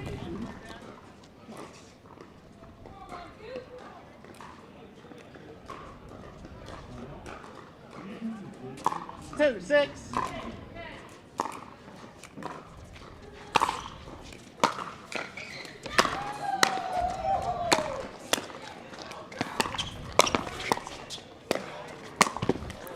There you go. We were talking earlier with someone who's very familiar with elite singles pickleball. Annalie Waters was here in the booth, and we were talking about the use of the two-handed backhand, and she said, yeah, backhands, two hands, great.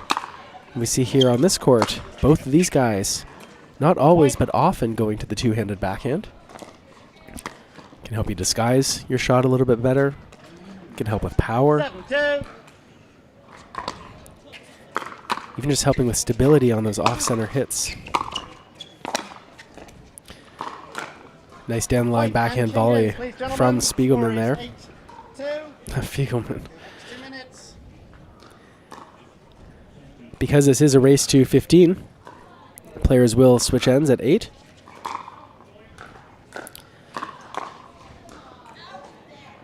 Take this opportunity to let you know that you can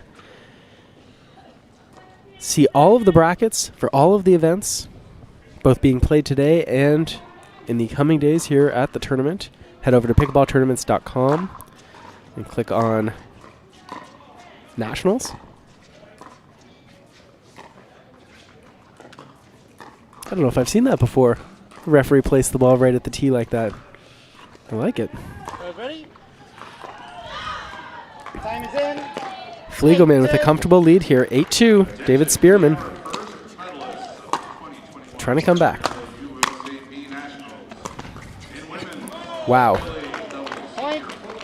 Wow, that is a big shot. Let's look at the Selkirk replay on this. Both because of how finely he has to cut this and also knowing that he's going to crash into that sort of false wall at the side. That literally is an all or nothing shot, and he got all of it. Oh, Spearman goes down just at the side of the court. 2. Spearman, big return. Fliegelman defends well. Can't put the ball into the open corner. Slide out.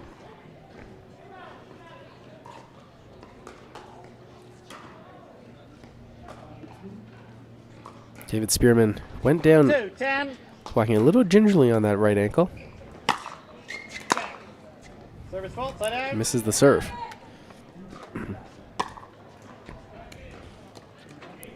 Look for Fliegelman to go big on this serve here. Point. He does. That ball lands very near the line. Spearman, gotta think there's not a lot of hope left in his heart. Otherwise, might be calling a timeout. Down 11-2 in this race to 15. Slide out. Oh, sorry.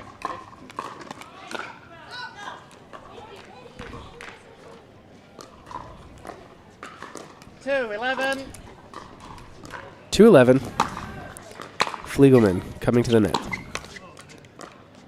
Slide out. Spearman a little bit of out of sorts out there. Still testing that ankle. He's got himself in a big hole. 11-2.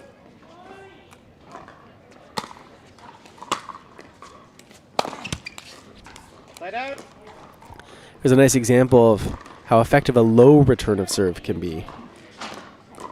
Fliegelman was hitting it hard, but knew he had to keep it very tight to the net. Can't quite do it.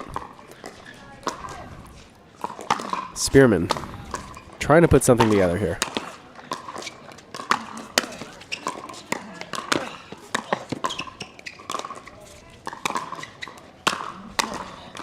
That's a very good volley. That put away at the end was nice, but that backhand stab volley.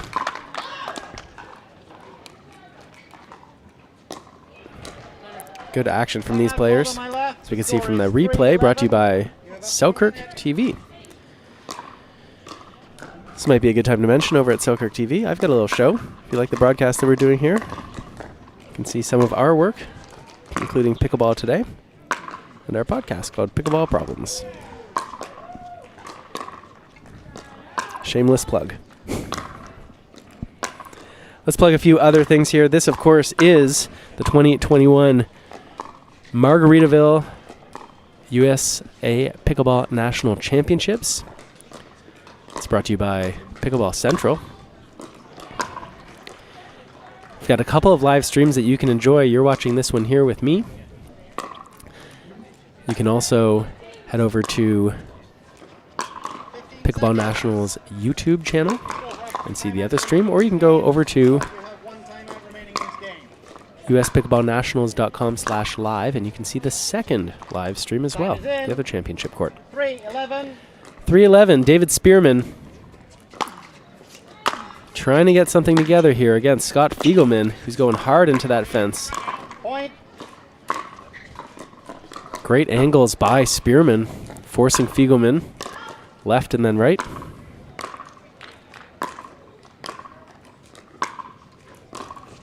$4-11.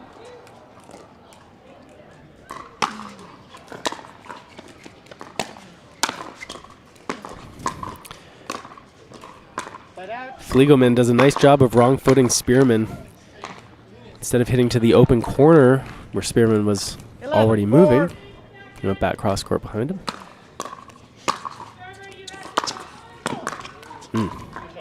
Good third shot pass. Spearman agrees. Had just the right amount of speed and spin. 12-4.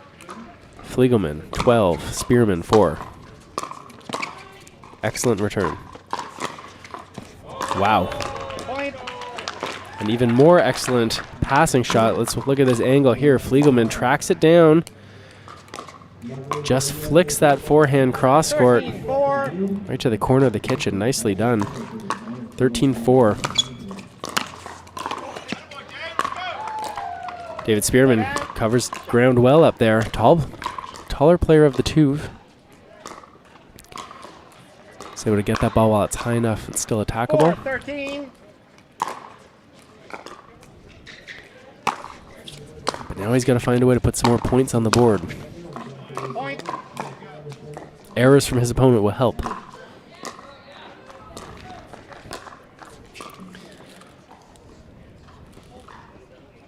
Five, 13.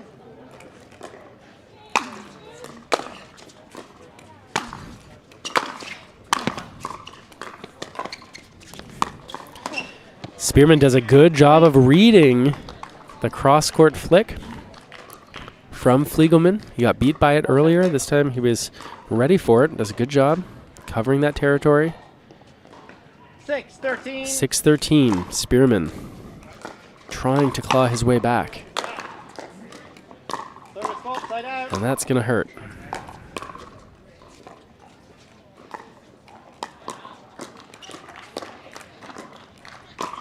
Six.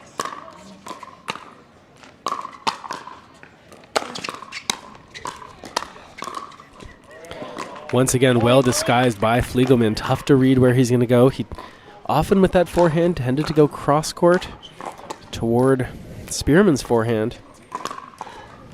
This time he went the other direction. He set up a match point. 14-6. 14-6. Wow. Point game. Wow, that is a good shot. Nice little inside-out forehand. Just enough speed to be challenging, but not so much speed that it sort of carries and carries wide. Scott Fliegelman putting on an excellent display of singles pickleball out here. David Spearman, good effort. Forced Fliegelman to work for it, but just didn't have enough today. We're going to take a short break, and then we're going to be back with more live action here on Championship Court number 2, live at Nationals. Selkirk's mission has always been to fuel the pickleball obsession found inside every player. There is a growing community of pickleball players who consume as much pickleball content as they possibly can. And that's why we are launching Selkirk TV, which brings the best pickleball content to your smartphone, tablet, and big screen TV.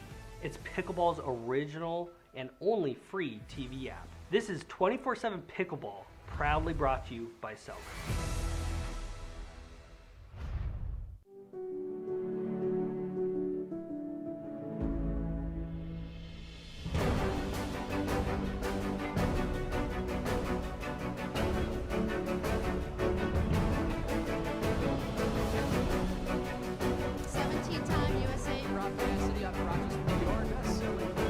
Slightly favored backhand. Much hand-eye coordination.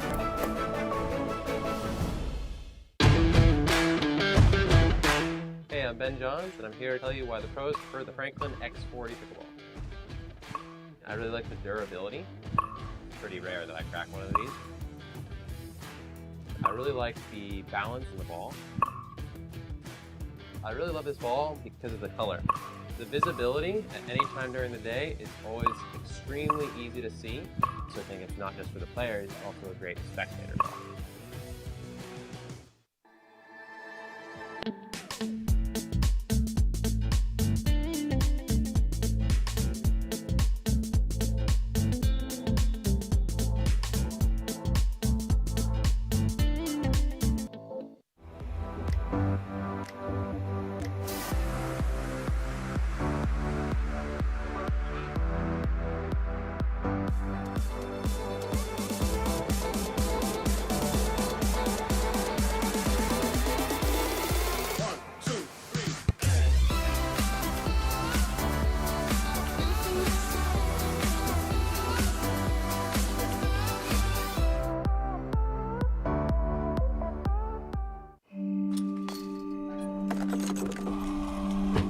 Go again, until you strike just right, until the ball sings, until the other guy blinks, until the court's clear, and the sun sets, until you see it in your sleep, and wake up swinging.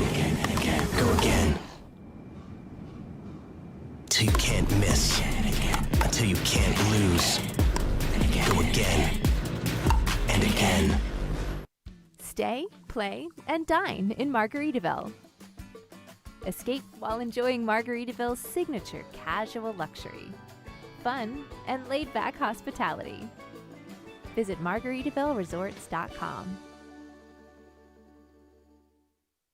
The Pro XR Pickleball Paddle answers the age-old question of how to get paddle speed and control with the same paddle and one grip, and this is it. Pro XR gives you more spin, greater control, and quicker reloads on every shot in the game, because you always have that constant feel for that leverage and control and paddle speed that we're all looking for. Pro XR is the most revolutionary technology in pickleball. The Pro XR Pickleball Paddle answers the age-old question of how to get paddle speed and control with the same paddle and one grip, and this is it. Pro XR gives you more spin, greater control, and quicker reloads on every shot in the game, because you always have that constant feel for that leverage and control and paddle speed that we're all looking for. Pro XR is the most revolutionary technology in pickleball. I will dig deep. I will crush this game. Athletes know nutrition drives performance. I will not slow down. Superior Lab supplements help you power up and recover faster. I will never surrender. Superior Labs is a proud sponsor of USA Pickleball.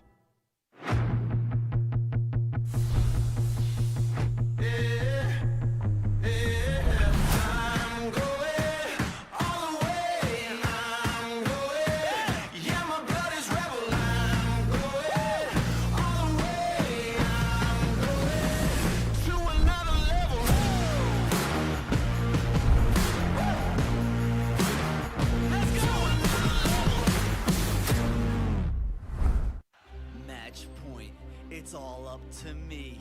Nothing can get in my way. And when they ask, what are you gonna do next? I'll say, I'm going.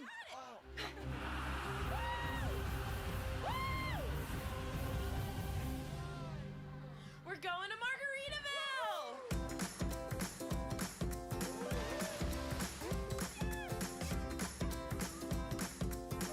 You can go to Margaritaville too. Visit Margaritavilleresorts.com. Hey, I'm Ben Johns, and I'm here to tell you why the pros prefer the Franklin X40 Pickleball. I really like the durability. It's pretty rare that I crack one of these. I really like the balance in the ball. I really love this ball because of the color. The visibility at any time during the day is always extremely easy to see, so I think it's not just for the players, it's also a great spectator ball.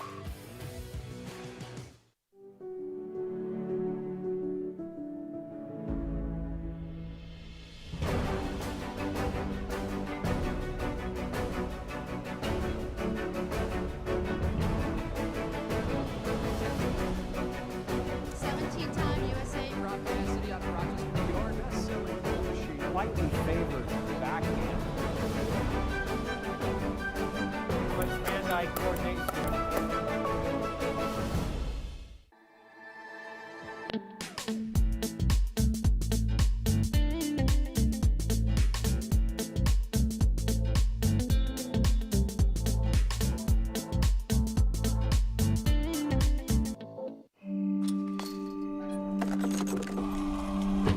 Go again. Until you strike just right. Until the ball sings. Until the other guy blinks. Until the court's clear. And the sun sets. Until you see it in your sleep. And wake up swinging. Go again. Till you can't miss. Until you can't lose. Go again. And again.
mind if she comes in spin?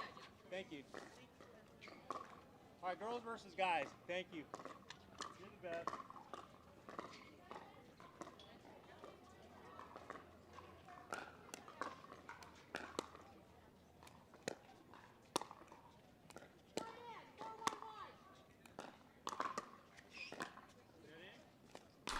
Hey, this is Spencer Laurent, just giving you an update. I was just out on the court. We're going to be having the women's senior bronze doubles match coming up, I believe.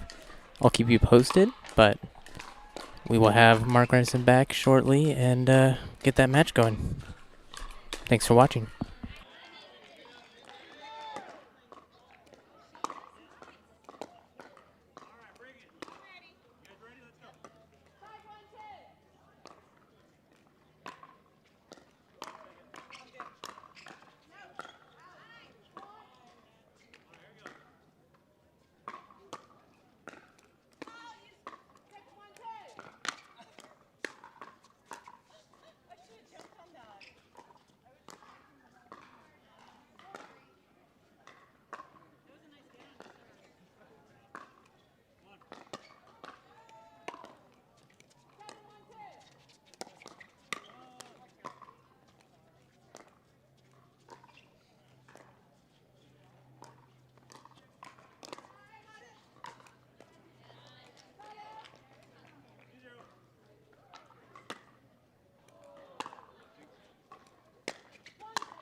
Side out. You started. Yeah, 0, 0.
Yeah, we will. We will. Okay, thanks, Cam. Right, Anna? Yeah. Some good ball. We wouldn't even be here if it wasn't for you and your mom telling us to play. Going to Vegas and coming over and being hamsters and loving our good mistakes. It's all good. Forgive me, you said Anna's? I am. I'll take this off on the way. Yeah. You're in. Let me check your paddles while I'm here. Thank you.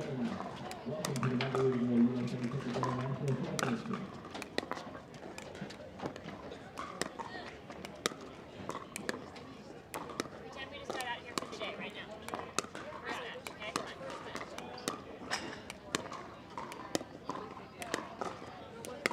Alright.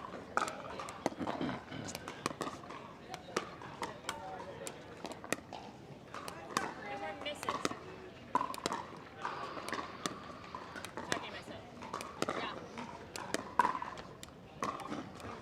There they are! There they are! We can eat whatever we want tonight now.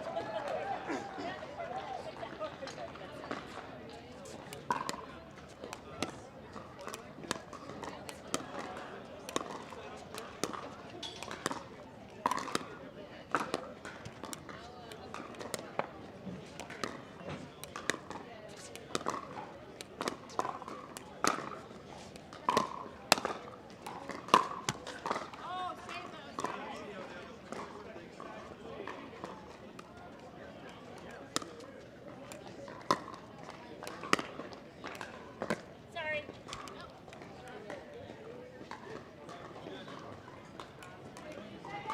Yeah.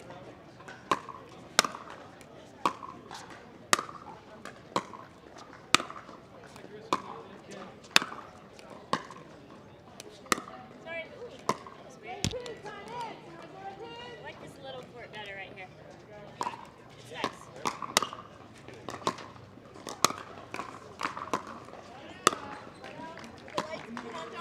Probably need the lights, right? Yeah. Okay.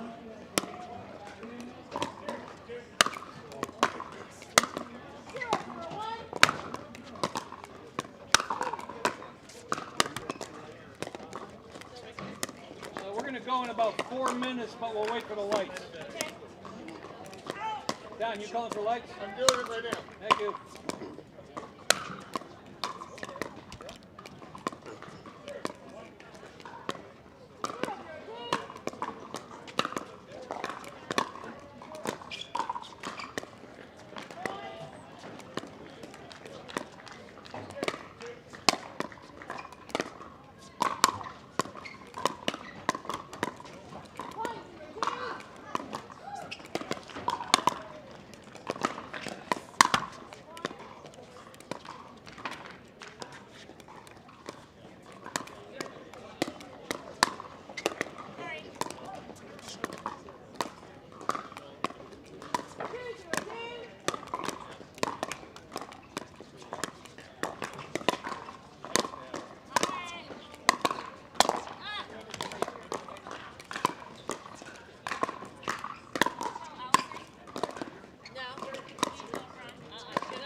Kenny just texted me and said she's take care of it right away.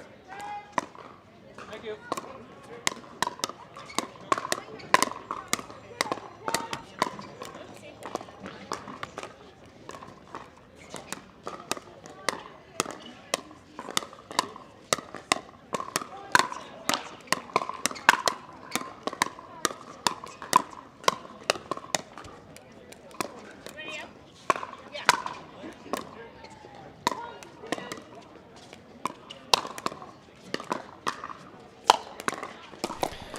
Welcome back to Championship Court number 2 here at the 2021 Margaritaville U.S. Pickleball National Championships, presented by Pickleball Central.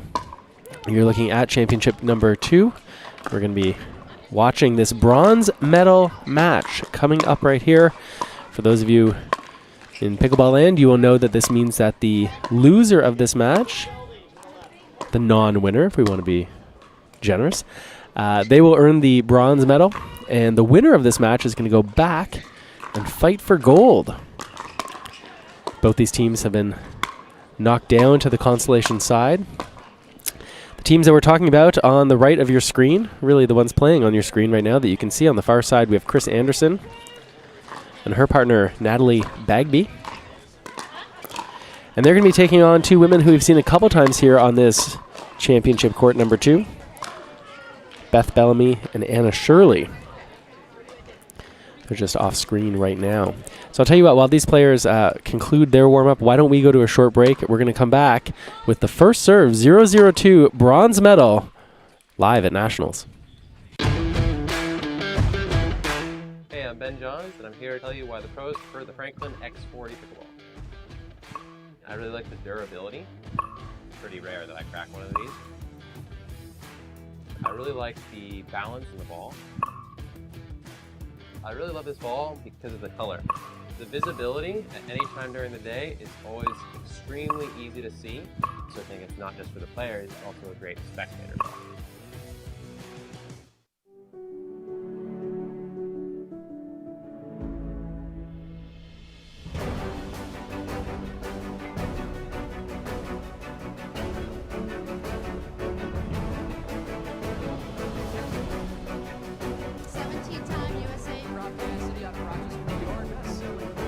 Slightly favored backhand. Hand-eye coordination. The Pro XR Pickleball Paddle answers the age-old question of how to get paddle speed and control with the same paddle and one grip, and this is it. Pro XR gives you more spin, greater control, and quicker reloads on every shot in the game, because you always have that constant feel for that leverage and control and paddle speed that we're all looking for. Pro XR is the most revolutionary technology in pickleball.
I'm Ben Johns, and I'm here to tell you why the pros prefer the Franklin X40 Pickleball.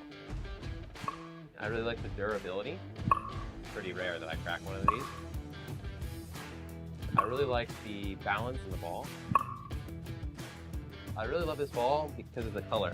The visibility at any time during the day is always extremely easy to see, so I think it's not just for the players, it's also a great spectator ball.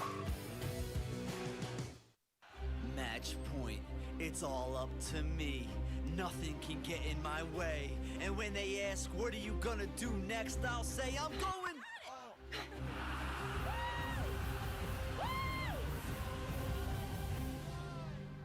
We're going to Margaritaville!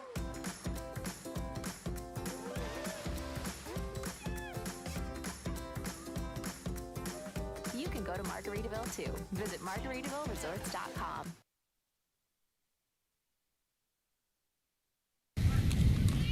Anna Shirley, Beth Bellamy concluding their warm-ups. That's Bellamy on the near side of the court with the black visor. Anna Shirley on the far side of the court. Real power players, these two. We've witnessed them here a few times throughout the day on championship court number 2, bringing the power game, whether we're talking about their third shots, really going to the drive or up at the net, choosing to drill the ball at their opponents more often than not. And here we see Bagby and Anderson just checking out the ball, make sure they're happy with what they got. Once again, this is a bronze medal final. That means the loser of this will earn the bronze. The winner will go on to play for gold or silver. They're going to be taking on, the winner of this match will take on Cammie McGregor and Jennifer Dawson. But there's some work to be done here first. Natalie Bagby getting ready to serve the lefty. Her partner, Chris Anderson, near side of the court. 0-0-2.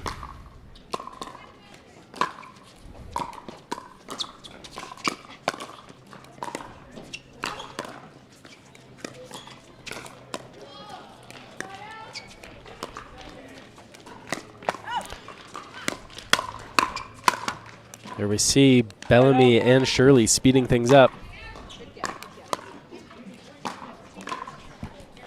Of course, this is a 2 out of 3 match. Even on the consolation side, the bronze medal match, and all the medal matches are best 2 out of 3.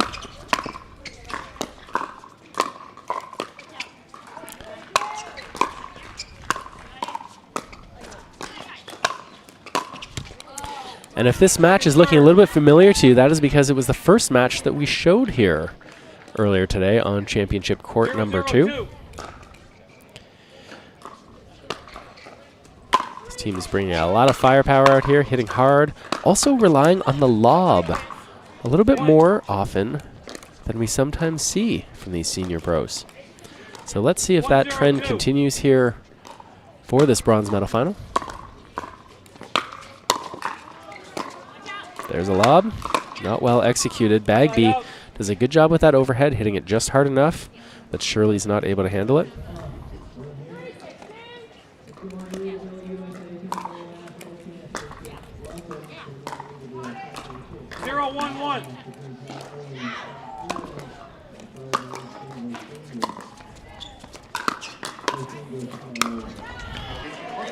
Chris Anderson lets that ball go.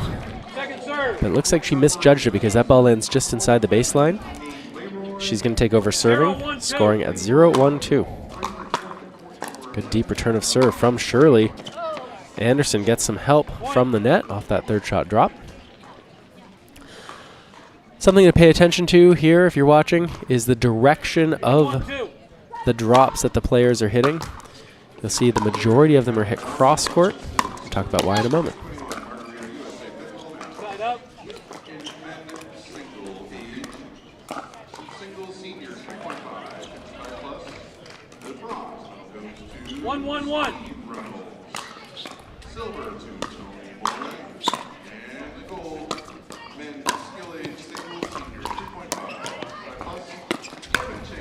All right, we saw 2 drops being hit diagonally there, and let's talk about it.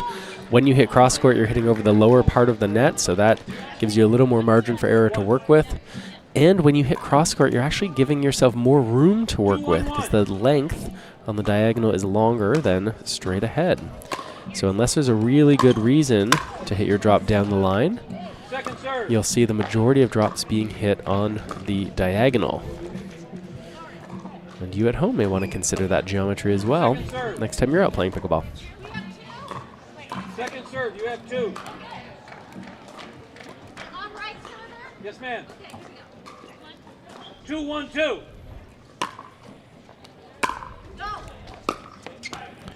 Once again, we see that ball being hit cross court. Bellamy not able to get it over. We've sort of seen this trend from her. You can see she's really quite bundled up out there, wearing a few layers, including a vest. Chris Anderson, nice counterattack on the forehand. She goes down the line right back at Anna Shirley, who's not able to hold on. 2-2-1. 2-2-1. We're now playing under the lights here at the Indian Wells Tennis Garden. Second serve.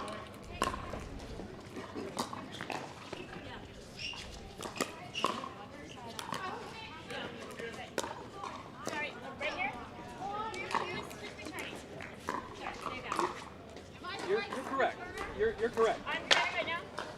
Everybody's good. Okay. Here we go. 2, 2, 2.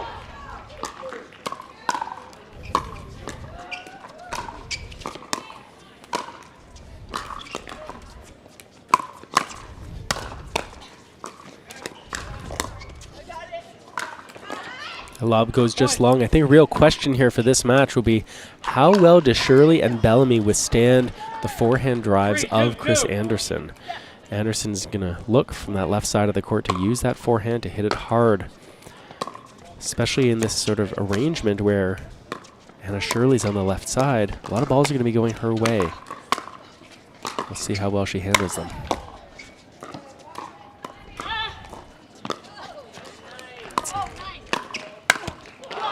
There we go. Chris Anderson finds the net. If we look at that replay brought to you by Selkirk TV, good hustle from Bellamy. Makes that dig, makes it relatively unattackable. Good effort out there by Bellamy. You see she lost the vest. There you go, warming up. 2, 3, 1. Just had to chase down a few balls.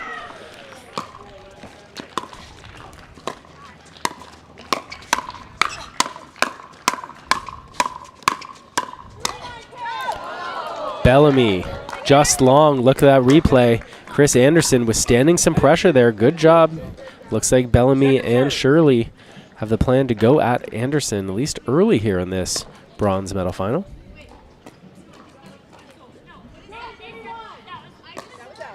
They called the ball out, and it was out. No, it didn't.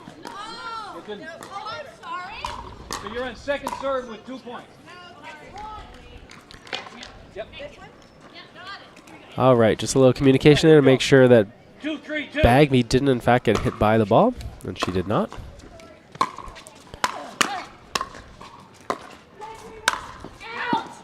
Bellamy brave up there at the net, even though those balls were hit high. Often we'll see players back up to give themselves a little more time. 3, 3, 2. She stands her ground. Again, continuing to fire hard at Anderson. There's no secret what the strategy is, at least so far. They are bringing the heat. 4, 3, 2.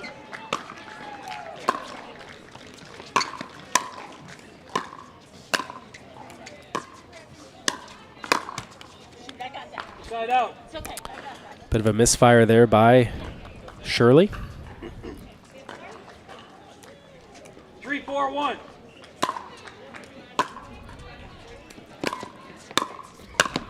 Nice cross by Bagby. Look at this replay here, this combination between the drop and the drive. Look at Bagby coming forward, squeezing Shirley. 4, 1. She's there with that left-handed put away. Nicely done. Great replay by the video crew here. Second serve. Ball hit hard down at the feet of Bagby. Not much she can do there. She'll take over serving, the lefty. You'll notice she'll play most of these points on the right, with Anderson on the left, so they've got those forehands in the center of the court.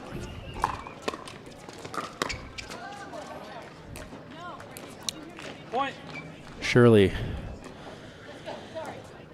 Poor lob. 5, Goes 4, long, 2. and Anderson Bagby have the lead, 5-4.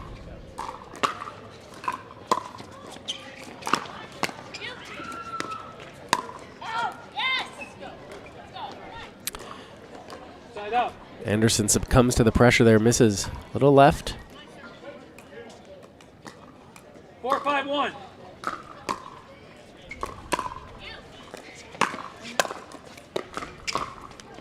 Second serve. Right now, I think Anna Shirley's forehand drives seem to have a little bit too much of an arc to them. It's got to flatten out that swing path just a little bit, keep that ball lower and straighter.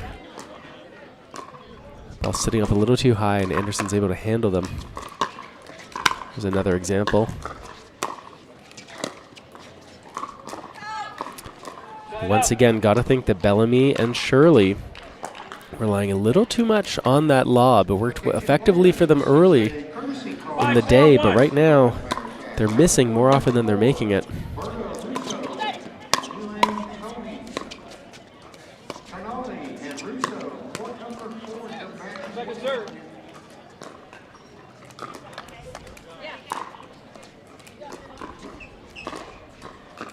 5-4-2.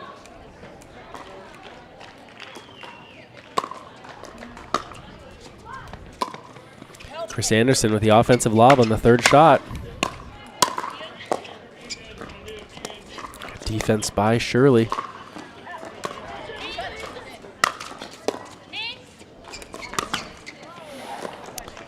Point. Beth Bellamy's forehand catches the top of the tape. That's no good for her. You have 4. 6-4. Natalie Bagby serving to Anna Shirley.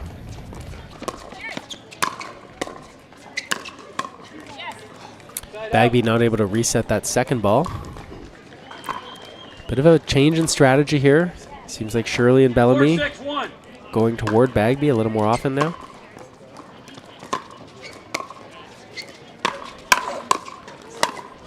Back to Anderson.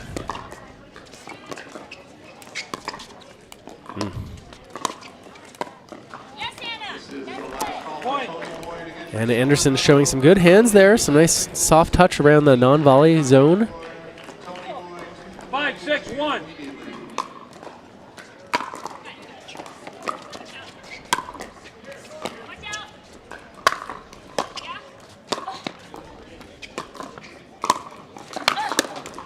Bellamy swooping across the middle of the court there, intercepting that high ball on her forehand. That's a nice poach. 6-6-1. 6-6.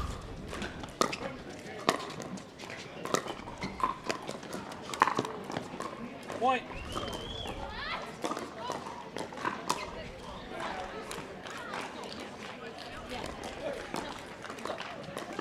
Seven, 6-1.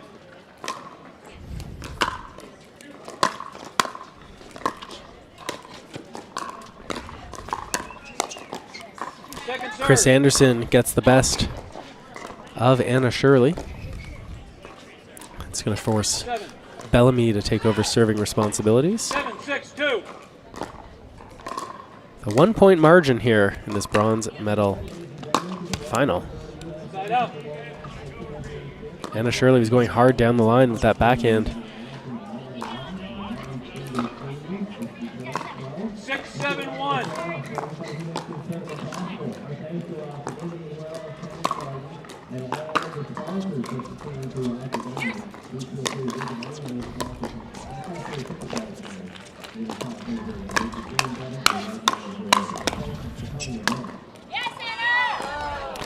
Anna Shirley does a good job of keeping her balance there, not falling forward into the non-volley zone.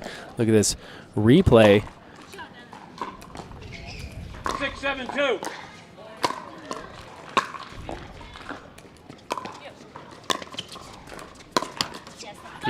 Bit of a misdirection there by Anderson. I like it.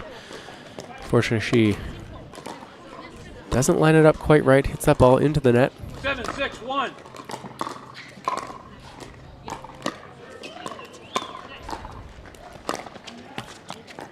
And there's another ball into the net. Bellamy this time. 7-6-2.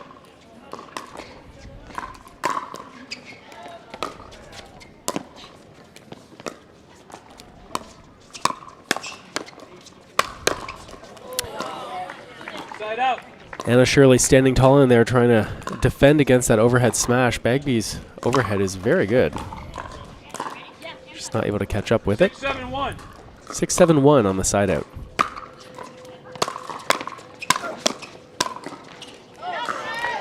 Chris Anderson, good job going at the forehand hip of Beth Bellamy. It's always a good spot to aim, your opponent's forehand hip. It's not quite a forehand, not quite a backhand, sort of in between.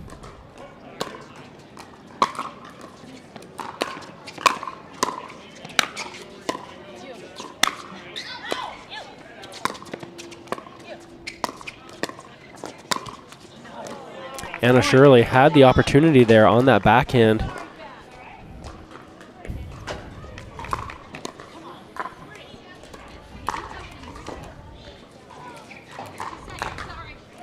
Anderson, Bagby with the lead. 8-7-1. And a little bit of a roll here Gotta think we could be seeing a timeout soon. Shirley and Bellamy don't get a stop. There's that timeout. Timeout by the receiving team. It's 9-7-1, 1 minute. We're going to stay here with the coverage while these players take a quick timeout. We're going to take a moment to let you know that you can find all of the brackets, both for this Women's Senior Pro event and all of the other events here at the 2021 Margaritaville U.S. National Championships over at pickleballtournaments.com. Pickleballtournaments.com is your home for all the results, all the draws, all the brackets. Head over to pickleballtournaments.com and check that out.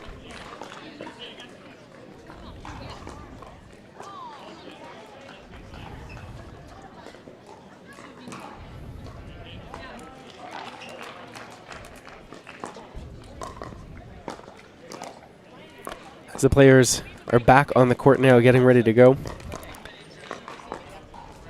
Looks like there's a little bit of debris on the court. 15 seconds. You have 1 timeout remaining. 2 timeouts available here. Time in. Bagby getting ready to 9-7-1. serve. Left side, she's going to serve and slide over to her right.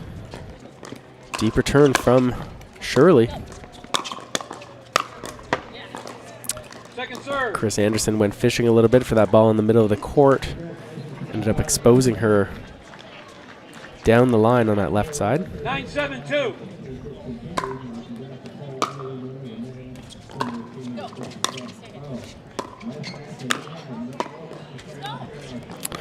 Bit of a miss hit there from Anderson. Well played by Bellamy, putting that ball down at Anderson's feet.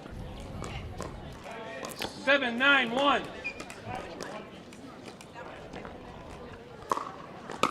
Bagby, Anderson making sure they don't get their signals crossed. Second serve. Inside out forehand drop from Bellamy, catches the top of the net. 7-9-2. Uh-oh. Again, a miscommunication.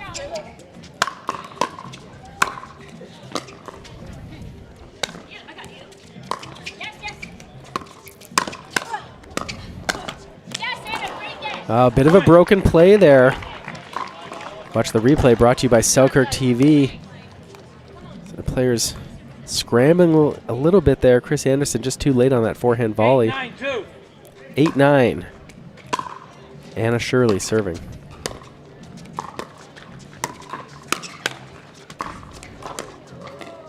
It's an around the post attempt and a successful one at that. Let's look at that one again. Backhand ATP. Natalie Bagby gets out to it. Plays that ball nice and low. Nothing that Bellamy's able to do with it.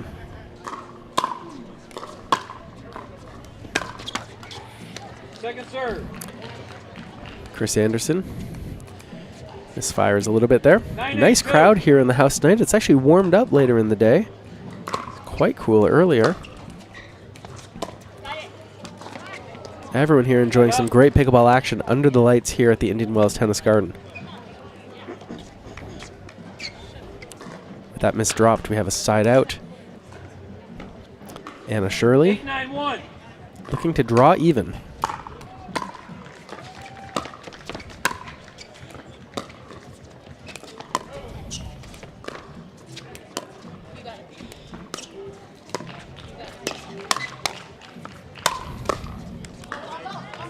Good effort by Bellamy.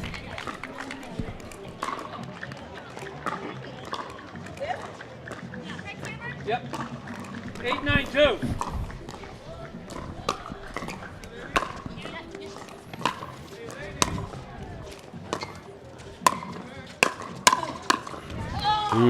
We've seen that battle a few times today. Anna Shirley versus Chris Anderson. Down the line, those rapid fire volleys. This time Anderson gets the best of Shirley. 9-8-1.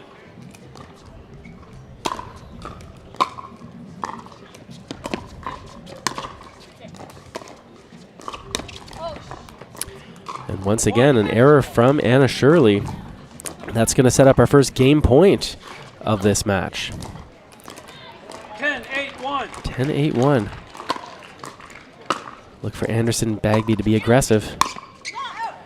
And there we go, another error off the paddle of Anna Shirley. She's not happy with that. Anderson Bagby take game number 1. We're going to take a quick break ourselves. We'll be back with more live at Nationals. Match point, it's all up to me. Nothing can get in my way. And when they ask, what are you gonna do next? I'll say, I'm going.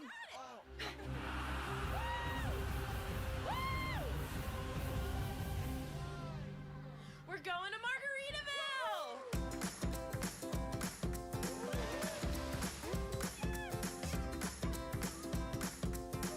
You can go to Margaritaville too. Visit MargaritavilleResorts.com.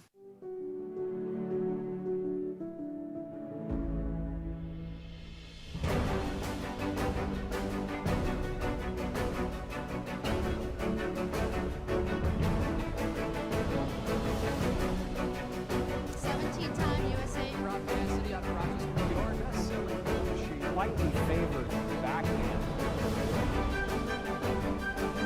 But hand-eye coordination.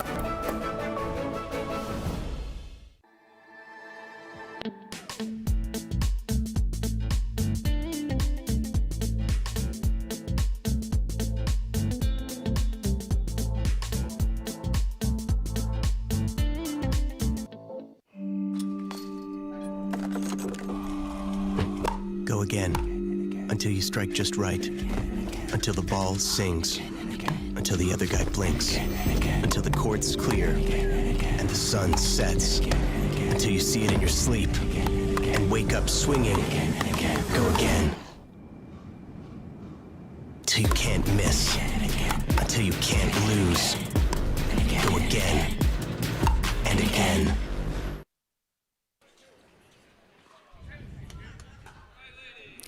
Welcome back. Live at Nationals. Mark Renison here on championship court number 2. Near side of the court serving Anna Shirley along with partner Beth Bellamy. They're trying to make a comeback here after losing game number 1 to Chris Anderson and her partner Natalie Bagby. 0. Hold on, I'll recall it. 0-0-1.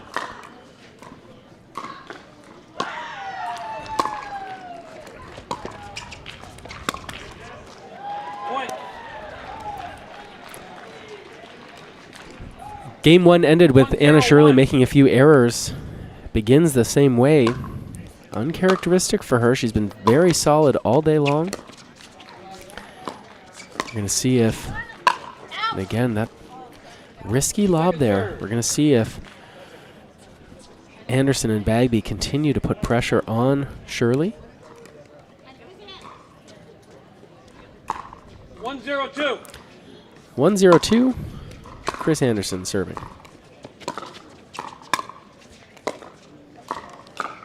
Side out.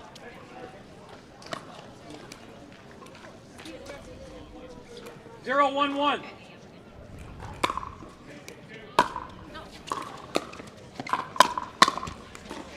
Second serve. Anna Shirley's forehand finds the net.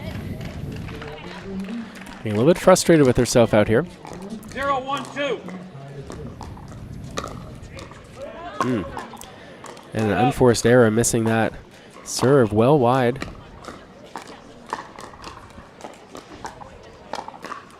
1-0-1. 1-0-1. Nice forehand volley from Beth Bellamy. Finds just the inside of that line. 1-0-2.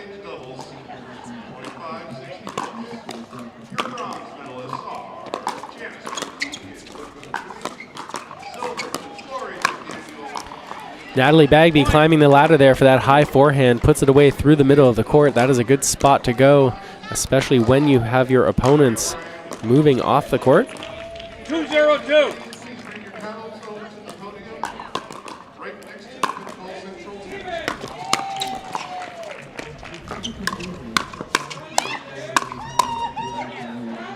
Anna Shirley wins the battle once again. against Chris Anderson. 0-2-1.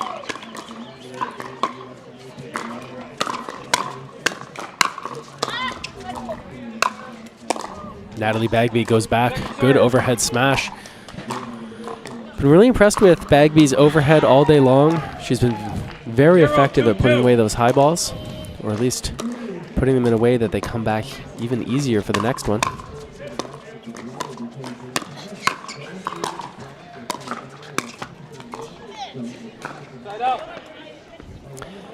Anna Shirley going for the two-handed aggressive backhand. Side out, 2-0. 2-0-1. 2-0-1.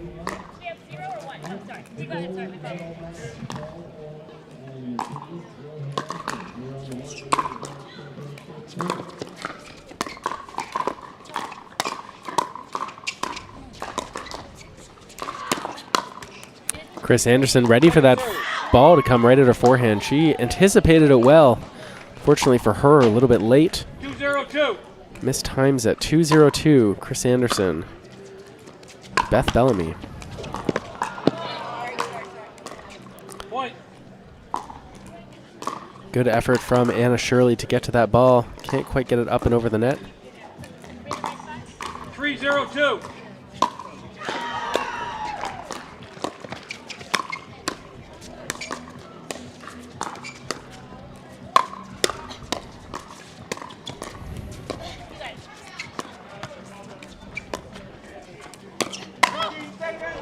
It's been effective play for Bellamy, going hard at the Anderson forehand from up close to the net like that. Chris has been sort of expecting it seems, but not able to do enough with it.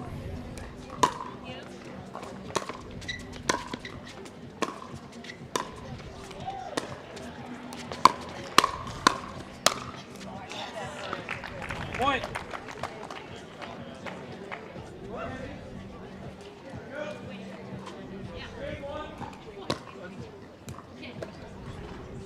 1-3-1.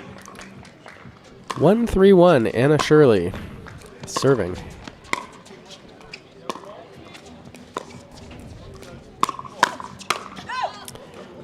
Once again, we see going hard at the Anderson forehand. That ball sits up a little bit. Bellamy not able to put it away. Instead, it sails long. That's going to turn into the second server. 1-3-2 here in game number 2 of the opening day here at Indian Wells, live at Nationals.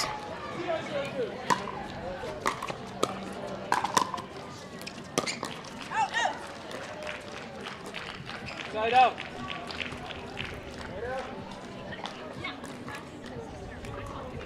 Three, 1-1.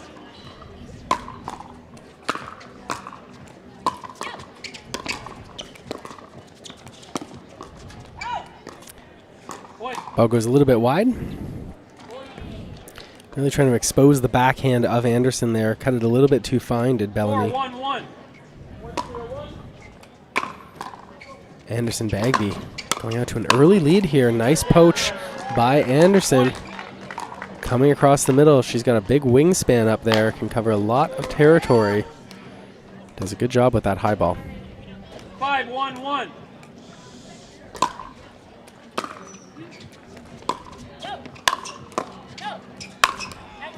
That is a nice put away Second serve. on the forehand side by Anna Shirley. Just her second tournament back after arm surgery. 5-1-2. Showing no signs of problems. Anderson threatening to poach once again.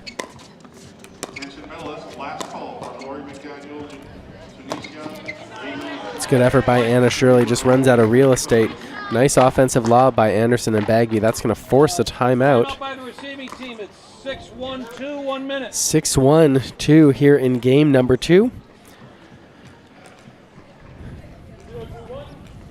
Just a reminder that the winner of this match will be going to the gold medal final, the championship. For all the marbles, they are going to be taking on Jennifer Dawson and Cammie McGregor. No strangers to the podium themselves. The losers of this match Not too bad. They're going to earn themselves a bronze medal. It's been a great first day here at Indian Wells. A little bit of a challenge with the weather early on. It was cool. It was damp. We had some rain here in the desert. But we're back. We've got a great crowd here enjoying the pickleball action all over the grounds here at the Indian Wells Tennis Garden.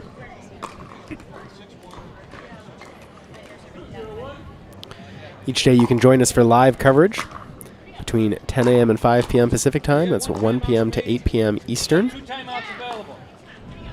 Got great matches coming up throughout the rest of the week. Go check out pickleballtournaments.com. You can see all the brackets, all the schedule.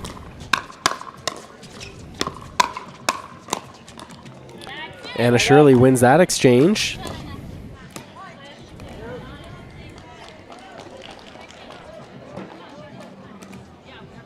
One, 6-1.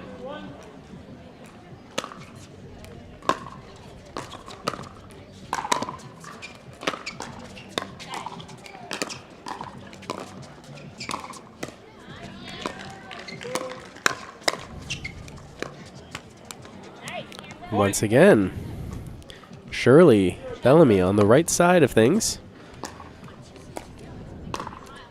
2-6-1. 2-6-1.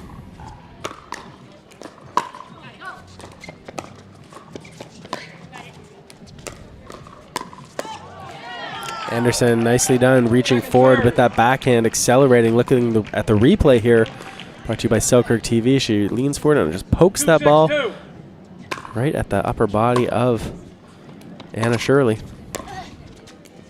That's a good volley.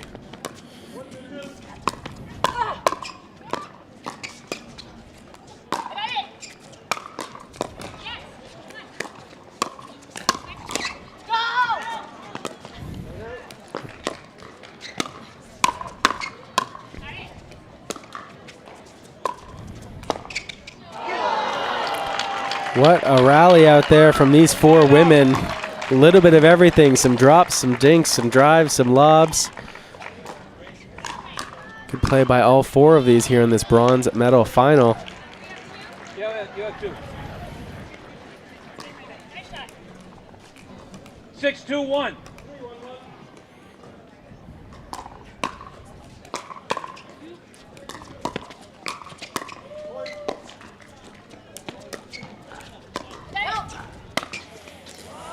Nicely done. Good court coverage by Beth Bellamy. Gets back for the overhead.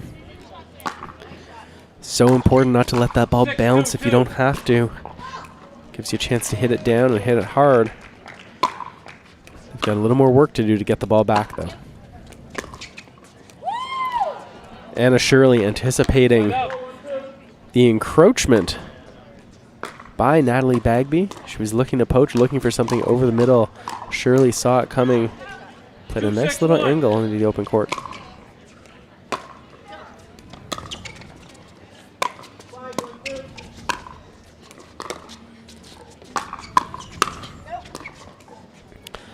Too much power from Anderson. That ball goes high and long off of Bellamy's paddle. 2-6-2.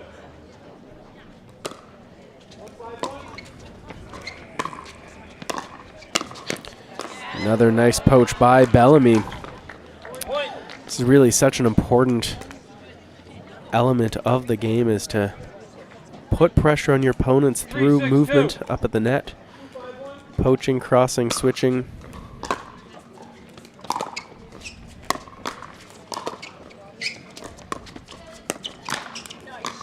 Side out.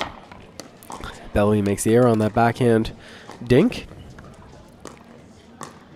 6-3-1. 6-3-1. Natalie Bagby serving.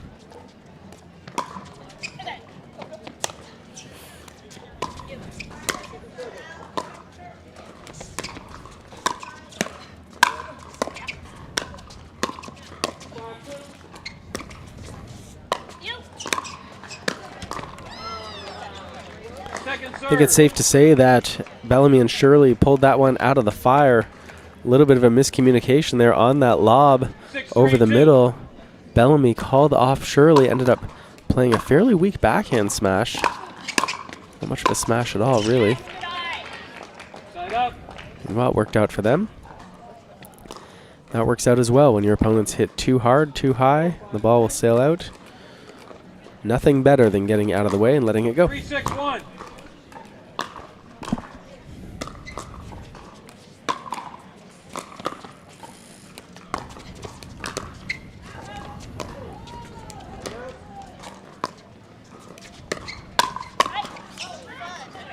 Second serve. That's okay.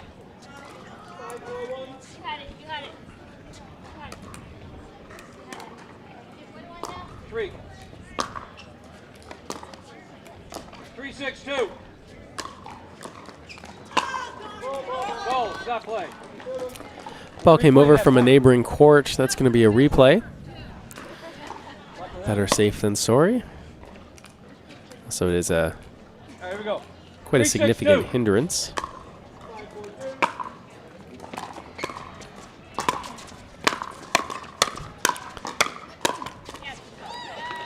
Nicely finished by Beth Bellamy, but it was really the aggressive play of 4-6-2. Anna Shirley early on that set the stage for that. Side up.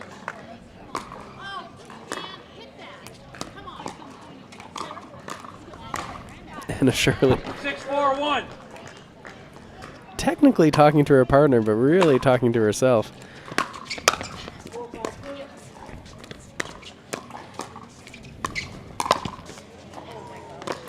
Chris Anderson with the unforced error high on that backhand. She's going to want that one back again. Even with a small lead here, she can't afford to give away any loose points. Side up.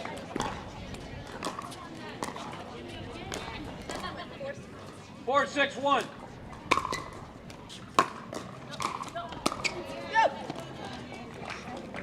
Second serve. Bellamy with the unforced error. 4-6-2.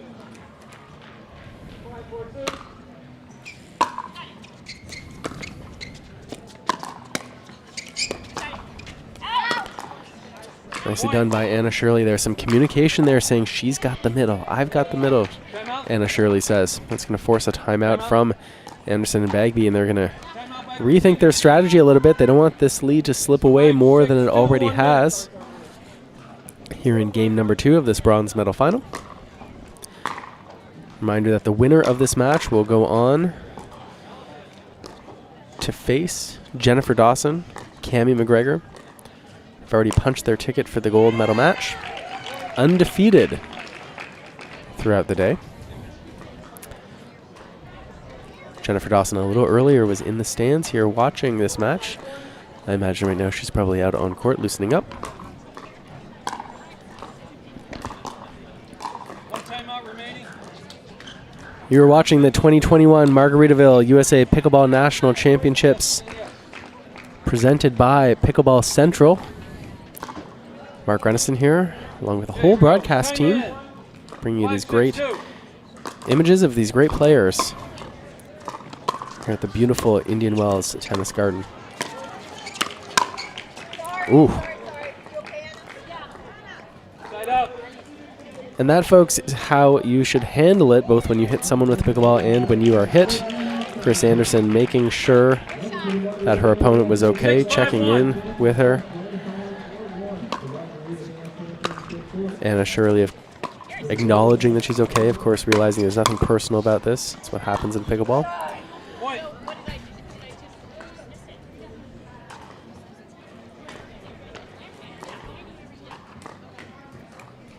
7-5-1. Natalie Bagby looking to add to the lead. Point. Timeout. Timeout by the receiving team. 8-5-1, 1 minute. 8-5-1. We're going to stay with this coverage right now.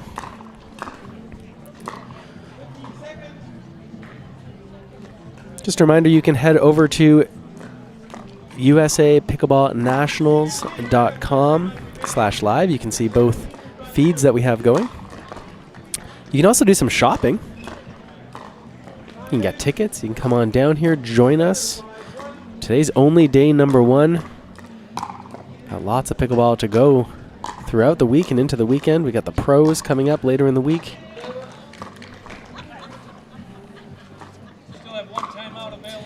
Don't forget, after this match, we mentioned already, the winner is going to play for gold against Cammie McGregor and Jennifer Dawson. You can watch that on Championship Court number 1. You can find that here, the YouTube channel.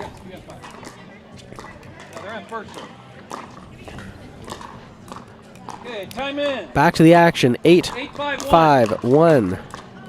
Natalie Bagby serving. Beth Bellamy returning. Bagby finds the net. 8-5-2.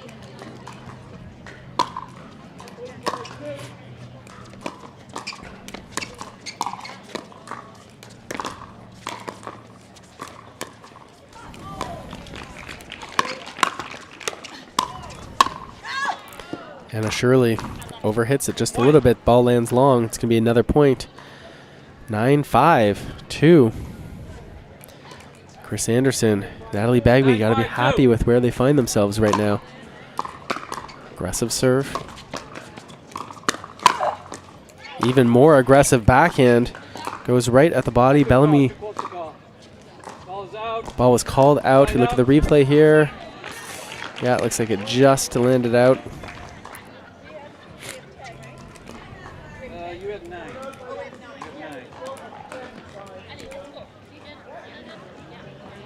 All right, here we go. 5-9-1.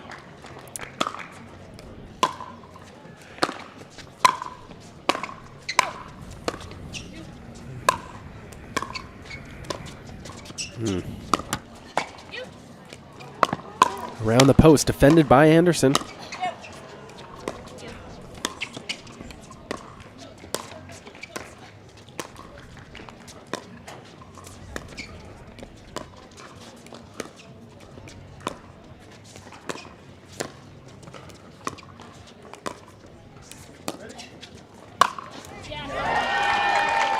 Love that kitchen cam footage. You can see the quality of that dinking, how low that ball is, how tight it is to the net, the movement around the court.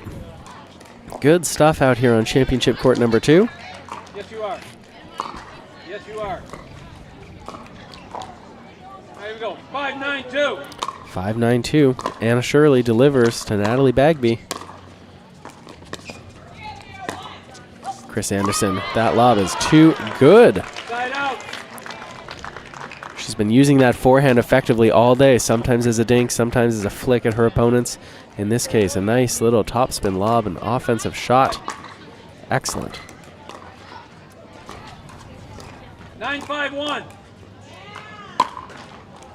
Attention players. The O'Neill sisters are needed on court 15. This is a second call. O'Neill sisters needed. Natalie Bagby does a good job dodging that ball coming chin high, steps out of the way, lets it go long. And that is going to set up a match point here for the right to go to the championship final. Can Anderson and Bagby hold off Bellamy and Shirley? Wow. Wow. That ball clips the top of the net, dribbles over, not much that Bellamy or Shirley could do it. A match that's featured so much high-powered pickleball play, kind of ironic that it ends on such a dribbler. But that is how it goes. Sometimes the ball ends on your side, sometimes it doesn't. Great match out here by all 4 of these women.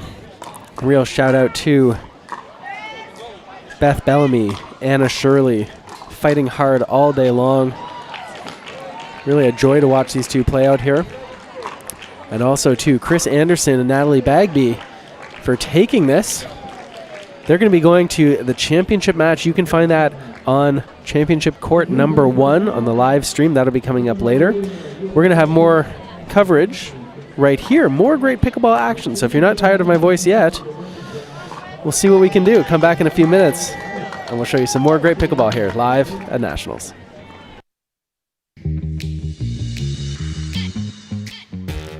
Ooh. Wow, it's so smooth. I love the little kick you get when you're going up any little hill. Wow, that was so much fun. It was fun, it was fast, it was easy to change gears. I would do this over a fat tire bike all day long. Nice ride. This thing has some torque, has some juice. It felt a little bit like what I imagine wearing a jetpack feel like. The Pro XR Pickleball Paddle answers the age-old question of how to get paddle speed and control with the same paddle and one grip, and this is it. Pro XR gives you more spin, greater control, and quicker reloads on every shot in the game, because you always have that constant feel for that leverage and control and paddle speed that we're all looking for. Pro XR is the most revolutionary technology in pickleball.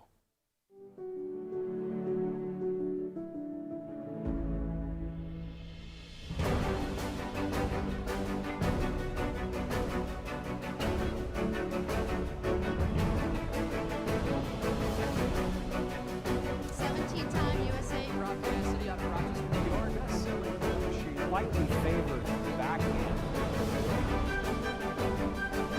Let's hand-eye coordinate.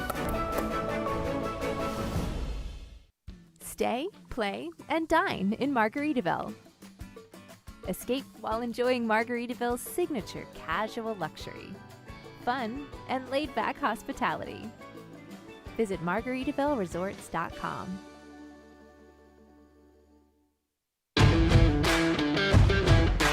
Hey, I'm Ben Johns, and I'm here to tell you why the pros prefer the Franklin X40 Pickleball. I really like the durability. It's pretty rare that I crack one of these. I really like the balance in the ball.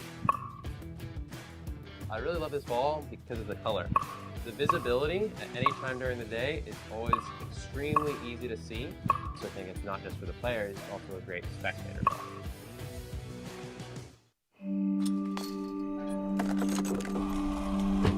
Go again, until you strike just right, until the ball sings, until the other guy blinks, until the court's clear, and the sun sets, until you see it in your sleep, and wake up swinging.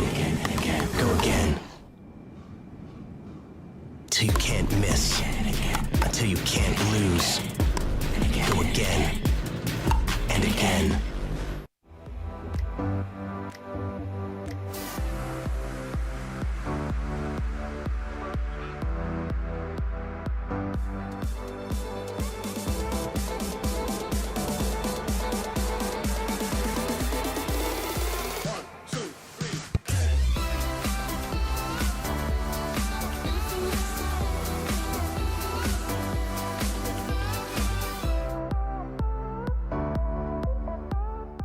Selkirk's mission has always been to fuel the pickleball obsession found inside every player.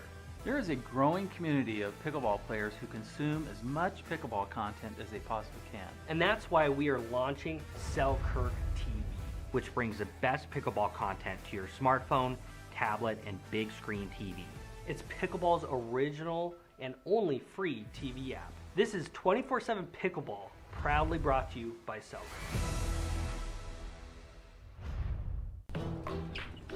I will dig deep. I will crush this game. Athletes know nutrition drives performance. I will not slow down. Superior Lab supplements help you power up and recover faster. I will never surrender. Superior Labs is a proud sponsor of USA Pickleball. The Pro XR Pickleball Paddle answers the age-old question of how to get paddle speed and control with the same paddle and one grip, and this is it.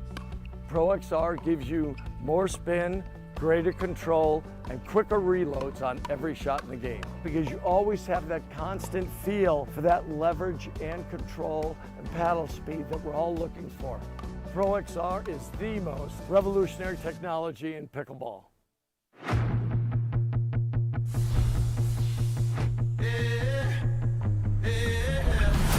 I'm going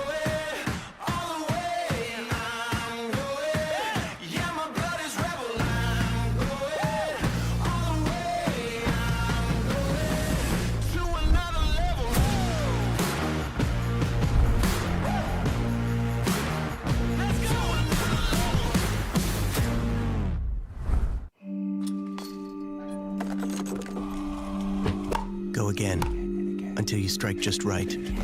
Until the ball sings. Until the other guy blinks. Until the court's clear. And the sun sets. Until you see it in your sleep. And wake up swinging. Go again. Till you can't miss. Until you can't lose. Go again. And again. Hey, I'm Ben Johns, and I'm here to tell you why the pros prefer the Franklin X40 Pickleball. I really like the durability. It's pretty rare that I crack one of these. I really like the balance in the ball. I really love this ball because of the color. The visibility at any time during the day is always extremely easy to see, so I think it's not just for the players, it's also a great spectator ball.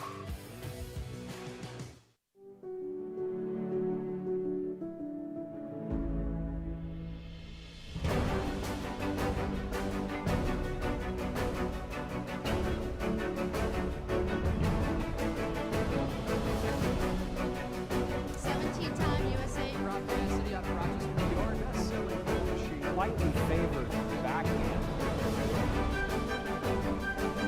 But hand-eye coordination.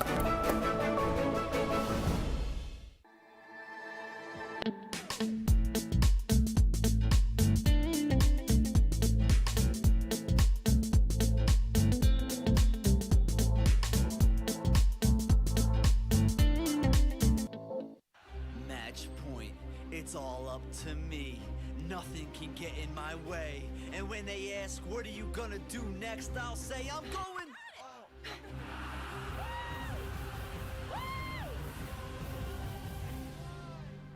We're going to Margaritaville!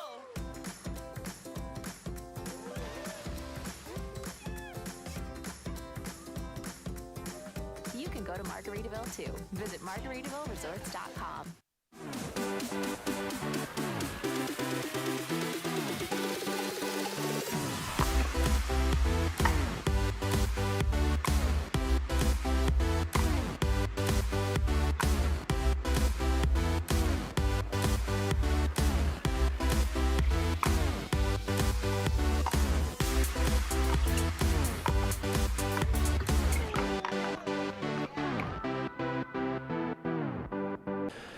Welcome back to Championship Court number 2.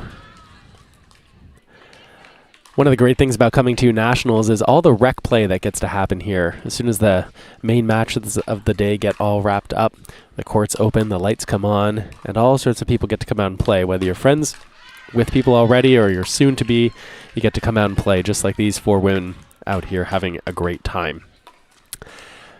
This is time for me to say goodbye to you, to say thank you for joining us today. There is more great pickleball action. Currently, if you head over to Championship Court number 1, you can watch a great men's singles match. That is the gold medal final, the championship. Matthias Johansson taking on Paul Olin. It's a rematch from earlier. They just got started. It's over on Championship Court number 1. That will be followed by the women's senior pro doubles gold medal match over there. So that's where I'm going to be going, over to Championship Court 1 to go watch that match. And you can go join live coverage right now, Championship Court number 1. I'll be back here with you tomorrow on Championship Court number 2, 10 a.m. Pacific. That's 1 p.m. Eastern Time. Thanks for joining me today. Go over to Championship Court number 1. Mark Renison live at Nationals. See you tomorrow.